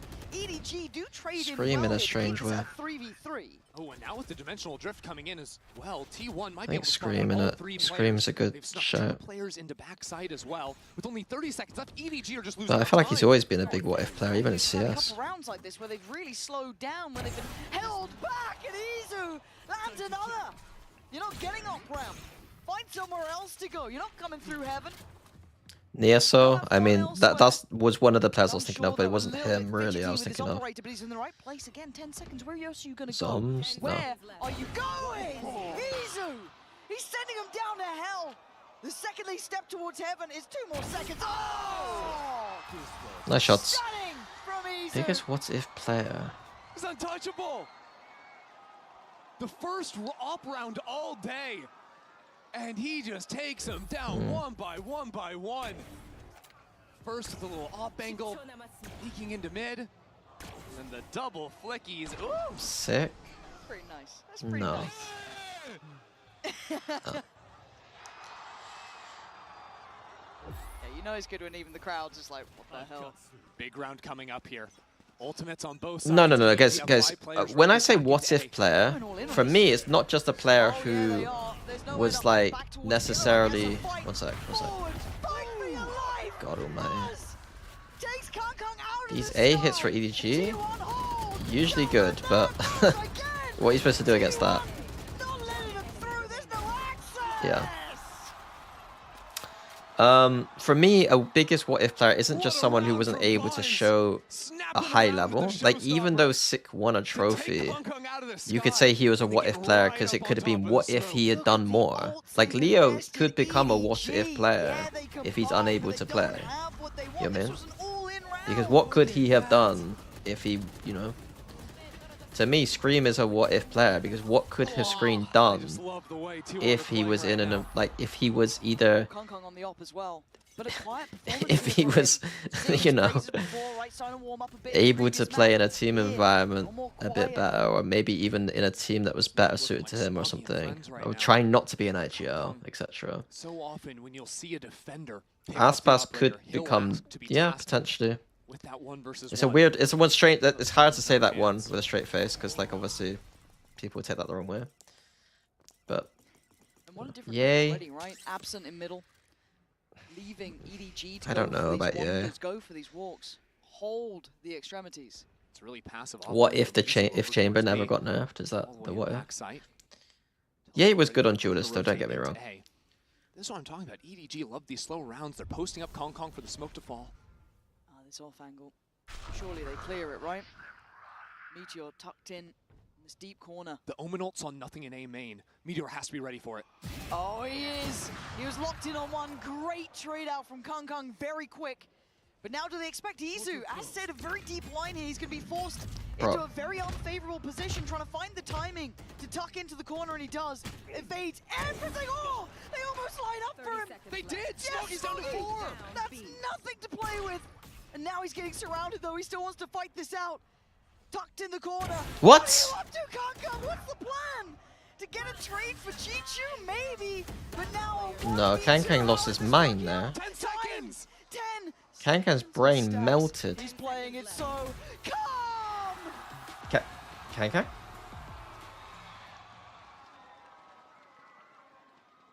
In every single critical moment, that is where T1 are showing up.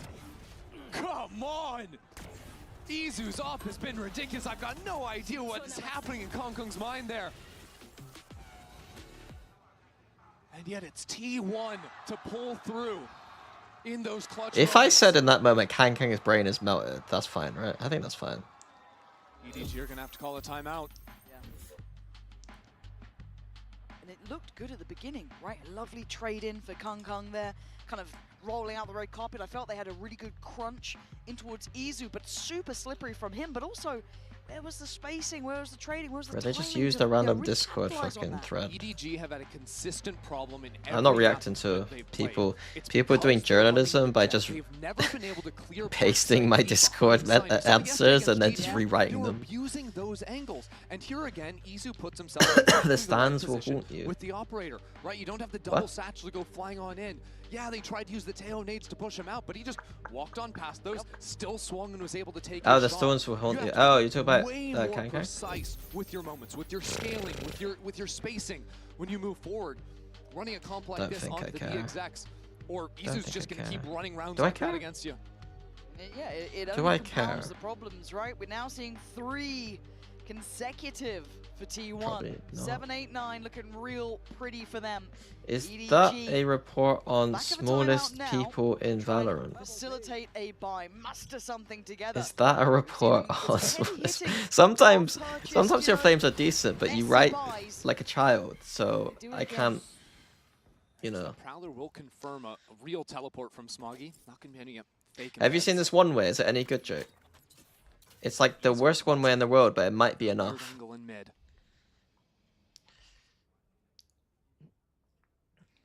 And I like the versatility we're seeing from Izu already. I've been posted on towards that B side before. Certainly going to add to the paranoia there, but they're going for a contact play, which is quite EDG. bold. and Stax should be able to get good info on this. That's at minimum 1, maybe 2, not sure what he's seen yet. Teleport in. Smoggy has been the hero for EDG. Yeah, he's the one who stepped up so far. He's gonna have to keep climbing at this point. Notes another. Izu closing in. There's 2 on this side. Izu gets another. I mean, this would be EDG, right? Back down to a 2v3. The site not quite secure. Spike They've back got in enough hand. money to Izu fuck wants to around. cook here. Gets himself a different weapon. Spots out the site.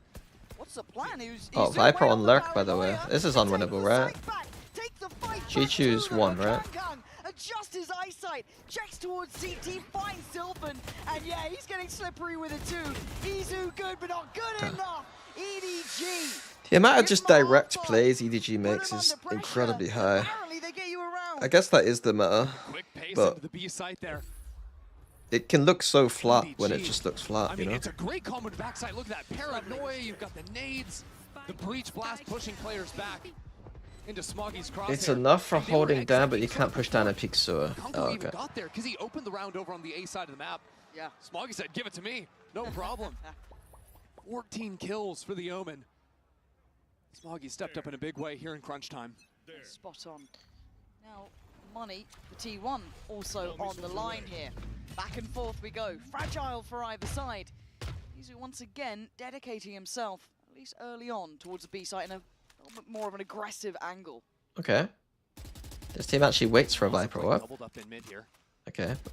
Omen smoke though. Slanted vent and Kong Kong trying to work that pixel angle off the smoke. Portal closed. Cutting through. Zu. Oh no. Timing on this one. He does The have an default this escape round from plan. EDG has been enough. Maybe he They've doesn't done want enough, to I escape. think. Seen enough. Sticks around I for mean, one. not enough to Dips just out of dry there. walk into an Paranoia open B, goes of in. course, Sylvan but now fancies his go at it. Would they predict him to be they've here? done Doing enough the to due go XX diligence, something. But still, this is tricky. This is tough. That's great from Sylvan, and now it's slippery from Izu. They don't know where he's gone to. They're getting choked out in B main. EDG are moving back into their So nice from Viper. Chi-Chu Into on the A extremity, massive, but and yet Meteor yeah, this in position. mid. Oh, the crowd, man. God, and the patience. Hey, Meteor Okay. with 2. Crowd was doing okay. EDG walking to their death. 30 seconds left. All right, Chi-Chu, you got to be the hero of the, I'd say round, but maybe even the hour at this point.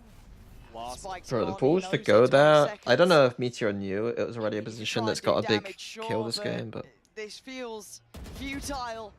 10 seconds, and T1 will be grinning with this. That's going to be 7 for them.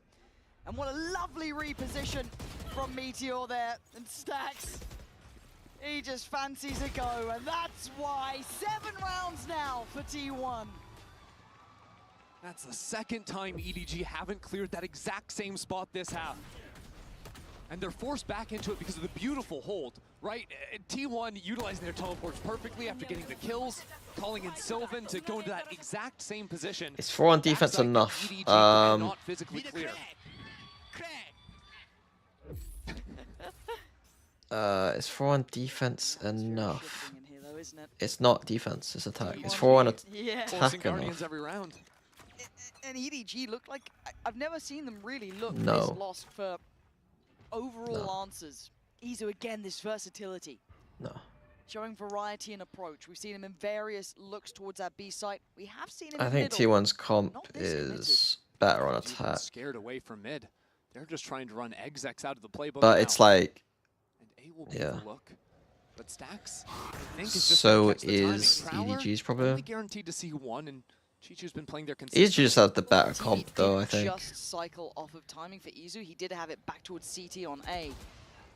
See maybe that consideration of rotation coming in, but he's still Fade posted is good towards middle. though. Fade is The good. rest of EDG Fade is patient. good. They're waiting on this. Yeah, nobody's going to go mid and then drone this out. That'll see the op teleport away. It's time for EDG to speed up into A. You gotta face the music. Take If the EDG fight. win this, Worried what on percentage some are of given the them to win the timings here. game? They still got plenty. 45 seconds. And they creep closer, but this is all seen. Pro? It feels really hurt EDG here. should win It's pro. Nervous. Buzz holding down towards heaven. Kung Kung gonna take the first steps, put his life on the line for it, and takes the space. Spots out. What? How did Stax get that? I do not know. But now Buzz is in danger. EDG breaking down the door, barreling in. Simon and nobody in unison, doing what is needed here. Paranoia for T1 to work with. Izu now blocked off of the angle. Switches over into the rifle. Here it comes. Oh my god! Smoggy! Blind, but it Yeah, doesn't VDG have good matter. trap place and defense. They can win it. T1 Yeah. and EDG close enough. Like here. I like This their is going defense to be a comp. belting I like second the half. I can't tell you like which way it the goes, shit they can but we might do be on going the defense. distance, or So it'll be maybe interesting we to could have a new see grand if they finals. disrupt the XX, or like what style they go for against the double dive.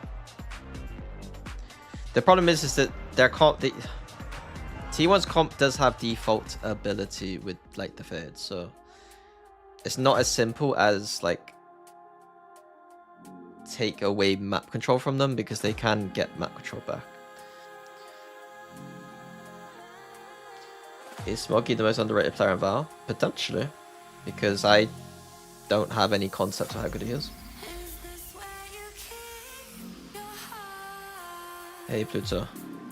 Enjoyed using the Phantom with the Masters, buddy? No problem.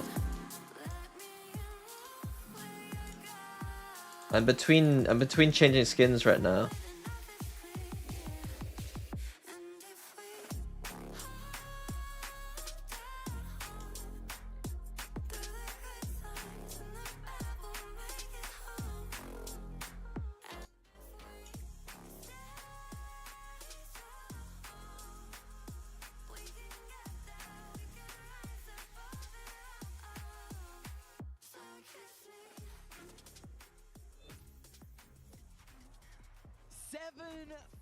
Here. And again, for EDG, they need this to go all the way. It can't stop now. They can't drop another half. And for T1, in the lead, but potentially closing out this game and getting to the finals. Yeah, almost uncharted territory for T1. They've had to come back in the second halves these Right. last couple of games. Now that challenge rests on EDG's shoulders. And I can't help but be impressed and blown away with that first half out of Smoggy for EDG. yes. This guy does not want to lose. Without Smoggy, I don't think they'd be anywhere near close to 5 rounds. No one on EDG is positive except for Smoggy. He's 16-8 right now. Having a phenomenal Smoggy. performance, almost willing How, EDG like, what does his stats kind of look like? But this is where T1 Yeah, his stats are challenging not bad. more than ever. Right, rocking the double duelist. He's not like a. Unique style finally on form in this series. We finally have a map where they're going to be rocking it. He somehow doesn't do damage on Omen that much, but he like has decent like stats overall. In a weird way, it's like he doesn't actually need to do damage. Obviously, this game he's doing DPS. Oh, big double dive into B split. Breach. Get the fuck out. There's no one to defend this. The gates are open, but mid is a battlefield. They've used so much util re-clearing fucking mail room, guys. These paranoia salvos for this part of the retake. It should be T1 should be looking good here. The post plant is kind of shit though. It's all down to Buzz, really. Maybe with a chance here, but T1 waiting, Buzz waiting, and he does get contact swing now in. It's Izu stacks back to back. My stacks played in the fucking Viper Orb. And Simon in a 1v3 left, right, it doesn't matter. Okay.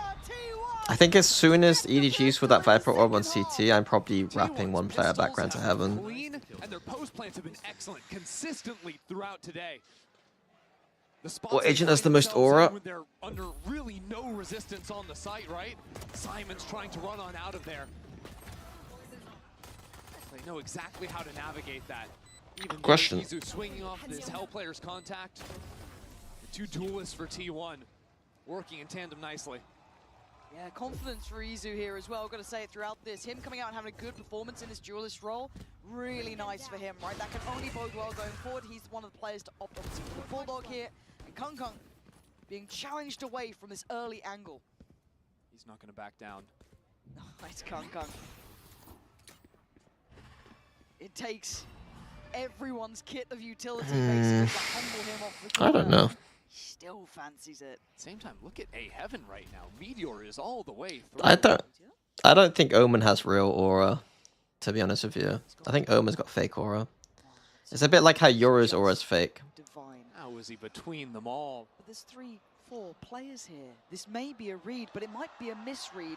And the crowd might I think Raze has good aura. Now he's poised, he's patient, and he strikes. He sees Jesus it all. Christ, he sees bro. another. But Chichu's here. Do they know about Chichu? They now do.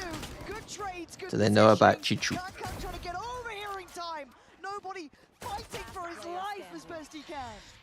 But still, Kang, there's a time. He could do it one of these. Omen to me reminds me of a moody teenager. Yoru is corny. ISO is corny. He's in the door. T1. Deal with him easily. I think Phoenix knows he's corny, Meteor so it's kind of just found the less perfect corny. position to play from. That was so nice. And the trigger discipline as well. The fact that he snuck through, and then the first rotate came over into A heaven. There's no world in which. Yeah, a lot of quote aura is, to me, just comes across like moody teenager rather than actual aura. Right, very Like, limited information. Fade's got a little bit moody teenager going on. So as soon as that is down, the lurks are free The game. best storyline, bro. You're talking to a guy who doesn't even know there's a story to Valorant. Like, I don't know. Like, how am I supposed? I'm just in the game. Omen seems to me a bit of a moody teenager. Oh my god, there is a brawl towards 8. No more of that lurking business. None of that, thank you. Kang, you are getting a little dicey here, but he's just not been a cover to play from. But they are hunting him down actively. Support coming in from heaven. It's getting scrappy. Or Smoggy hits that. Okay, never mind. T1, they win out on the site. This could be the round that propels T1 forward. I don't think EDG play defense particularly well with their comp. I very rarely see them do anything. Does that make any sense? I don't see them like taking space or like. I can't believe it. This Like is their the entire gateway comp round, right? has This gets so much T1 up to 10. This is a so much shit it can do. bonus. I'm not saying in this round they could have done anything necessarily, but like A couple upgrades probably. Looking at Buzz here. Does he get one? Yeah, he does. I should be watching them thinking, oh, I could steal that for Patreon. Oh, I could steal that strat. God, And I feel like I don't see that often. What headphones am I using? We'll see what they can piece together. I don't know. I don't know. EDG just needed Razor or something.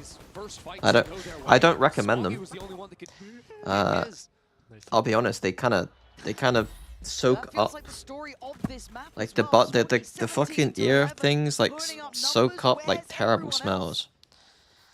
They're a bit disgusting, I'll be honest with you. Everyone on this roster has had their time. Like I've had other headphones for years and they don't smell bad, whereas these ones actually smell weird. 10-5. Make it count. Dig deep. Two members of EDG forced down to nothing. Kong has the Vandal in hand, and they've left him up on I mean, I his got own. them free from Razor, He has so to show up. that's what they get for giving me free stuff. Again, forced off the angle, put in a box, put in his cage, put back to bed, and chased down like an animal. Oh my god, it's over. T1 are in the grand finals, guys. G2 versus T1, that's kind of iconic in the grand schemes of Riot. Kind of esports. Keep asking someone else to come to the fore.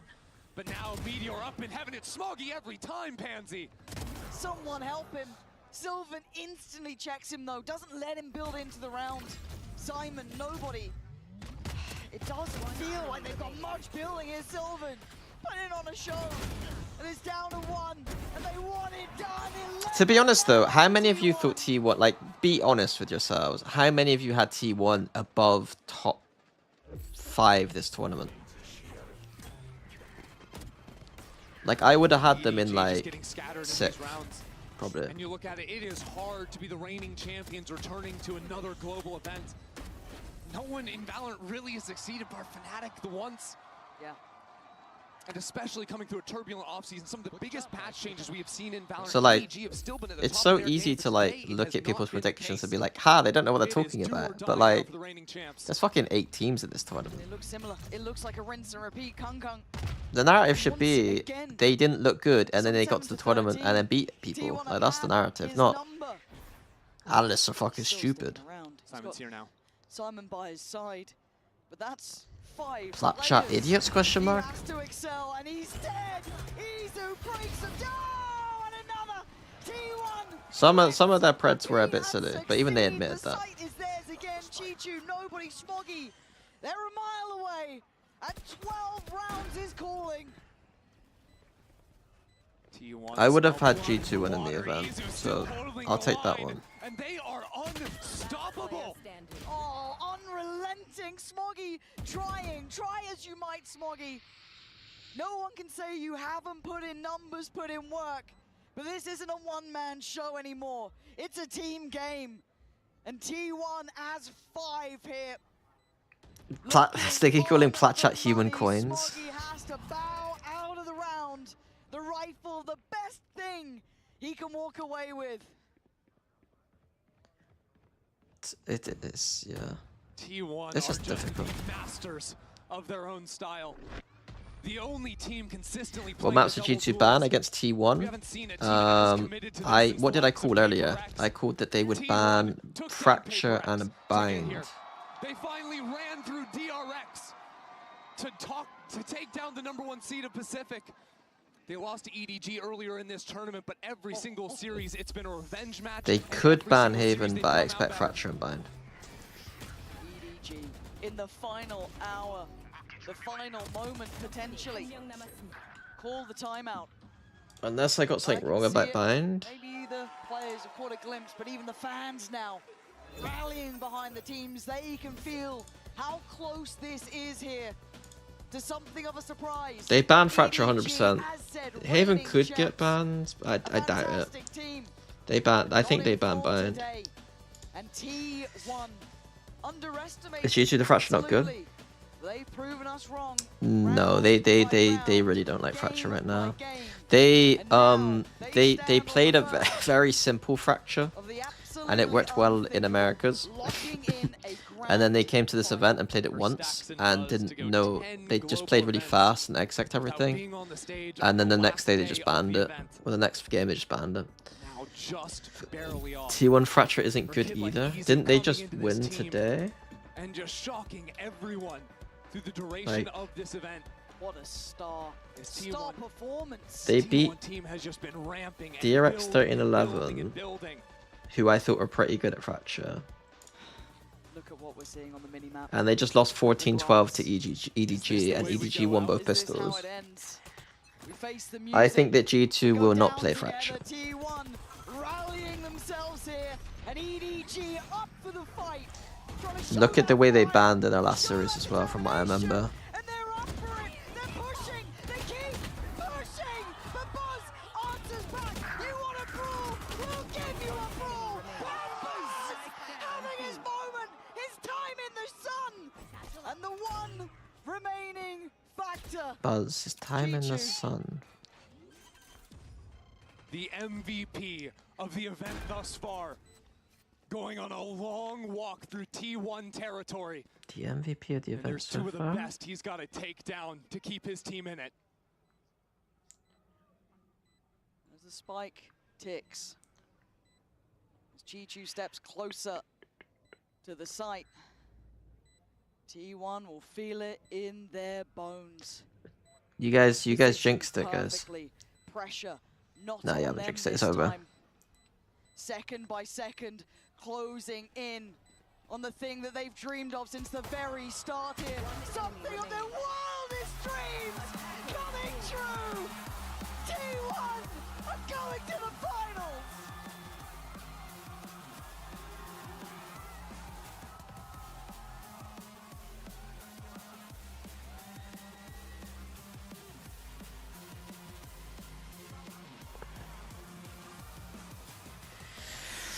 You want T1 to win? I wouldn't mind T1 winning. I think that I think it would be almost something disastrous has to go wrong for T1 for G2 to lose though. I think G2 deserve to win, if that makes sense. Unfortunately, like in terms of like in terms of like what I see on the server, G2 deserve to win. for Buzz. Like, it would honestly be almost like upsetting if G2 lost. Here, not bowing out in defeat. Who do you think is the most improved team threat though, man? Moving forward into the finals. I don't know if I think like that, to be honest with you. I've not followed the progress of teams. I mean, you can try and say T1 if you want to, but I don't think that's how it works.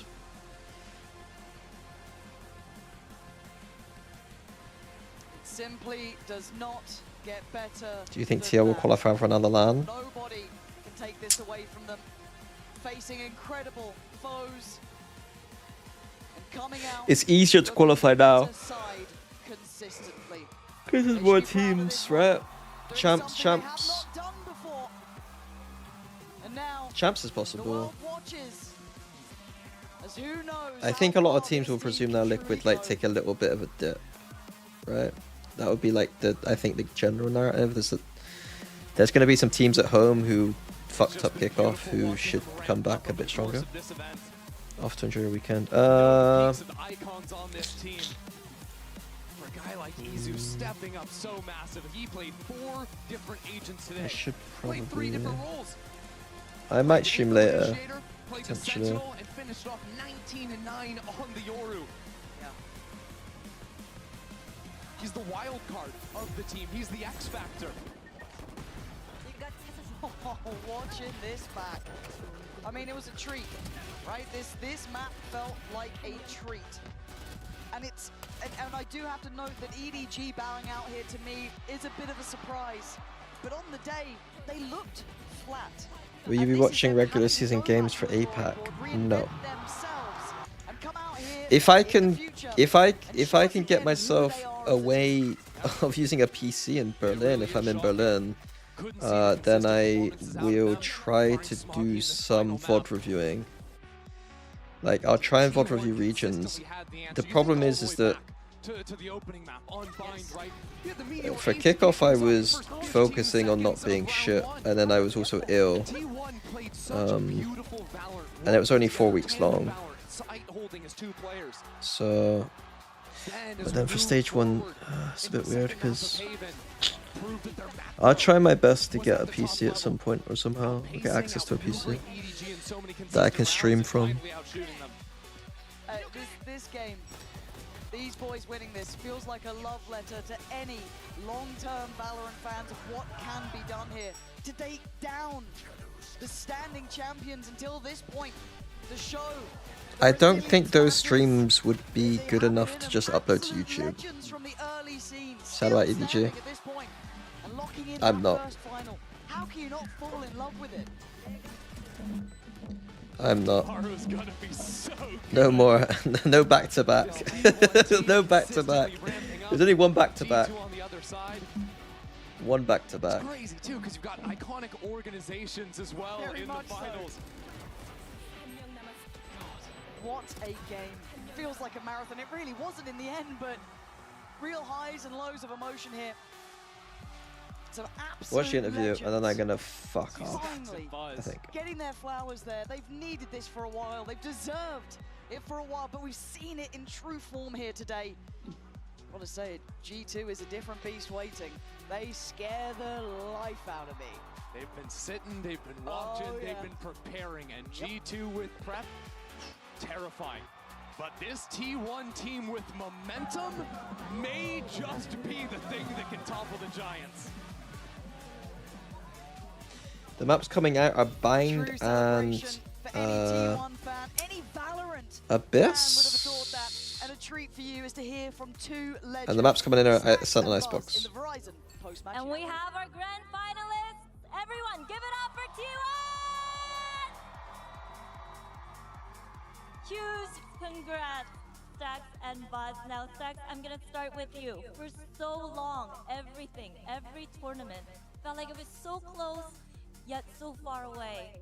I mean, but this time, you finally made it. So, what does it feel like? What does it mean to you to be able to do this?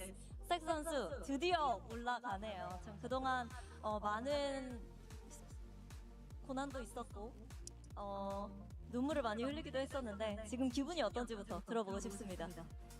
드디어 좀 결승이라는 무대에 와보는데 일단은 조금 아직까지는 실감 잘 안 나지만 좀 냉정함을 유지하려고 노력 중이고 아직 끝난 거 아니니까 끝나고 이제 즐기도록 하겠습니다. Well, yeah, grand finals. At last, we made it.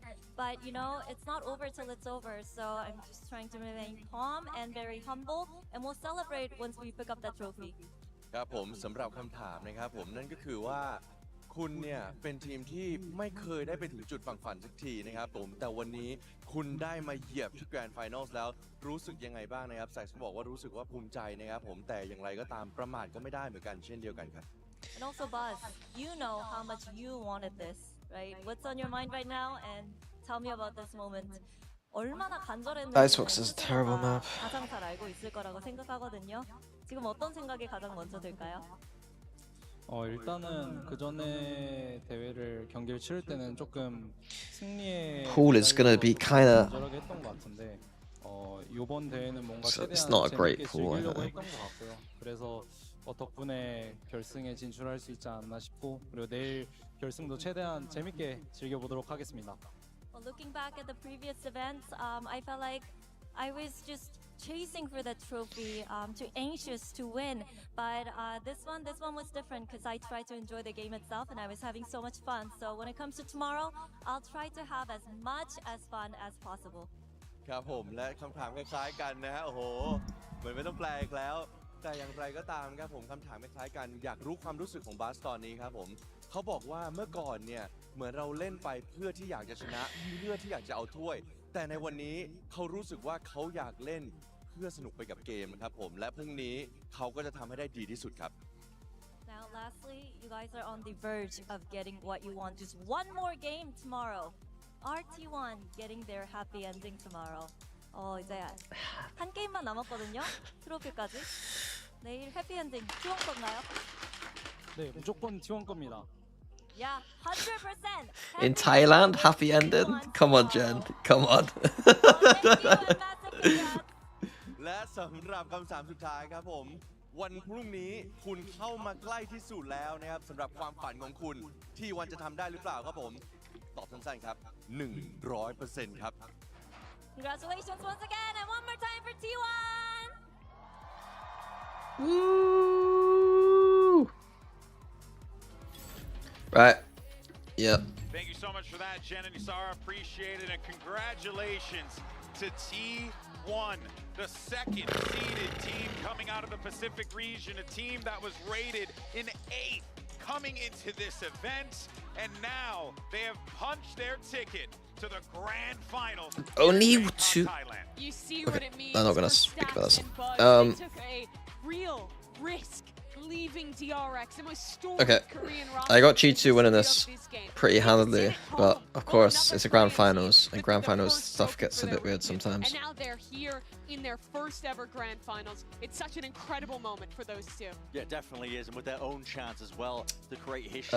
I'll be back tomorrow. Is it the same time tomorrow? Are they doing some show match? 11. Oh, nice little lion. Nice little lion. Right? Nice little lion. And having fun, just try not to think about the pressure too much. That is where the pressure is going to be great. That extra hour in bed's gonna feel fucking fantastic. Exactly so. Right. Catch you guys tomorrow. It's not going to be the same stylistic. Check onboarding on Discord. Oh, okay. I saw you guys talking about it, and I keep asking you guys, do I need to do something? I thought, I didn't know. Not watching tens on show match? Oh, am I supposed to? It's just astounding. Oh, does it check? Is. And the fact that Does those guys get to go into their first the stream starts an hour early for a show match, right? The 5 players who've done it before. If I'm awake and I can be bothered, I will do that stuff. Otherwise, I'm sorry. I'd rather just watch the game. Watch it. Okay, I'll do my best. Now getting to have another shot in But who cares? I'll do my best. I'll do my best. I just don't really care. Even though this is a new match, like new agent, I guess. I guess new agent is good enough. I do have access, I think, to whatever. To it when I can, you know, when content creators. I don't know. We'll figure it out. We'll figure it out. See ya. See ya.